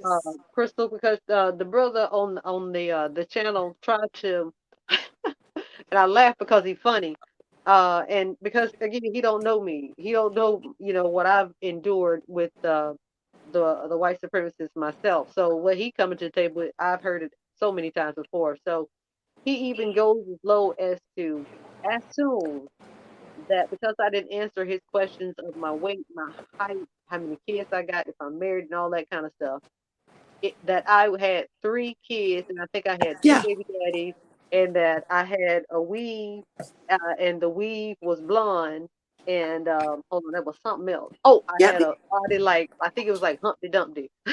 yeah. The assumption is that if you're a black woman, like I don't have any kids, I'm not a single mother. But the thing is, it's this idea that black women, like the assumption that we're so much lower. But you do know every other community doesn't look badly at Of black course I single do, mothers. Crystal. Of What the course I do. Every other community looks at the black community and they're like, wow, women are raising all those children themselves, Right. and the men are leaving them. So That's this it. whole thing of like, so it's like, what is wrong with black women? So having a black child lowers a black woman in a black man's eyes. Guess what? I use A an lot of us won't example. be having children with you anymore. If being Well, a mother is disgusting to you, that's why a lot of us, we're not going to have babies with you. and, Because, and you let me know, just give an because example. white men and Asian men, they get married before they have babies. And not only that, I actually used an example early in my life just with that because I'd heard something crazy like that from someone over there, and I gave him an example of a wonderful young lady that I met through a mutual associate, and she is actually widowed. She's that was her high school sweetheart. They've been together for I don't know how many years, and he unexpectedly has transitioned. And the way that these people, these men, describe that the child is a liability is so unfortunate because she is a gem. Like she has a pure heart. She's a beautiful spirit. She's a wonderful mother. She's a provider. She's caring. Like all the things that I would think a black man who wants to go and get ahead and build and da da da da da But would they get want their in his corner. self-esteem from But putting hold on, down black hold women. on, It's the only but hold way they on. know how to build their self-esteem is by putting black women down, either by And money or putting black women down. yeah, and so, sharing that, and I even said to him, if I was a dude that was about 15 years younger, with some, a decent sized, peen and some tests and some balls, I would try to snatch her off the market. She's just that type of all around wonderful, divine, feminine energy, like a beautiful black woman. Like when you think of a queen, that's what you would, as a black man, you would want someone like her. She's your root, right? And so having that dialogue with him as well. These are the things, Crystal, that I want to bring onto the channel where we're But talking about things to us. the For us. messaging out of the manosphere, the men you want to speak to, is No, that I want to speak to us. I want to speak to us. By women, default, they're gonna come. women No, no, no. like Just women. understand, Crystal. But hear me out, though. I just want before you go any further. The agenda is for us. The men are going to come. It's about Okay. our sperm. Forget about their sperm. It is about us reconnecting to Well, what I'm ourselves saying in is that they're the men, your friend who has so much going on and has a child, there's a whole community of men telling other men that she's worthless bed. and that she's not good enough and she's a terrible single mother. Now, more than half of these manosphere guys are single fathers. They have Right. children. They're out of, you know, but and they continue to create more single mothers. Right. They create a single mother. Oh, she's untouchable now. And they create and they create and they sit on these panels talking about single mothers, and they don't realize other communities of men look at that and they don't look good.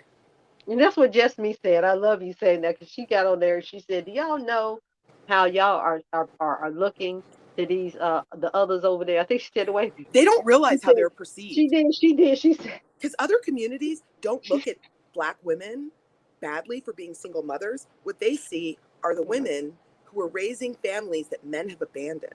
that's That's what it. they see. That's it. That men create these. I mean, look at Nick Cannon. Apparently, he's gotten somebody else pregnant. So he's created what, 8 broken homes now? You'll never hear the manosphere say anything nasty about him. However, the 8 women he's made single mothers, the manosphere will call them strags. Not the Mm. one who, not the, so it's like that community talks bad about single mothers, but they don't look at who's factory making single mothers. But Don't but they what's the say difference anything between about that those and men. like a Kylie Jenner? What's the difference between that and like a Kylie Jenner? She a baby mama. Well, because black men, particularly manosphere, they don't think of somebody like her as a Why baby not? mama But because the she's behavior's white. the same though. Because she's white. That's Oh, okay. why there's a lot of internalized blackness. More than half of those manosphere guys have had a baby with someone and they've walked away and she's raising it. And whether Mm. they see her on the weekends or whatever, they're deadbeat dads. They're deadbeat dads that talk about single mothers all day when single mothers are the ones doing the work as parents.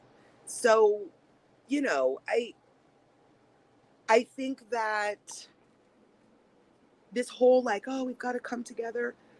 I think that there's some people in the Black community who want our community to be a community of power, and our community to be a community of that is smashing white supremacy and systemic racism. And there's some people who want our community to be a community of ignoring everything bad that's going on and being plumbers. And I don't have anything to say to somebody like that. I truly think of them as an enemy to my community. That Black men are the least educated in this country. And you're on there telling them to get a trade, not to go to college, and complaining about student loans.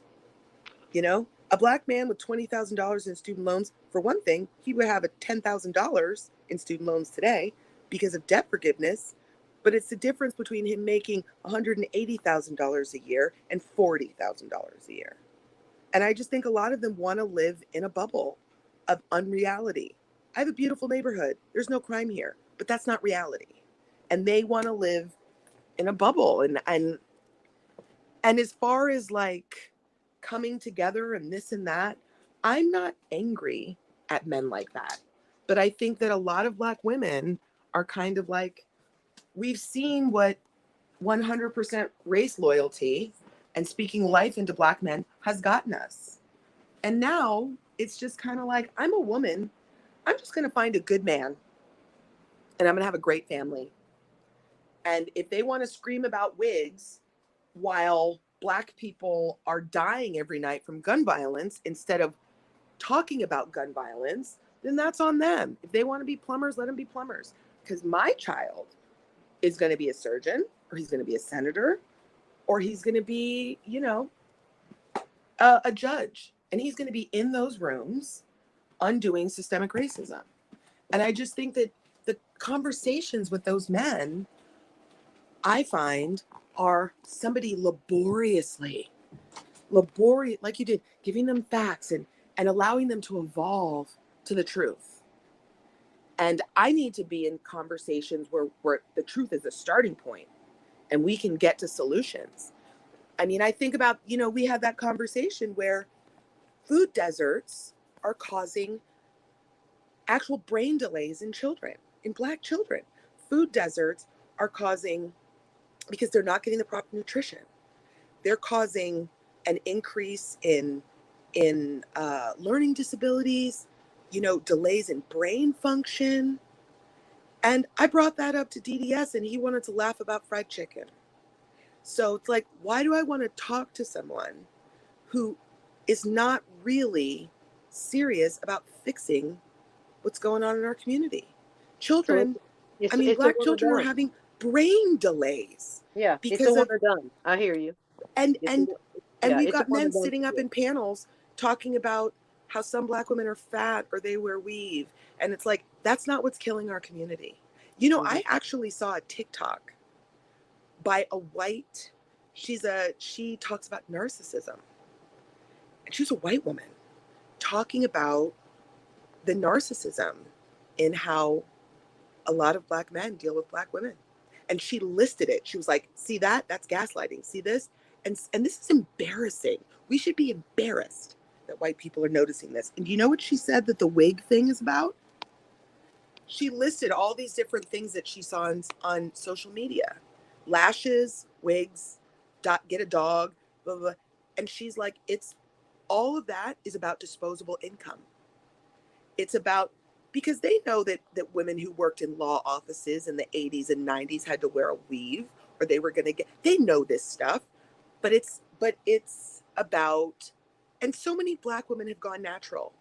I follow Black women, all kinds of Black women on TikTok. And let me tell you something, the ones who are natural with a big afro and no makeup, there are no Black women in their comments. You know where they are? They're under the girl with the long weave and the lashes telling her that they want, that they don't want her wearing a weave, because it's not really about the weave. It's about pulling you down.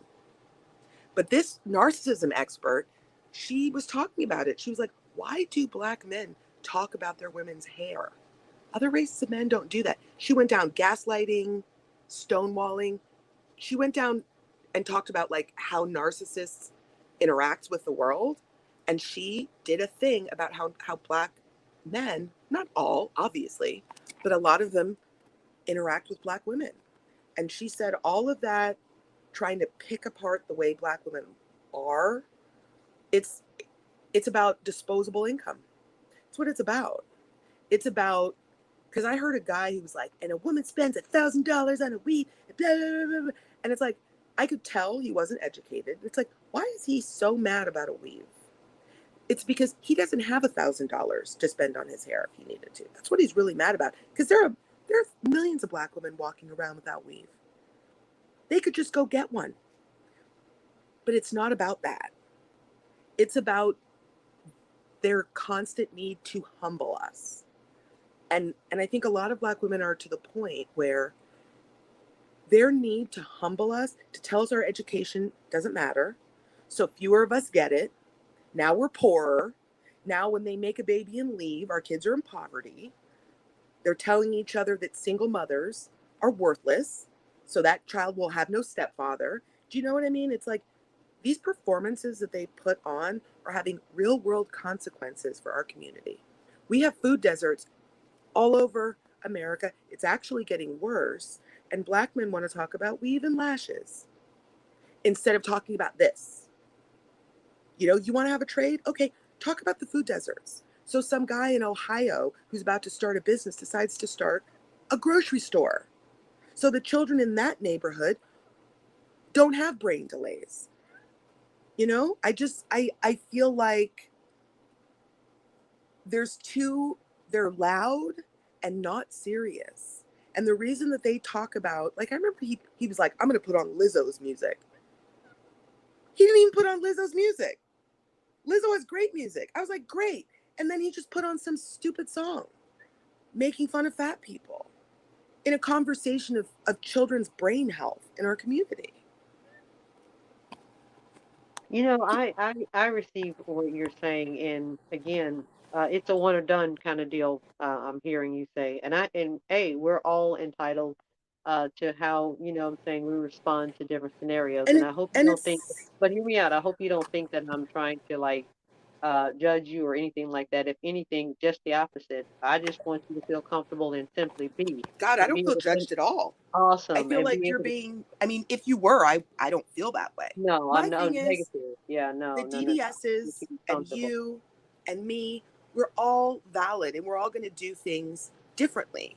And I Right. think that there are people like me who, what I'm concentrating on is that there are 10% or 15% more black doctors, judges, and, you know, and it doesn't mean that we don't need people in trade. We do need people to open grocery There you stores. go. There But the you go. thing is, we have enough people in trade. So I And don't, let's go. Let me piggyback on this that is from a because the loving thing, place. and Everything I'm not only saying, that. Here's love the for my thing. What community.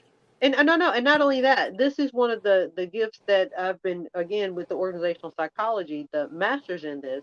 It helps with the whole spiritual thing that connecting the dots, right? If I were able to like speak to an RBR network who was somewhat decent instead of calling me out my name, I would be able to share how we probably have, just like you saying, boots on the ground that are already plumbers and electricians, getting them all collectively together and continue to build off that. So with that, we don't need to reinvest in more of them. Just collect them. You see what I'm saying? And get contracts within the cities and the counties. And this is where they're not thinking on that kind of infrastructural level, that kind of building, to where Yeah, what you're but saying, but it's hear me out though. With that, there wouldn't be such an emphasis on a plumber or an electrician because we might already have those men already there. We just don't know because they're all spread out. That's where they can really focus on their stuff. And and being a then with plumber is that, they will see. great. But with that though, they'll see that okay, we have more control with even the because everybody needs lights and everybody needs some air conditioning, everybody needs some heat. So Those are okay, great you feel me? Hold on jobs. though. But this is the beauty of it, what you're saying, and I agree with this because once these things are going on, they will see politically how that is going to help them even more. So then that inkling, if you will, from that political, from that medical, from that, business aspect, from all the things that you're saying, it will kind of start that spark that they will see that it doesn't have to be just this. It can add on to that. You'll see if we really want to do a Black Wall Street 2 or whatever y'all keep claiming, this is how you do it. You They can don't go ahead want a on Black Wall Street hold on. This because is they're what you telling can us not to get disagree. educations. Well, hold Who's on. going to They add? hold on for a second. This is what I'm going on their premise. This is what they're saying. So again, I'm about the solution focused strategy, and this is what we're gonna bring to the table whenever any of them try to come over here with that foolishness. Because again, this is not my first rodeo. It's just on cyberspace that it is. So this is nothing for me compared to the real world. With that being said, these are the things that I'm gonna ask them about, and it's going to hush them up because it's the strategy. When I was able to with the DDS, because he was trying to kind of go there with you're saying, and I gave him an example about thinking outside of the box with the Hurricane Katrina, that you had a Bob Johnson and you had Jay Z and all these people with money, and even Robert Smith, those kind of people. If they knew this was going on, why didn't they think outside the box and pilots charter some buses and do some planes for the people that wanted to get out? Now, some of them they just would have probably stayed because they've been weathering the storm for years, centuries even. Some of them would have had the option to leave. Instead of you waiting on the government to do that for our people, we can do that for our people. Why is it that, it fell on them? You see what I'm saying? Like those are the things that for me, it's not just about the kata, because I don't want it to be viewed as that type of thing. It's an educational type of perspective with facts and statistics that it's not about emotion, it's about behaviors that have been increased or decreased. The decrease has been in your protection of us. The increase has been in your DV. We have to acknowledge that that's a fact. That's a But they fact. don't want to deal with the truth. And Well, the fact is, some of them, our some of them are. community, our Hmm. community needs more wealth. And I Yeah, want to say, trade, plumbers, electricians, HVACs, those are good paying jobs. Everybody doesn't hmm, want to be a professional. Those are good paying jobs.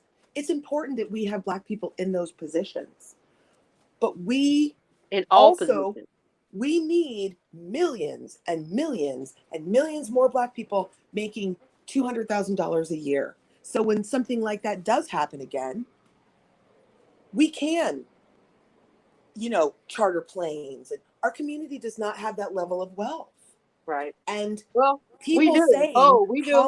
We do. college We isn't do. important, it's not going to get our community that wealth. Yeah, but we do. We do. Let's be real. Let's be real. We do have that already because about 3.7 trillion, something like that, is what we spend back into this economy. So we do. Let's Yeah. just let's just be real. What has happened is that we have assimilated into this culture of our oppressor, and we are having the remnants of that by our behaviors. And this is Black where people. we can hold on though. This is where I'm going to say, and I have to push back because with how systemically this has been designed since the onset of the kidnapping and bringing some of us here, some of us are already here. That's neither here nor there. The melanated were treated some kind of way for centuries. And then all of a sudden, there was a law that comes in that is forcing an integration of people that are considered subhuman. That was a disaster to begin with. And I shared this with DDS and I'll share it with anyone else. There wasn't black women at that table. It was black men and they sold us out right then. So let's just call it what it Yeah, is. they wanted Like, integration, not there you go. equality. So there you go. They wanted So access to white women. there you go. So with that being said, for the fact that it's now happening to where these behaviors are, I'm with Dr. Joy that shows the resilience, the tenacity of a melanated community because the other communities would not have survived and even No. that populated. So with that, there is that hope, right? That's who we are because it's shown in behaviors that we're still here. And Yes. some of us have more wealth though than our Yes. ancestors would But have we even need dreamed of. We're not, hold we on though. We're we not you do, but hold we need on. We're more. not no, no, it's not that. No, no, no. Hear me out. It's not that we need more, Crystal, and that's more of a Eurocentric perspective. It's not. It's what we have. It needs to be trickled down. It needs to be invested in our community. It is for investing, let's say, in that kid in the project that has a good brain, but he ain't got the money to go to college. It's for those ones that have that money to invest in that child to go there. Do you see? Those are the When things that I we have say to think. But hear me out. We have to think outside the box because we have more than enough. It's I am what we're thinking doing outside with of the that. box, if you Yeah. hear me out. Yeah. When I Sure. talk Sure. about wealth, this is a capitalist society. Yes.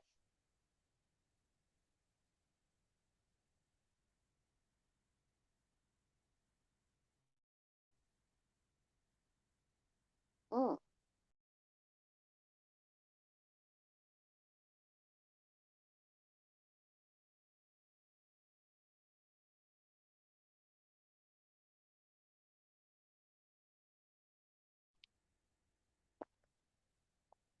Where'd you go?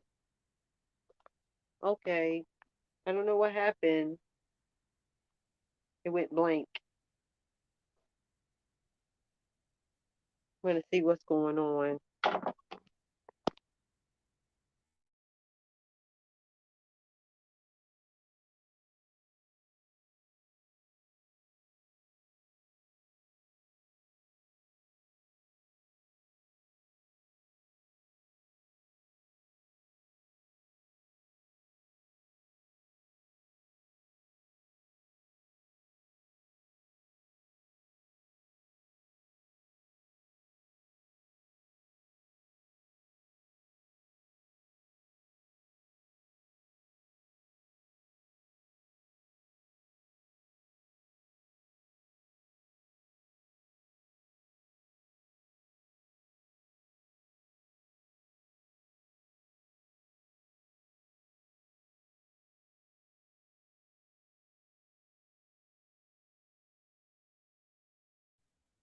I don't know what happened, Crystal, but I thank you for coming up, and I do appreciate your perspectives. And you know, I definitely close with saying that you have brought up some valid points, and for those that are deciding to literally venture out and just find love, I am so in favor of that, and that's kind of the message where sperm is coming from. And if it just happens to be a melanated brother, it just happens to be a melanated brother. If it happens to be some other kind of brother, as long as they're being treated as the queens and the goddesses that we are, and we're being appreciated and valued, then that's really the bottom line for me. So I'm hoping that that was kind of expressed or shared with our dialogue. And I hope that you'll be able to feel comfortable to come up again and share your thoughts on whatever the content is going to be in the future. Again, I do appreciate you coming on. And anyone else who will be listening to the replay, please share, subscribe, like, and also put a comment in there and share some things that you may want to discuss live, or just me do some research and give my input, and then you give comments. Just let me know. And again, I appreciate you all's patience and working with me and me getting this content out. You all take care. Until next time, Ashe.